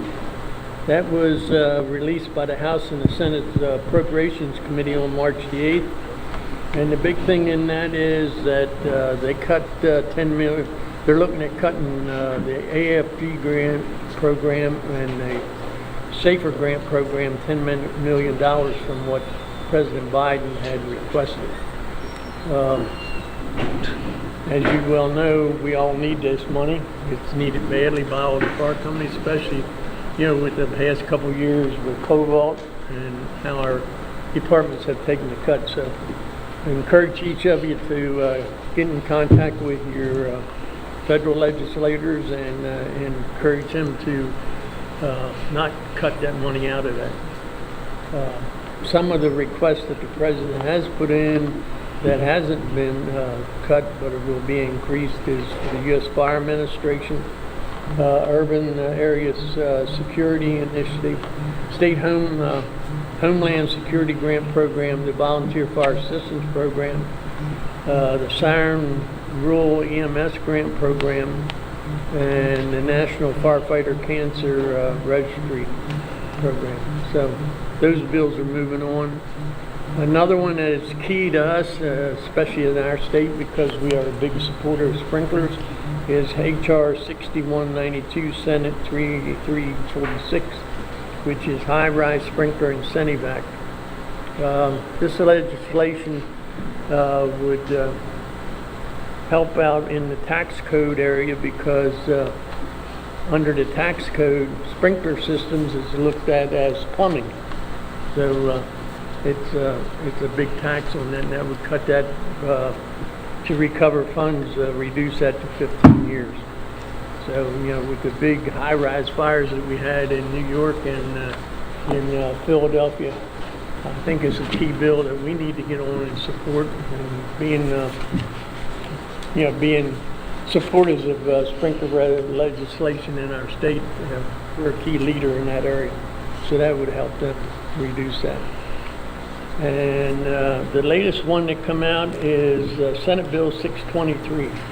That was introduced on Thursday, and that's the Sunshine Protection Act, and that would make daylight saving time standard year-round. I don't know whether that'll go anywhere, but they're trying to have legislation to move that on. And then the other one is the safety stand down for 2022 is the week of June 19th and 24th. So those are the key things that happened since our last executive committee. I know President McRae has some stuff on the grant program that probably will fall in with the AFG program if it passes. Thank you, sir. I'd like to talk about House Bill H.R. 3728. This was actually introduced in June of 2021. It sort of lay dormant. It has gained some traction now. And what this is to do is to provide grants for fire station construction through FEMA. Basically looking at providing grants to build or renovate a fire or EMS facility.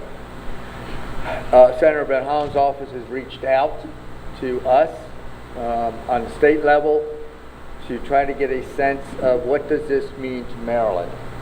How many stations in Maryland would be in need of these funds, and what type of projects and the dollar amounts. This, they equated to, in 2009, the American Recovery Act. That was a one-time appropriation for station construction grant through the AFG. It was about $225 million. At that time, those projects had to be shovel-ready and completed within a year. There's a good chance that could be similar for this type of funds. And the funds are not to totally fund your project, but to provide I'll put it this way, a gap grant to get you over the line. You may already have funding you've raised through community fundraisers and maybe some other sources, but there's still a gap to get you over the line to complete the project. So the Senator's office wants to know, what does this mean to Maryland? If this were to happen, what would Maryland need? What would they be looking for in dollar amounts and projects? So I'm working with Joanne Shesky with the VCAP team to reach out to the counties to gather this information. They have a pretty good sense of the building projects that have been brought to them, but they cannot do because of the lack of funding. So I've asked that group to take this on and try to gather information. So all of you executive committee members, you are aware of what we're looking for in your county. If you happen to have that information already gathered on the county level, get in touch with Joe and help him put that together. They asked for a turnaround of about 2 weeks, if we could get that to them in a 2-week time frame. So I'm just throwing it out there. It's not a given, it's still in progress, but the senator wants to know, what does this mean to Maryland? HR 3728. If this goes through and does pass, as the president said, in 2009 and 10, I think in the AFG program, they were the group that administered that program, and I think there was a cap on how much that was, trying to remember back when they did that 1-year program. And I think it was like maybe $10 or $15 million was the cap on that program. So if this bill does pass and go through, I'm almost sure it will fall under FEMA and the AFG office that handles that. Yeah, and in my conversation with Joel, there's 2 main categories for this bill: new construction, renovations, and additions. We need it separated when we get the totals, because we're not mind readers, Joel or I. We cannot determine. So when you submit it, it must be whether it's new construction or renovations. Also, it does not include purchase of property, architectural design, licenses and fees, any of that. It's strictly bricks and mortar. That's all they're looking for. And there's going to be an email go out to VCAF committee members asking the same questions from them, and hopefully the district reps from the executive committee and the VCAF can work together to put these totals together, because Senator Van Hollen's office would like them like April the 7th or in that ballpark time frame. Yes? No, he answered it. He answered it. But that's where we're at. So it's a step forward. Like I say, it's not going to pay for everything, but it'll at least get you, if you're 80% of the way done of money raised, or 50, maybe it'll help you get to that 100%. That's all I have. Currently in Hempstead, we're trying to build a new firehouse, $8 million. We were also told that our costs have gone up 25% since we initiated this project, so now we're out looking for another $1.25 million.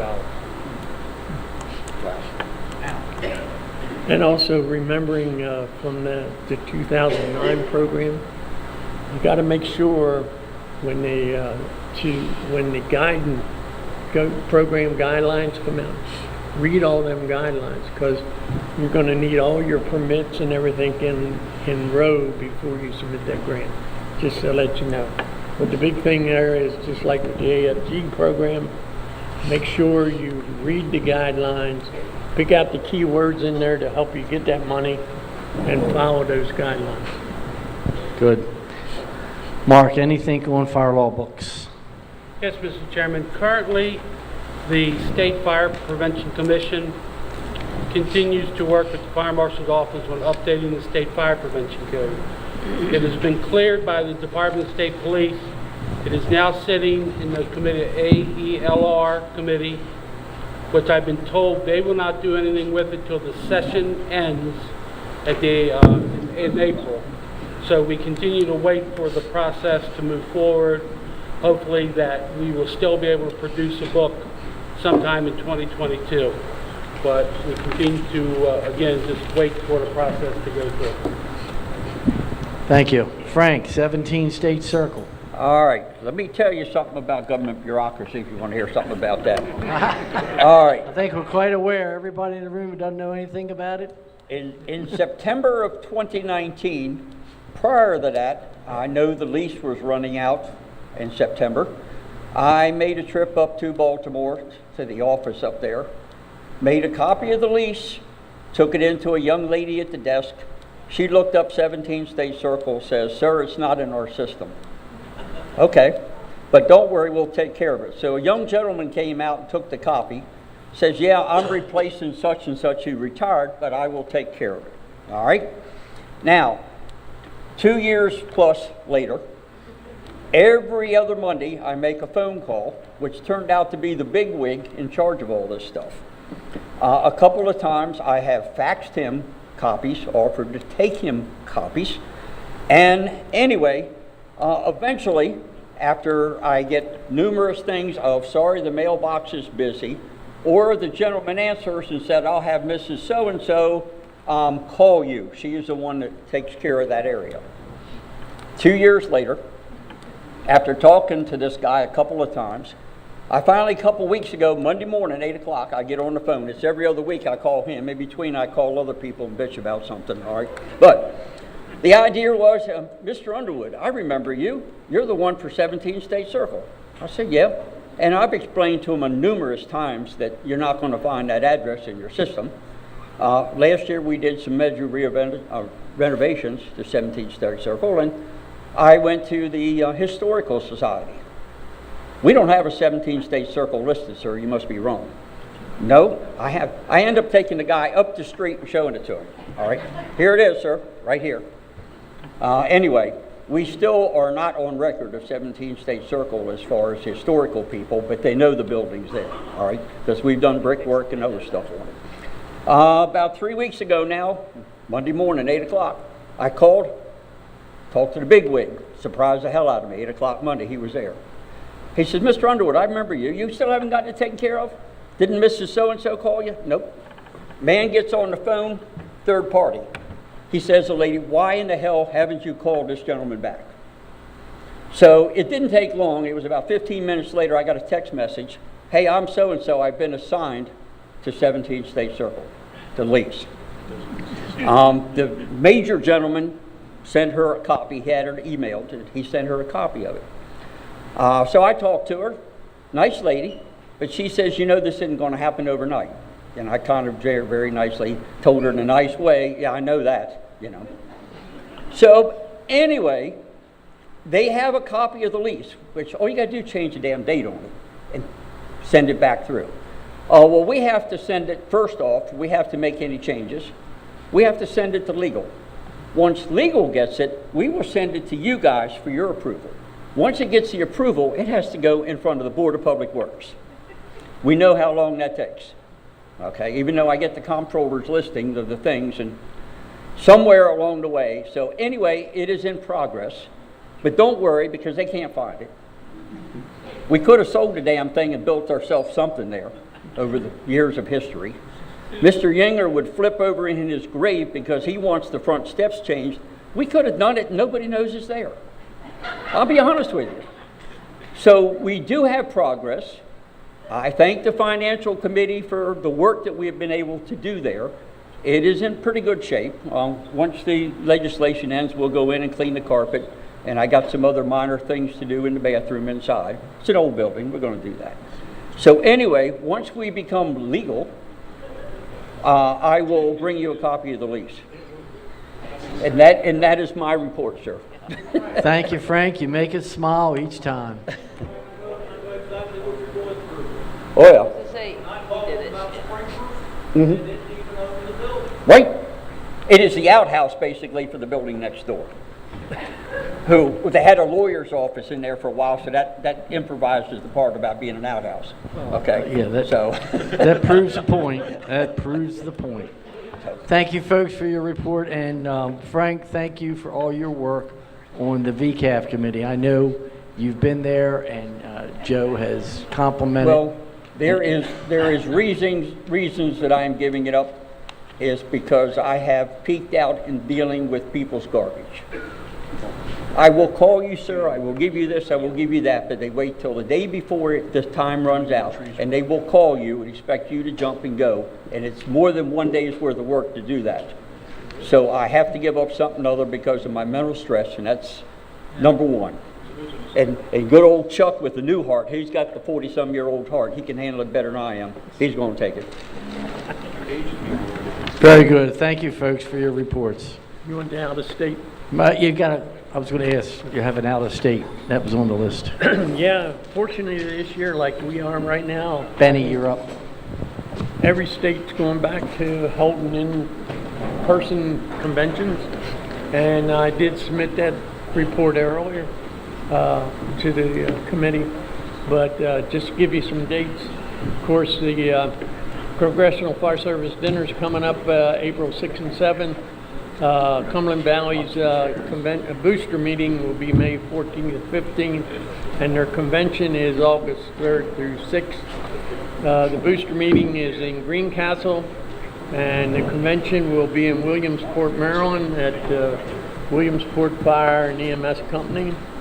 The Virginia Firefighters Association convention or conference and expo will be back at the Hampton Roads Convention Center, and that's August 10th and 13th. West Virginia's is the same time, August 10th and 13th, at the John Marshall High School in Marshall County. FASNY's convention is also August 10th through the 13th, and that's in Tarrytown, New York. Delaware's convention again this year will be at the Chase Center on the riverfront in Wilmington, and that's the 14th and the 16th. And the Firefighters Association State of Pennsylvania are partnering with the Pennsylvania Fire and Emergency Services Institute. That will be held at the Best Western Conference Center in Harrisburg, and that's October 10 to 22nd. And I did get some information. We've never attended, unfortunately, other than some of our Maryland companies that belong to Delmarva, but they're hosting a convention at Hartley, Delaware on the 5th, 6th, and 7th of May. Thank you, sir. Yes, sir. Convention branch under the direction of First Vice President Benny Kurtz. So we're looking for Ron Sarnicki, Wally Daniels, Donaldson, Robert Jacobs, Tom Mattingly, Ken Bush, and Kate Lovelace. Dave Lewis will be coming up for Wiley.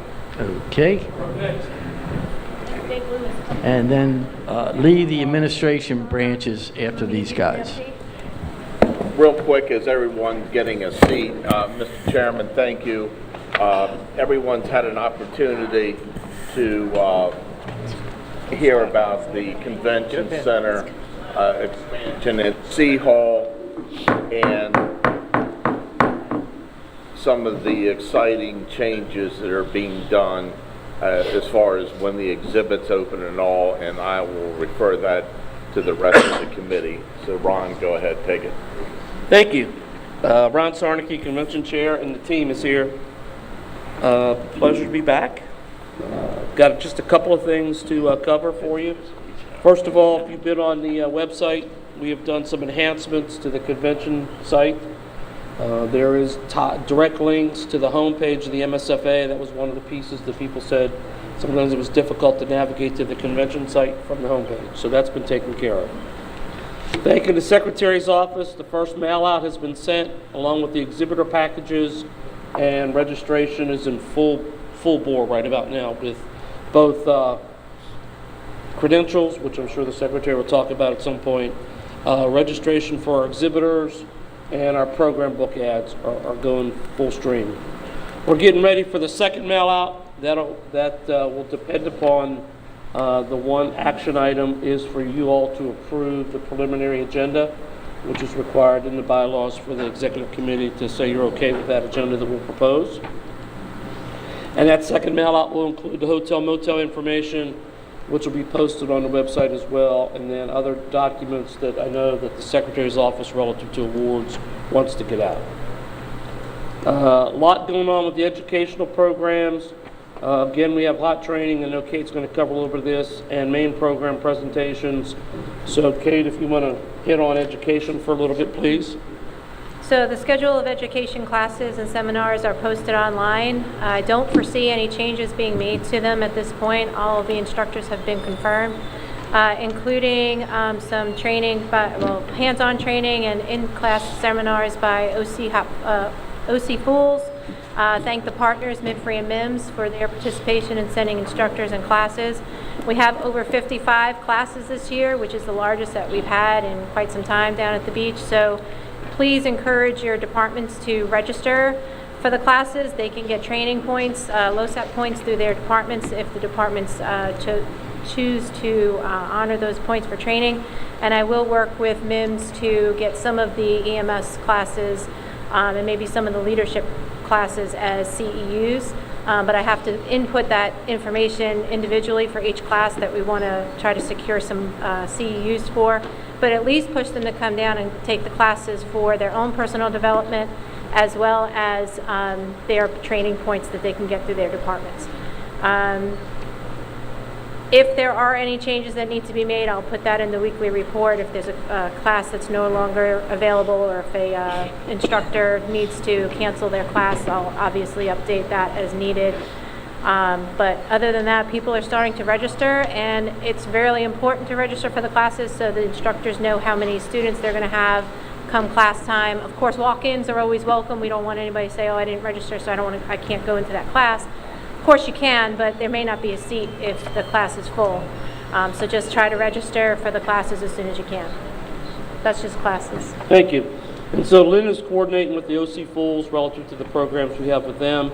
So she's that liaison over to Jason Bloom with the Ocean City Fire Department. Bill Hildebrand reports that all of the caucus meeting rooms have been scheduled. So each of the counties that do a caucus at the convention should check with him on that. A couple of program pieces. We've announced several times we will not be doing a basket bingo on Monday night. Just losing interest. It's obvious that it competes with Jolly Roger. So we're going to try a year this year without it. The air show will be in town, but the weekend we arrive. So we'll deal with that when we first get to Ocean City. So, of course, Coastal Highway will be crazy trying to get up to the banquet at the Clarion. It always is when the air show's in town, so you need to plan appropriately. We met with Jolly Roger, and they're going to continue with Family Night on Monday night, along with some discounts for the Inlet Boardwalk and Splash Mountain.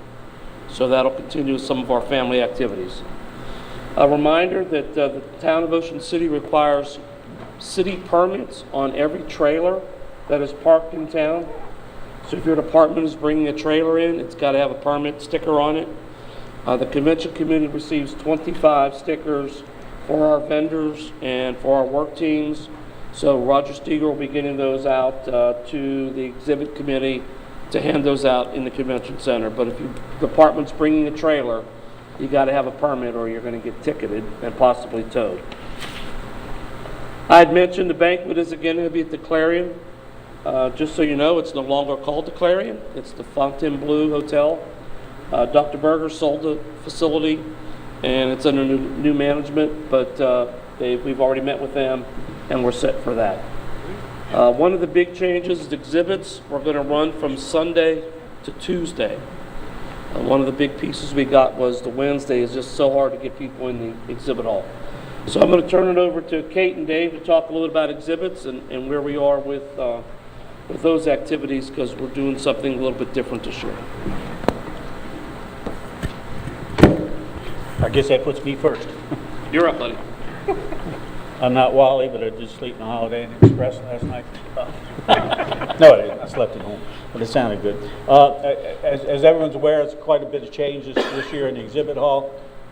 With the advent of the new C hall, our move is to try to move as much stuff from the outside to the inside, not use what was formerly the dockside D hall, but basically get everything into the large exhibit area.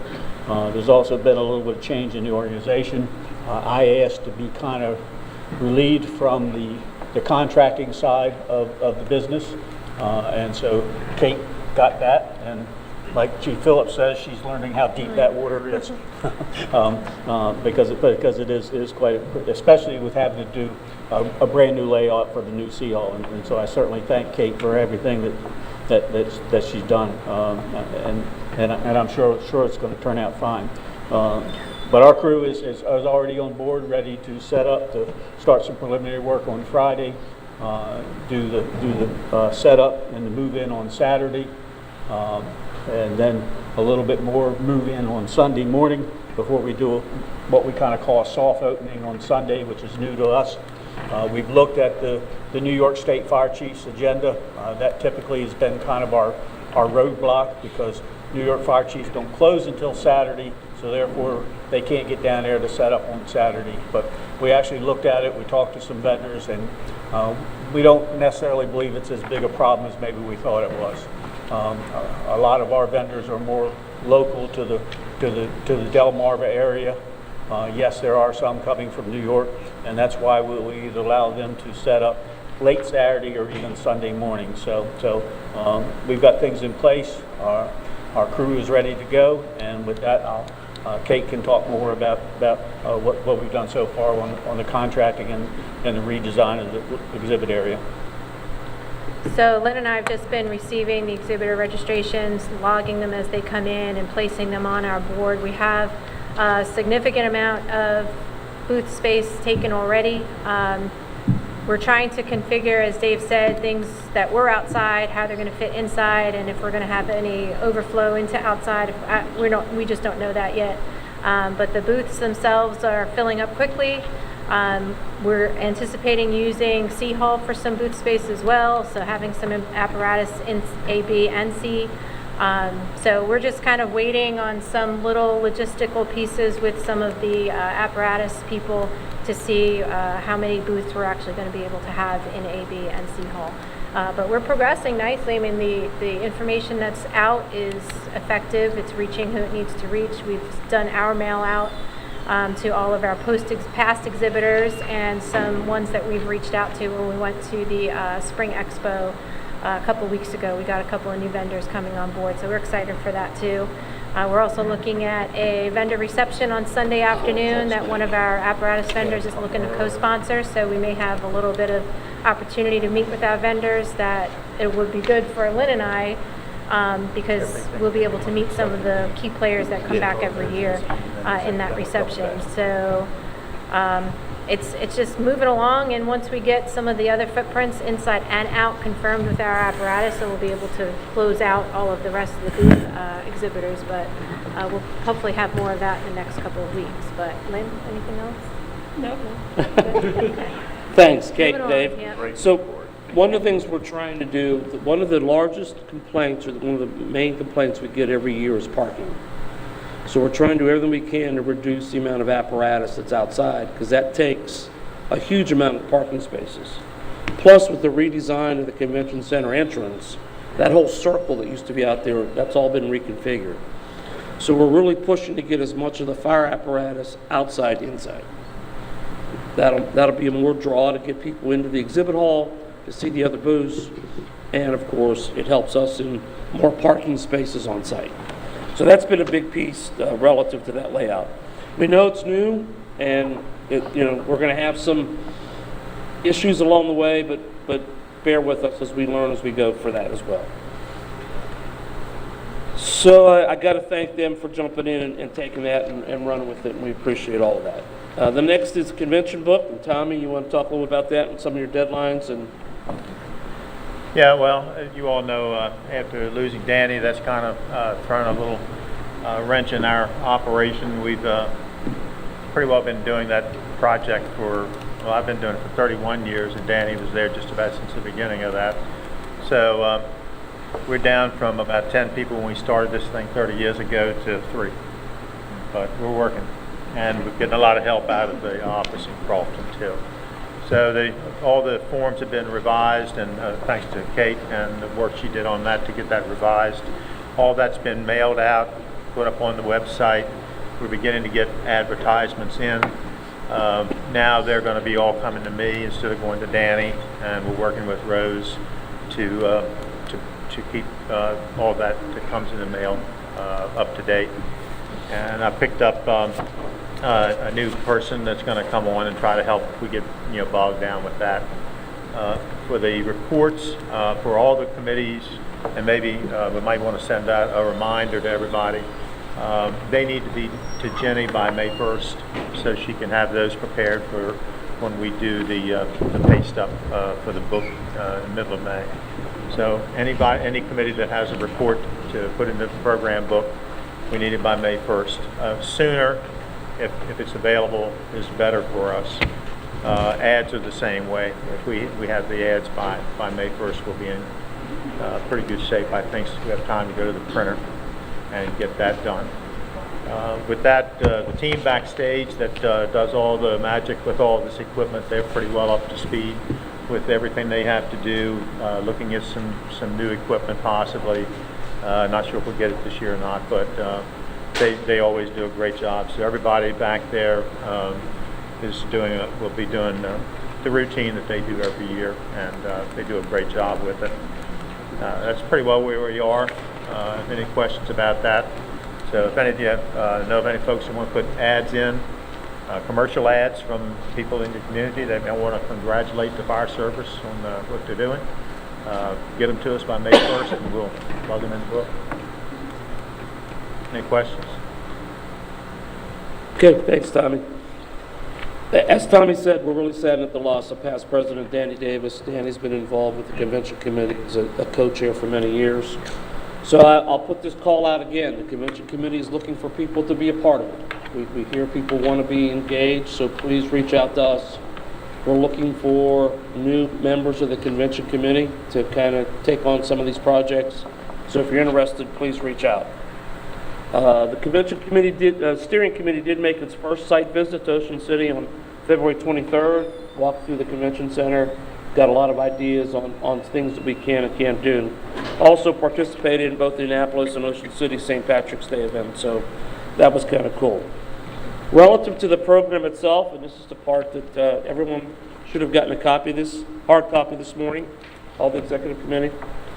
So you'll see that the first piece that is important to discuss is the voting component. So the first balloting for voting is going to be on Monday,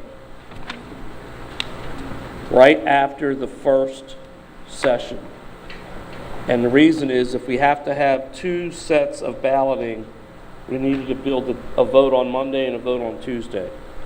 So you'll see that right after the nominations of officers, it's on page 2 at the top, the appointment of election judges and tellers will occur, and voting will occur right after that session.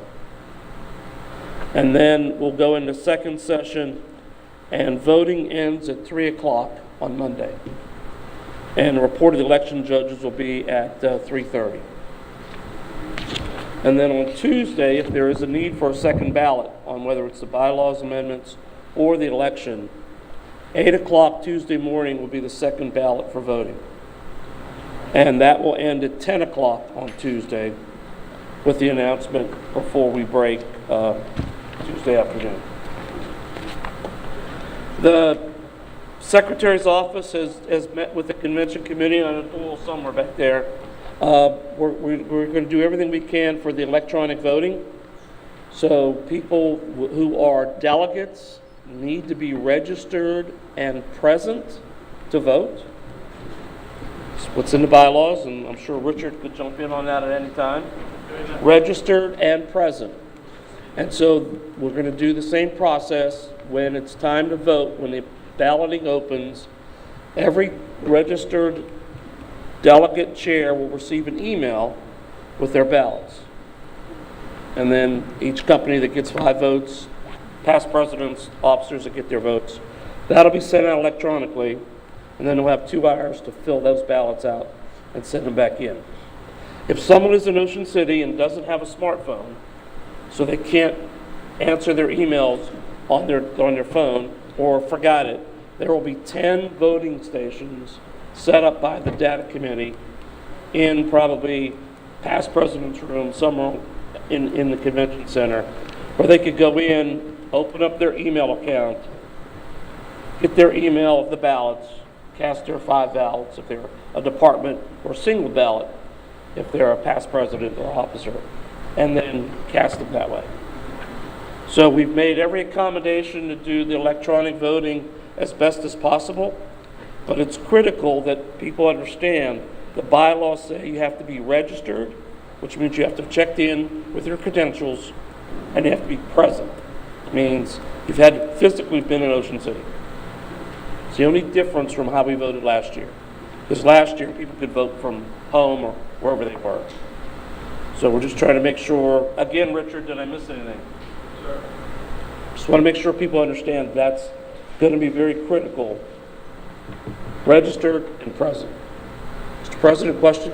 Yes, I've been asked, you've registered the first time when you go in. And do you have to be present for the second round of voting? The second round of voting will be done the same way. There's another round that needs to be done. In other words, if on Monday there is a dispute relative to two candidates or the bylaws, the reason we wanted to end the voting at 3 o'clock before the convention ended, so we could start spreading the word, there's going to be another balloting in the morning. And that there's going to be massive amounts of email, social media, and blasts to all of the registered delegates so they know there'll be a second voting the next morning. The second voting the next morning will go the same way. An email blast starting at 8 o'clock to all of the delegate chairs who've registered for their department. And then they'll vote just like they did the day before. Correct, but Tuesday, do they actually have to be present Tuesday, or do they just have to be present Monday for the first round? When they register. Right. Like if they go home Monday. So probably a wrong word, but the assumption is if they've been there and checked in at that desk, then they're registered and they're present. All right, and I'll be very candid. I'm not going to go see if they're voting from secrets, nor is the secretary's office, or the court clerk. But they've checked in, and so they're present in Ocean City, I guess is the best way to put that. Okay, Mr. Chair. Yes. I have, on the voting, so companies are submitting their credentials at this point, which is, the due date is May 31st. If something changes, if they've already submitted and their delegates change, do they have to redo another credentialing form? If so, is there the system allowing you to do that because you've already submitted your first one? Here he comes. And I think the answer is yes, but I'll let him answer that question. Yes. If a, excuse me, if a department company has submitted credentials online, okay, and they need to make a change, they need to go in and resubmit. And it allows you to do that? Yes. Okay. But, you know, there's always a but. You know. It's going to crack. See what I'm saying? Yeah, but when they go in, make sure that they correct all the information and it goes back into through the normal channel. So does all member companies realize that? Yes, they do. A lot of them. Is that hold up, question I have is it stated currently on the credentialing form that every member company knows to go back and redo a second credentialing? No. Only if there's a change. Only. They don't know that. They're just thinking they'll send their alternate. Now, what will happen is, and we just talked about this earlier, if there is a change, and we're going to send out a blast to all departments to indicate that this is what's got to take place, if your chairman of the delegation cannot be there. Okay. I've been questioned by all three of my counties. That's why I wanted the answer. There was also a discussion that, and I know we've got to work it out, but the critical piece is the person who checks in at registration as the delegate. And I'll use Doug Dwyer. He always represents United Communities. If Doug can't make it and somebody else goes in, the registration table says, well, wait a minute, you're not Doug, what's going on? And then we got to work that out, because that email address for United Communities is going to Doug. So the critical one is the delegate chair. Right. If you change your alternates, it would be good to have it up there. Absolutely. But it's not critical. Thank you. But the Thank you. delegate That's chair. Delegate chair is the one that's going to get that is the most email that says important. vote Okay. for the Right. company. Your delegate chair is the one that's going to be receiving the ballots. Okay. The email. Question. Yes. The person doing the registration, Are they going to just verify the email to make sure it is correct? Well, no, they don't need to, because, no, let me explain. Between now and June, there will be several emails sent out to the delegation to make sure that their email address is correct, that they are receiving the information, and, come back to us. Because I have probably 200 credentials in now.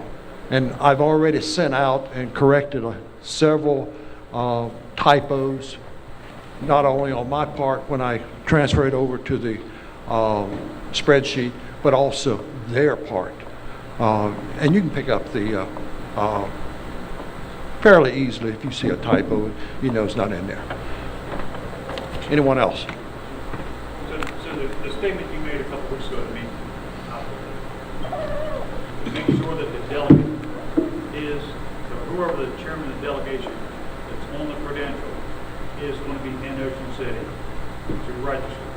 So the reason for the change in your credentials is if that person's not going to be in Ocean City, which one of the persons that's listed as a delegate is going to be there, you have to make that person the chairman of your delegation. Correct, because For credentials. Right. So you can register, because it won't take just because you're a delegate. You've got to be listed as the person who's the chairman of that delegation. correct. And also discussed at that time, when the government was changed, you had to register in person if there is a second ballot also. Then, there's another part to this. Because that's what you had said earlier. That's Right. what I wanted to clarify. What we had said earlier has changed to a degree, because now the people at the registration can make some modifications. Yeah, and this is what's going to be coming out to the everybody reference to the credentials. It sounded like, from that first meeting I'm talking about, it sounded like now it's a mixed message, and I want to clarify. Yeah, but it has changed some, right? Thank you. Wait a minute. Wait a minute. So we are or we are not if there is a second ballot? Does that person have to go back? Because Ron just said the assumption was they were there because they registered. So That was the do first they? discussion we had. so- Right.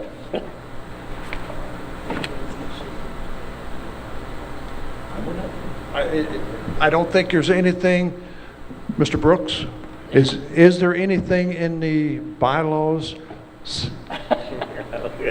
Yes. When we had the discussion, it was if they came in on Sunday and checked in at the registration desk. They were there. And they were there. They were present and registered. And that I'm not aware of a need for them to come back to the registration desk to vote on Tuesday. That's the way I understood.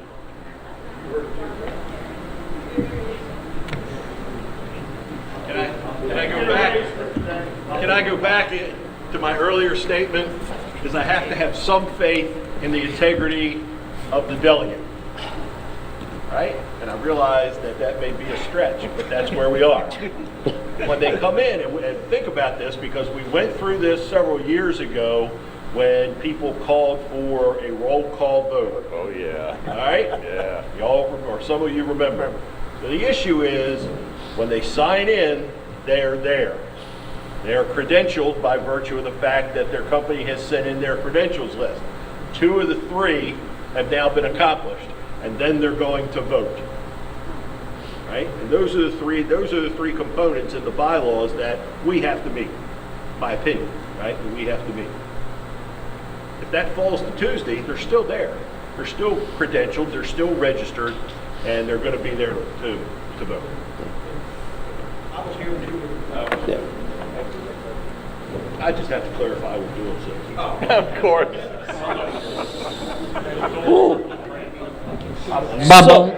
So, That being said, yeah, so, other questions on voting?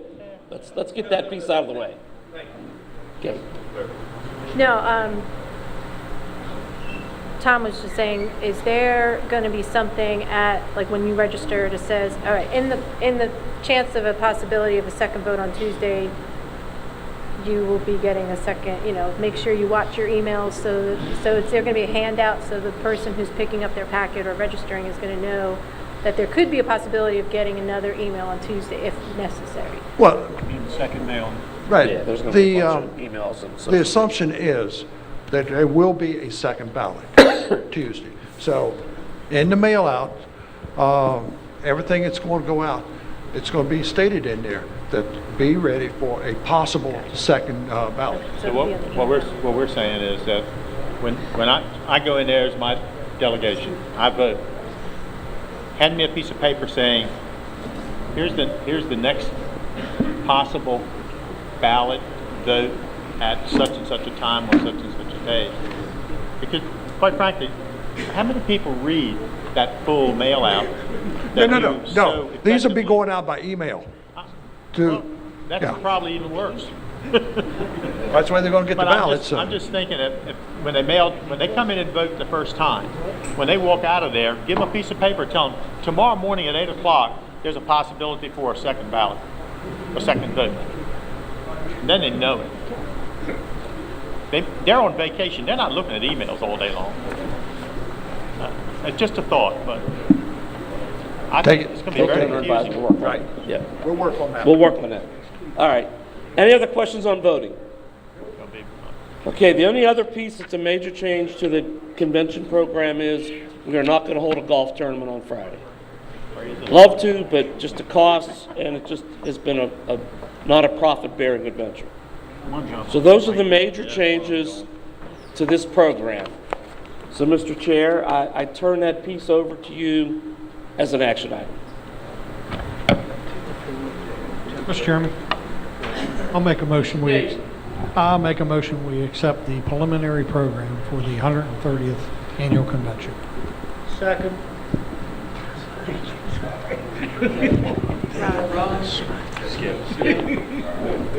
Ron. I thought I added you one earlier.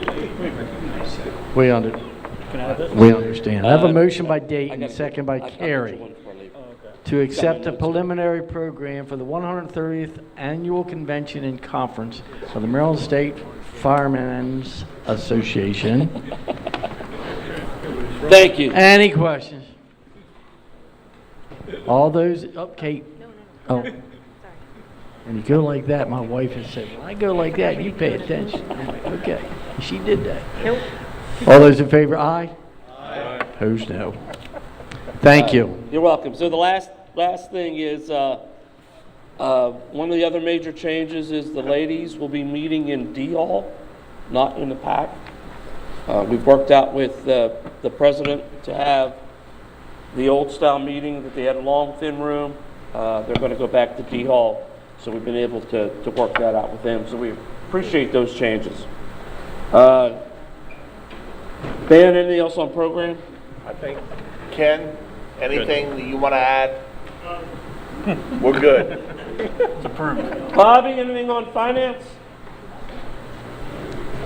Nope. And Randy's not here. Just be aware that the hotels that are participating in discounted rates this year, 5 so far have been listed on the convention website as of today. We're working with past President Denver to obtain more. We just haven't gotten the rest of that list. So there's at least 5, and then our host hotel is the Grand. So. Okay. Questions? Any questions? Thank you, group. Appreciate Thank it. Administrative branch, Mr. Lee Lutz. Thank you. Looking for Doug, Dave Lewis, and Laura Woods for any report.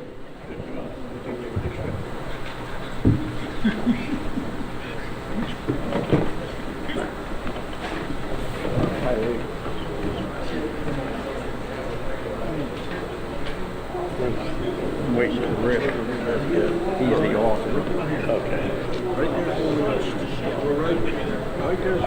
Okay. Good afternoon, Mr. Chairman. Lee Lutz, Administrative Branch. We'll start off with the Constitution and Bylaws Committee.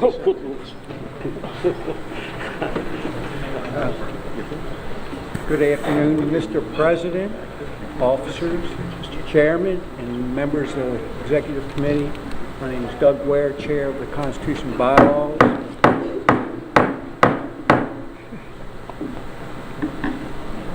Thank you. I just want to mention the committee. This past year is relatively quiet except for the name change issues. However, that being said, today I received a proposal to a change in the bylaws. I checked with the parliamentarian and also with our secretary, and they both agreed that we're in the time frame limit. That being said, I believe you all have a copy of the change that's being recommended, and it's coming from Western Enterprise Volunteer Fire Company. And it has to deal with the number of members of the Executive Committee. Okay. The existing in the bylaws is that the immediate past president, who shall be officiate member, and 12 appointed members shall constitute the Executive Committee.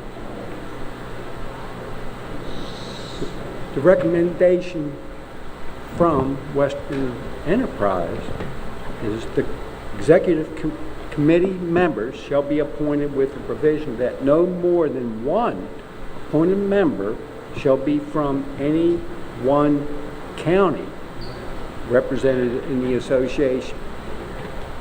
If there's any questions, I would like to turn it over to the author, past President Rick Blair, to receive any questions on his proposal.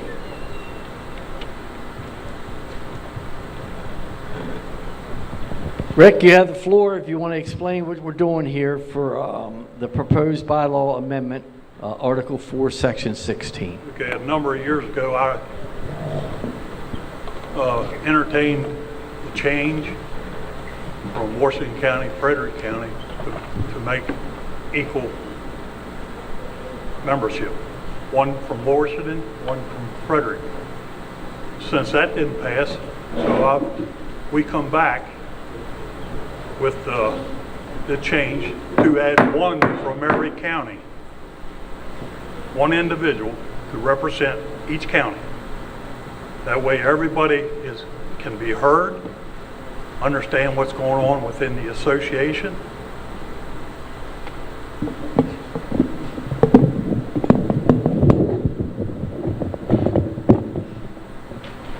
Thank you.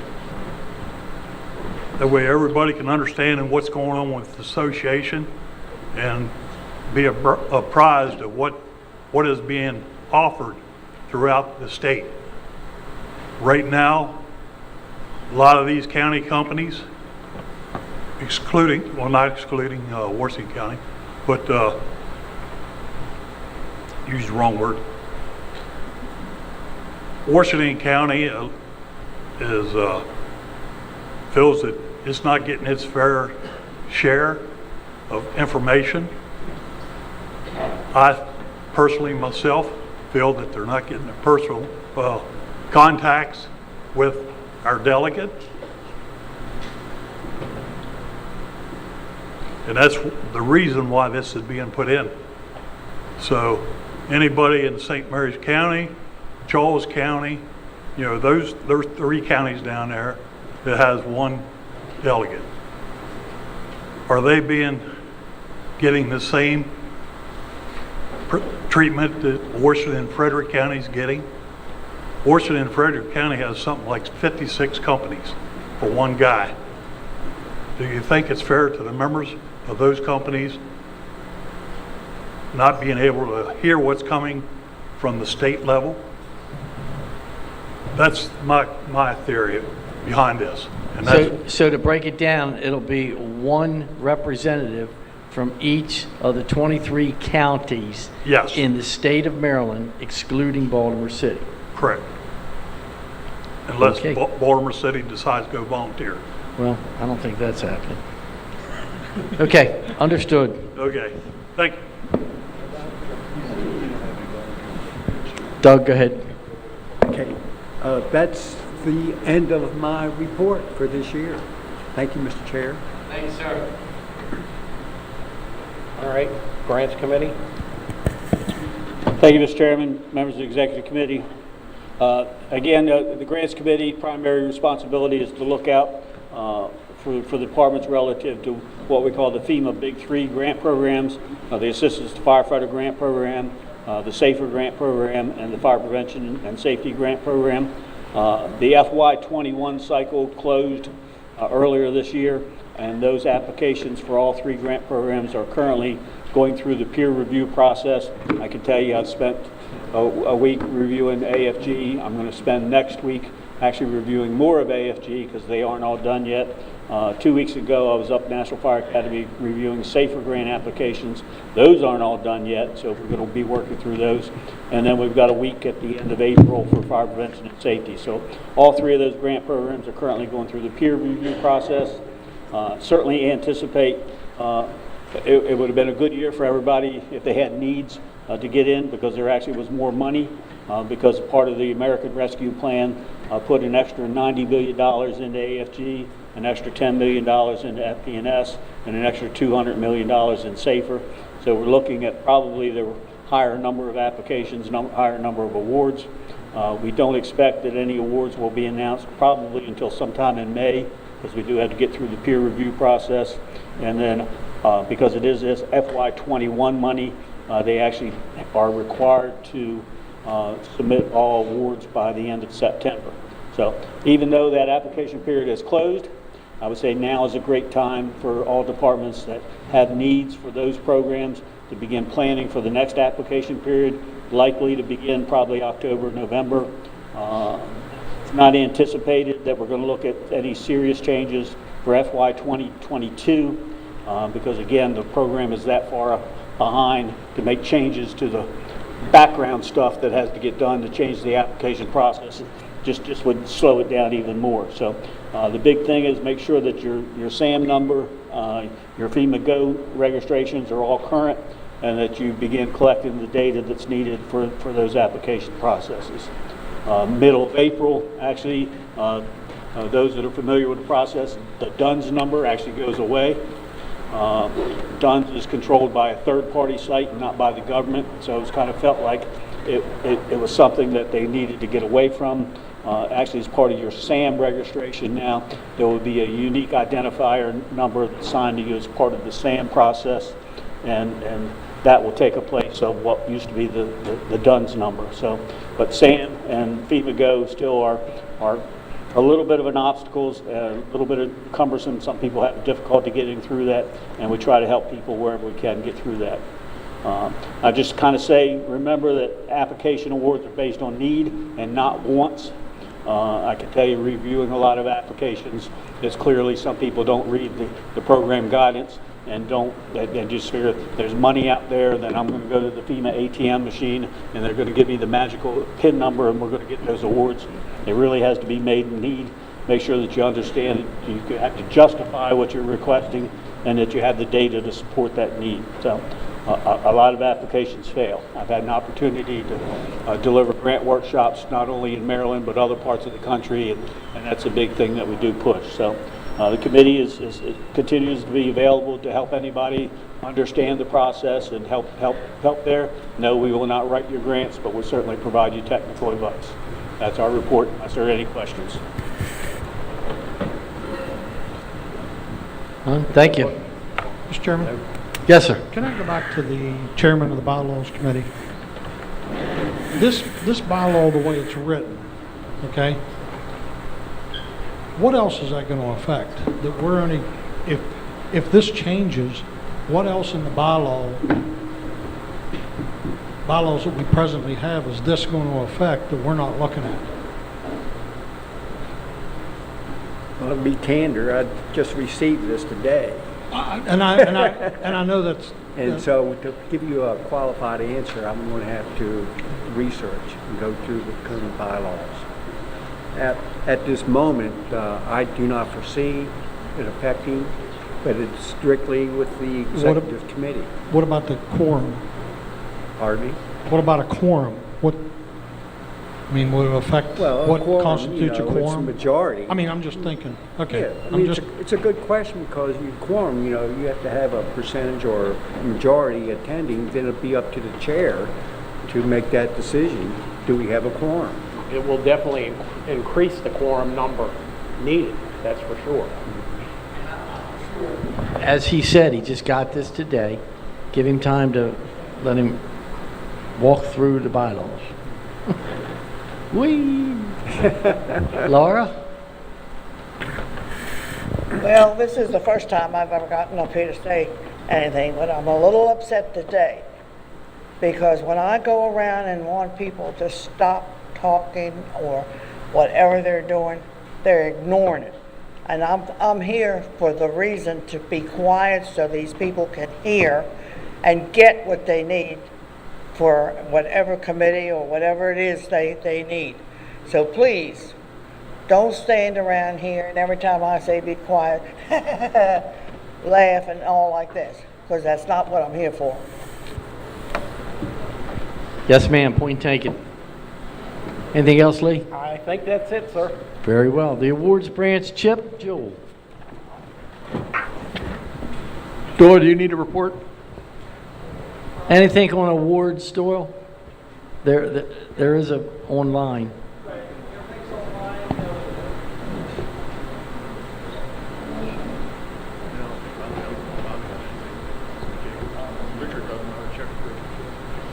Yeah, Hall of Fame has a report in.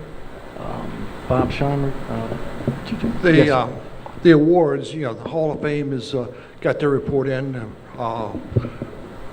Nominations are coming in for that. The Scheimer Award goes down to the last few days. Everything's running fine. But one of the biggest things is the certificates. 90 years of age and 50 years of service or whatever. Yeah, there's a certificate that can be given out to the individual departments and individuals themselves. For example, if you're the top responder in fire or EMS, just go on there, look at the certificates request and fill it out, submit it, and we'll get a certificate into them. But overall, nothing will happen on the awards until basically the week before. Very good. Thank you, sir. Anybody else, Chip? That's good. Information technology, Ron?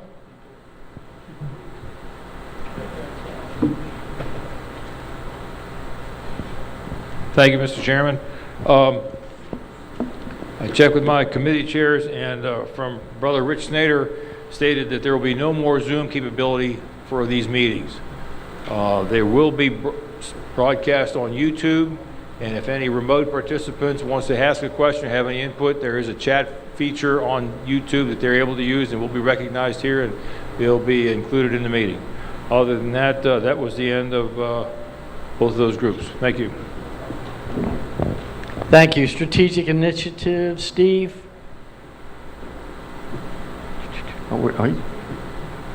Maybe little boy's room. I'm going to keep jumping. Public information, Tim? Ronnie's here. He submitted his report electronically. I'll let him speak, and Jonathan's here. Frank's here too.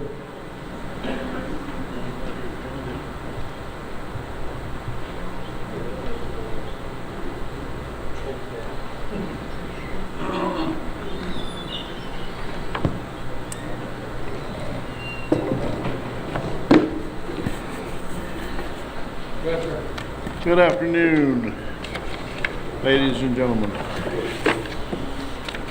Public Relations Committee has not met specifically as a full committee anytime, but I do speak often to the different members individually about what we're doing. You got my report, it was sent in.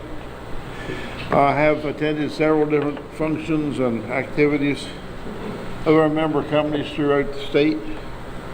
And I'm glad to see that many more are starting to use the various media ends to advertise their own things that are going on. Not only their fundraisers, but their fire prevention activities. Seeing quite a bit of that more, and I'm glad to see that. That's the type of thing, because that's what people are looking at. You can put the sign there in front of your fire station all you want to, and after the first 2 or 3 times people drive by there, they don't even notice it. It's just another sign to look at. But they look at the computers, they look at the stuff that comes up.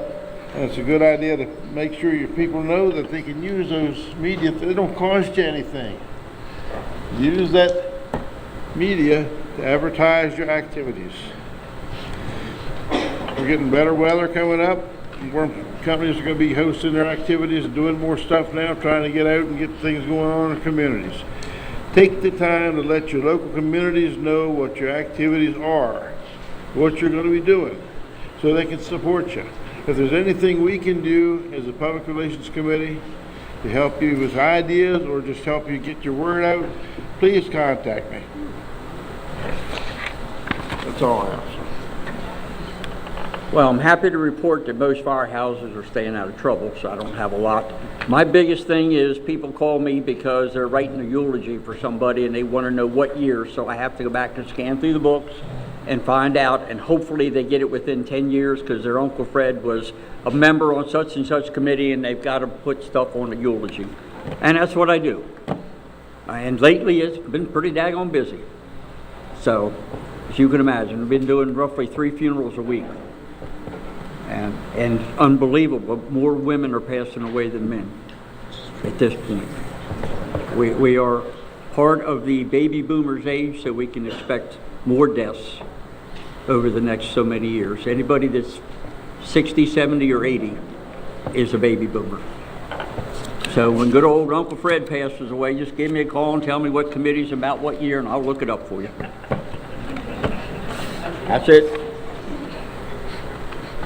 There's not a whole lot going on with the Volunteer Trumpet Committee itself. It's not really met as a full committee, however, still looking for information and education and submission of articles. There is about a 3 to 4 week lapse in the time that I submit the trumpet to the press will turn around and get it printed and then shipped out to you. So the best source of information is the website. I had submitted both of them a couple weeks ago. One was uploaded, one was lost in translation, so it will be uploaded here shortly. There's 2 editions. The newest editions are back-to-back within about a week period. Reason being was there was so much material for this particular edition that instead of having a 30-page edition, we decided to split it up into 2.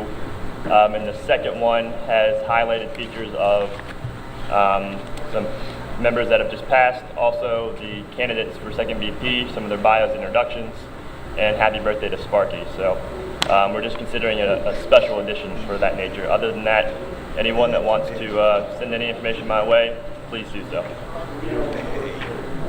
Yeah, we will have one more before I proceed. That's all. Thank you all. Thank you very much. Transportation, Robbie, anything for the group? Wayne Tome? Wayne's here. Mitch? And Mitch. President Vehicle? Same Mitch.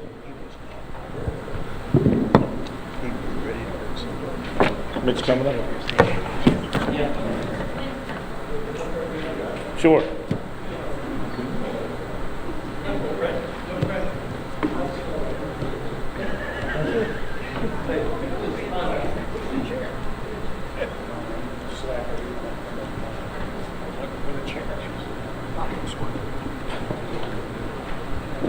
Go ahead. You go first. I was going to say thank you, Mr. Chairman, but he disappeared again. Actually, my chairman disappeared, so I don't see the vice chair.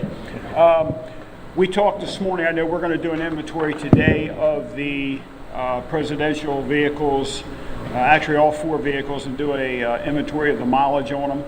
As far as I know, everything's on the road. The oil changes are getting done on time, and maintenance is being taken care of, so everything's good with the presidential vehicles. Okay, good afternoon, everyone. We're from Transportation. Frank Underwood keeps me straight, and day-to-day operations and the backbone is Lynn and Kate. We do have a girl now at MVA that's very responsive.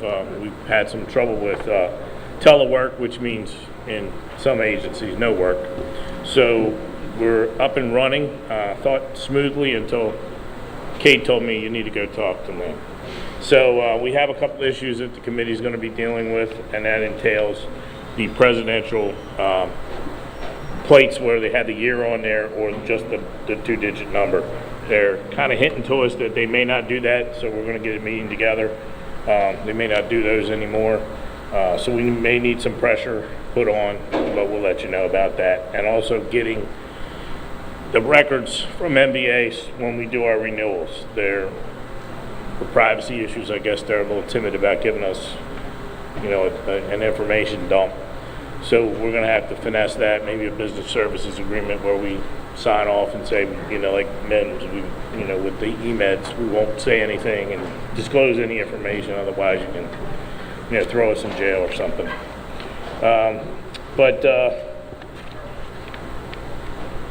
The committee, well, I've taken on the Easy Pass issues. A lot of the Easy Passes out there are old. If you have the square Easy Passes in your fire equipment, get them changed out. We are trying to get on a do not pursue list in Cecil County with Delaware, and any other border companies need to try to pursue with Easy Pass to get on a do not pursue list. Well, I thought I was on a roll. I went up to Delaware Easy Pass. I met 2 people who lived in Port Deposit, and I said, I'm in Lake Flint. Well, then it stopped at their supervisor. He hasn't returned my calls or emails, so, but we did successfully, 2 companies got some fines where they were playing catch up like they are in the state of Maryland. They were getting fines for Easy Pass usage, and all we did was call, and they waived the fines and took them all off. So you just have to, if it's Delaware, let me know. If your folks get bills, don't pay them. We got some contacts that we can get you, you know, off their pursuit list. And CDL licensing, I received some inquiries from companies that are still going through the licensing for CDL or even non-CDL, getting appointments. We have a contact, we can speed that up a little bit. There is a class now for CDL licensing, which is rather expensive from what we understand. It's a federal standard, but we do have the mechanism for the red cards in Maryland. So, you know, basically it's deference to the red card system. We have a system to be able to allow folks to drive fire engines. If you want to go above and beyond that, you may have to send them to a class to get a CDL if you're going to require that above and beyond what the state requires as far as the red card program. Still seeing some old MSFA logo plates out there. Either those people haven't been in fire companies for a while, or you know, they've been discharged from fire companies. If there is anyone that has been discharged from a fire company that hadn't moved to another affiliation and a company wants to see that person's tags pulled, send us a letter and we'll see what we can do to have a notice sent by MDA to try to pull those tags. But that's a tough nut. And then, of course, when you're filling out the forms, please pull the forms off the website so they're the most accurate form, and get the fire company name, legal name, and the NFIRS number for your company. That's how we're tracking company affiliations, and send the forms in after you get your local company signature and the county coordinator. Do you have anything else? Nope, you covered it all. Any questions? Any questions for the transportation man? Just one question. Any progress on the Easy Pass tags for MSFA vehicles? Still working. Haven't heard a word yet. All right. I'm going to see what his contact is. I may go that route. Yeah, because I just heard he said he had a contact. Yeah, Delaware, yeah. Okay. Delaware. Yeah, no, we're talking about Maryland. We're talking. Okay. I got one somewhere. Krista. Thank you.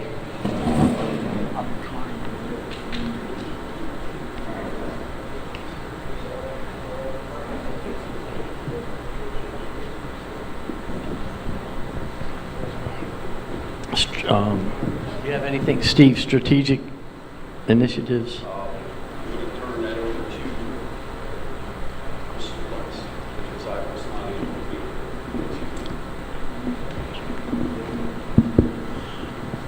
Good afternoon, Mr. Chairman. This is going to be pretty short because just about everything that we discussed at the Strategic Initiatives Committee has already been reported on. The Safer Grant Committee, Director Lovelace did a bang-up job reporting on that.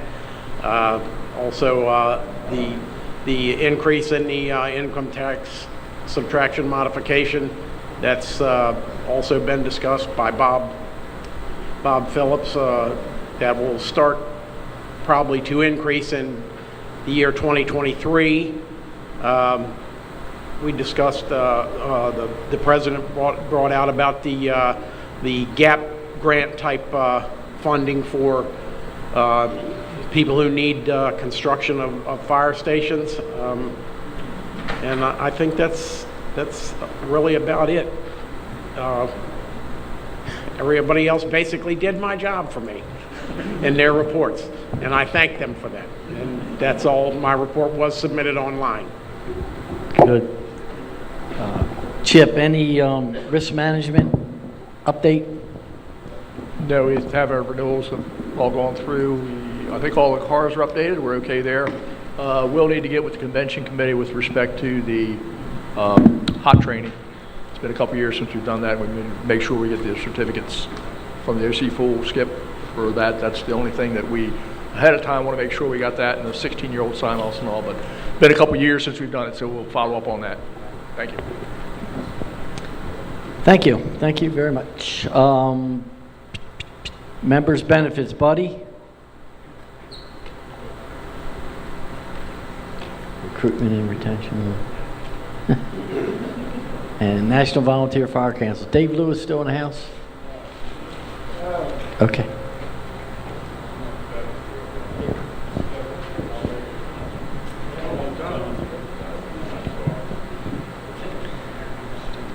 I'll pull the report up here. My job also was done partially for me, but just to highlight a few things. We reported that we do have a new R&R coordinator for the state. We also have a regional coordinator in Dale and one hired for Eastern Shore. Hopefully to have the Southern Maryland and Western Maryland here filled very soon. Boot camp is coming up on March 26th and 27th. I want to personally thank Kate and the team for putting together such an event in a very quick turnaround period. It is great to see that we have 115 individuals signed up, which is absolutely fantastic, and I'm excited to attend and hear some of the speakers that are happening that day. Included in my report also is the summary of that event. Of course, you can find all the information online as well. Also, the change in the Maryland Volunteer Weekend, of course, because of Easter, is now moved to the 23rd and 24th. It is important to note that the boot camp falls previous to the Maryland Volunteer Weekend. Reason being, for the short turnaround period, was to train the R&R coordinators at the department level, so they have the information to take back to their department to put and implement on the 23rd and 24th of April. Also, my report too is one of our social media accounts. I don't report on all of them, although I could. One of the accounts started back at our R&R weekend in Emmitsburg was TikTok. Ironically enough, not many people follow our social media accounts and really look at the analytics, look at what's behind the scenes, how many people that's really impacted. But I'm particularly proud of this particular account because we have 3,800 followers in about the 7th or 8th month period. Many people might think, well, who are those followers? Are they from Maryland? Are they from another part of the country? And actually, very many of them are from Maryland. I've received several different comments on a lot of our content and media saying that, hey, that's my department, or hey, I'm signed up to be a volunteer, I'm taking Fire 1 class in a couple months. So the work that we are doing, not just myself, but Kate and her team, getting the content out there on Facebook and other social media accounts has been very effective at not only recruitment, but also retention as well. With that being said, we will reconvene as a full committee following the boot camp to do a kind of a hot wash of the activities that weekend. If there's any questions for me, I'd be happy to answer them. Hearing none, thank you. I just want to add one other thing as a benefit. Montgomery County has put in front of council a tax incentive for anybody who volunteers who lives in Montgomery County for taxes. I know some other jurisdictions might already have this program, so it's a good thing. If anybody needs some help on how that got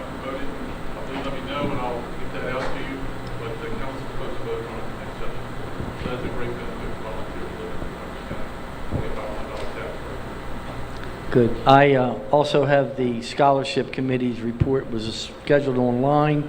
Once again, R. Adams Cali Shock Trauma Center is pleased to able to sponsor MSA Scholarship Fund this year. We would like to donate $2,500 from Becky Gilmore, and they're also picking up, past presidents, pay attention, they're picking up your food bill for your past president's dinner, as they generally do. One more quick comment. The 2022 NVFC R&R experience is being held in Mesa, Arizona this year. Past President Lewis is in the room to report on that, but it is happening. It will be in person. I attended the first conference that they have held for R&R in Ohio last year. Fantastic event. It is registration is online. It is $129. However, there are some stipends available. And also, past President Denver and I have been in contact with the Reaching the Next Generation Committee. He unfortunately is sick this weekend and cannot attend today, but however, we are working together, both the R&R committee and that committee, to put together some plans for the rest of the year. Thank you. Past President Bilger. Mr. Chair, if I may, I'd like to go back to the past president's report real quick. I want to personally thank, on behalf of the past presidents and the Davis family, for all of the past presidents and the members of the MSFA, state partners, and all who attended either the viewing or the funeral of past President Davis. I would also like to ask everyone to keep in your thoughts past President Fred Cross. He's currently in rehab. He had a partial hip replacement done and some work done to his elbow. I'm sure he would appreciate a card or a phone call from members just checking in on him. But again, I want to thank you for the opportunity to speak. Good. Thank you, sir. Kate? Mr. Chair, just wanted to let you know we do have, and I was going to talk to Jonathan on the side until he brought up the Reaching the Next Gen. We do have funding in the SAFER grant to do an MSFA recruitment video. So we have done recruitment videos for our departments and for our counties. But after talking with John at the Spring Expo, we thought it might be a good idea to use the SAFER funds to create an MSFA recruitment video. We're always looking for new members to step up and run some of these committees and join some of these committees and learn more about the inner workings of the MSFA. So Jonathan will get that information with John Denver, and hopefully by the end of the year we'll have a nice MSFA video to share and boost some involvement across the state. So thank you. Very well. LoSAP Committee, Rick.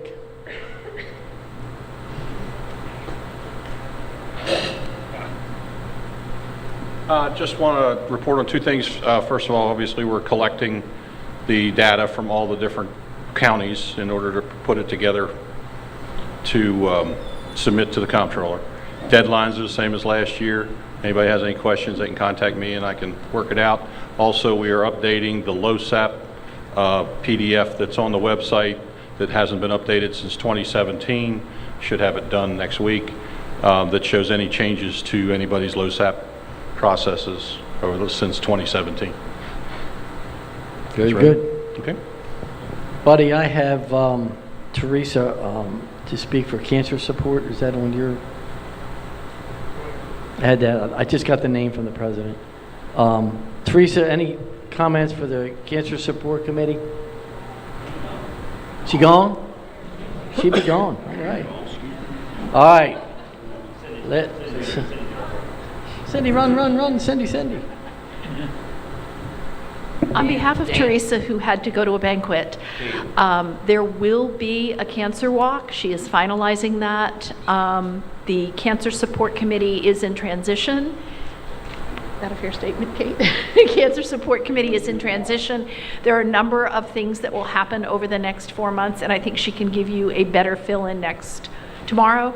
But there will be a cancer support walk. I believe it will still be April 24th.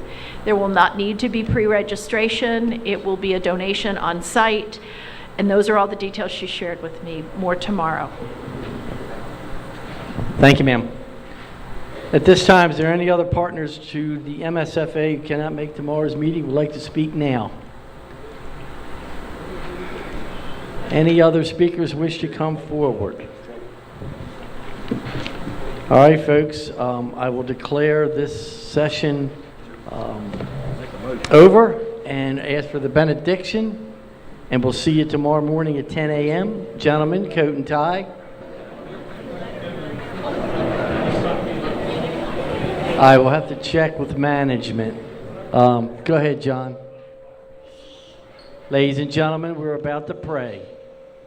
Your respect. Please join me in prayer. Almighty God, we thank you for this day, for this gathering together, for the knowledge that's been shared and the work that's been accomplished. Father, as we get ready to depart this evening, we ask for continued prayers for those who are not with us today, who are sick or injured.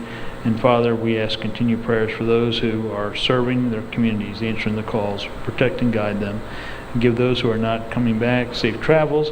And we ask this all in your Son's name. Amen. Make a motion. Second.